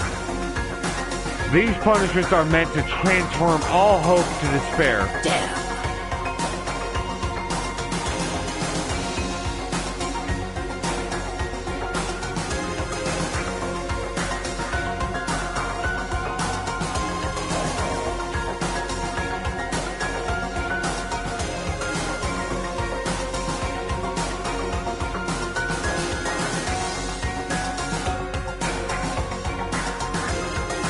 Sorry, guys.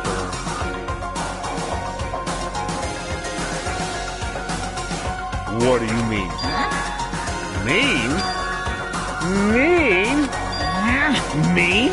What the heck? Mean. Oh, good grief! I don't understand why you have to pick apart every little stupid thing. Whatever, it doesn't matter. In the end, I'm going to stand alone as the victor. And then everything will be revealed to me.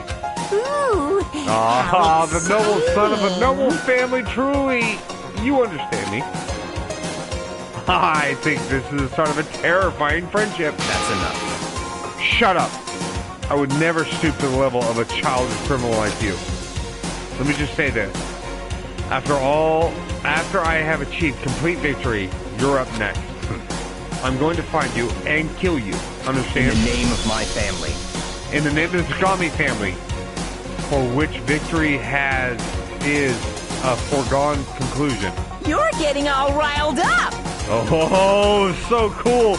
It's like you're the main character of a video game or something. No trash mob for you.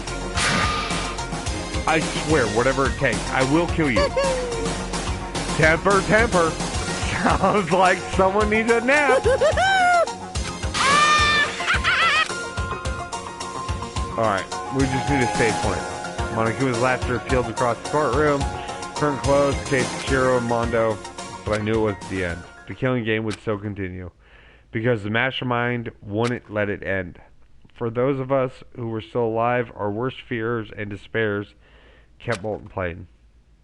It was the kind of despair I felt like a blind puppy in hell had more of a future than us.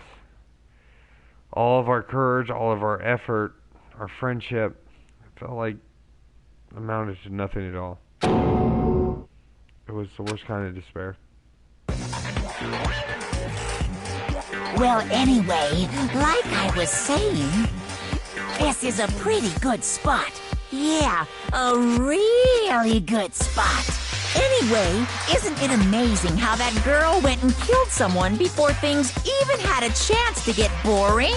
Once things really get moving, it'll be like a roller coaster. There won't be any stopping it. Fear and despair charge forward at a speed nothing can hope to match. Bro, I'm calling you soon. But I must admit, I'm disappointed. I went to all the pain and effort of making you part of the group, and you couldn't play your part. You do remember you were supposed to make the first move, right? Well, no biggie. Nothing we can do about it now. So just do your best to make things more exciting from now on, okay? After all, that's what everyone wants to see.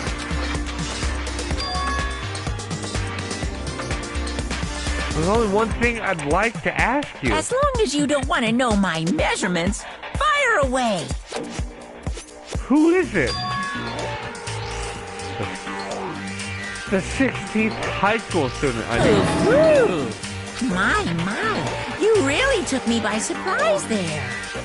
I know I said you could ask anything, but super denied, ultra denied, demonic denied. Because you see, that's my ace in the hole. No, I'm gonna call you here in a second. I just have to get to a safe spot. And nobody be dumb enough to reveal that, right? No matter how close they were to their friends.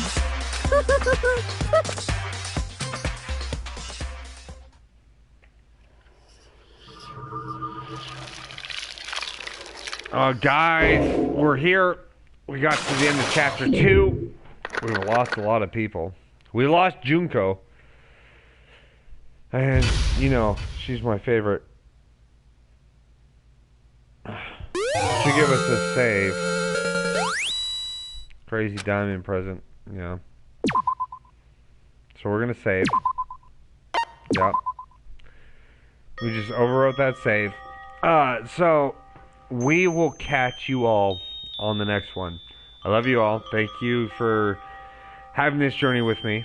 Well, I think we're in about, I don't know, I want to spend like 6 to 8 hours today. It was a long day, but thank you all for having this journey with me, and we'll catch you all in the next one.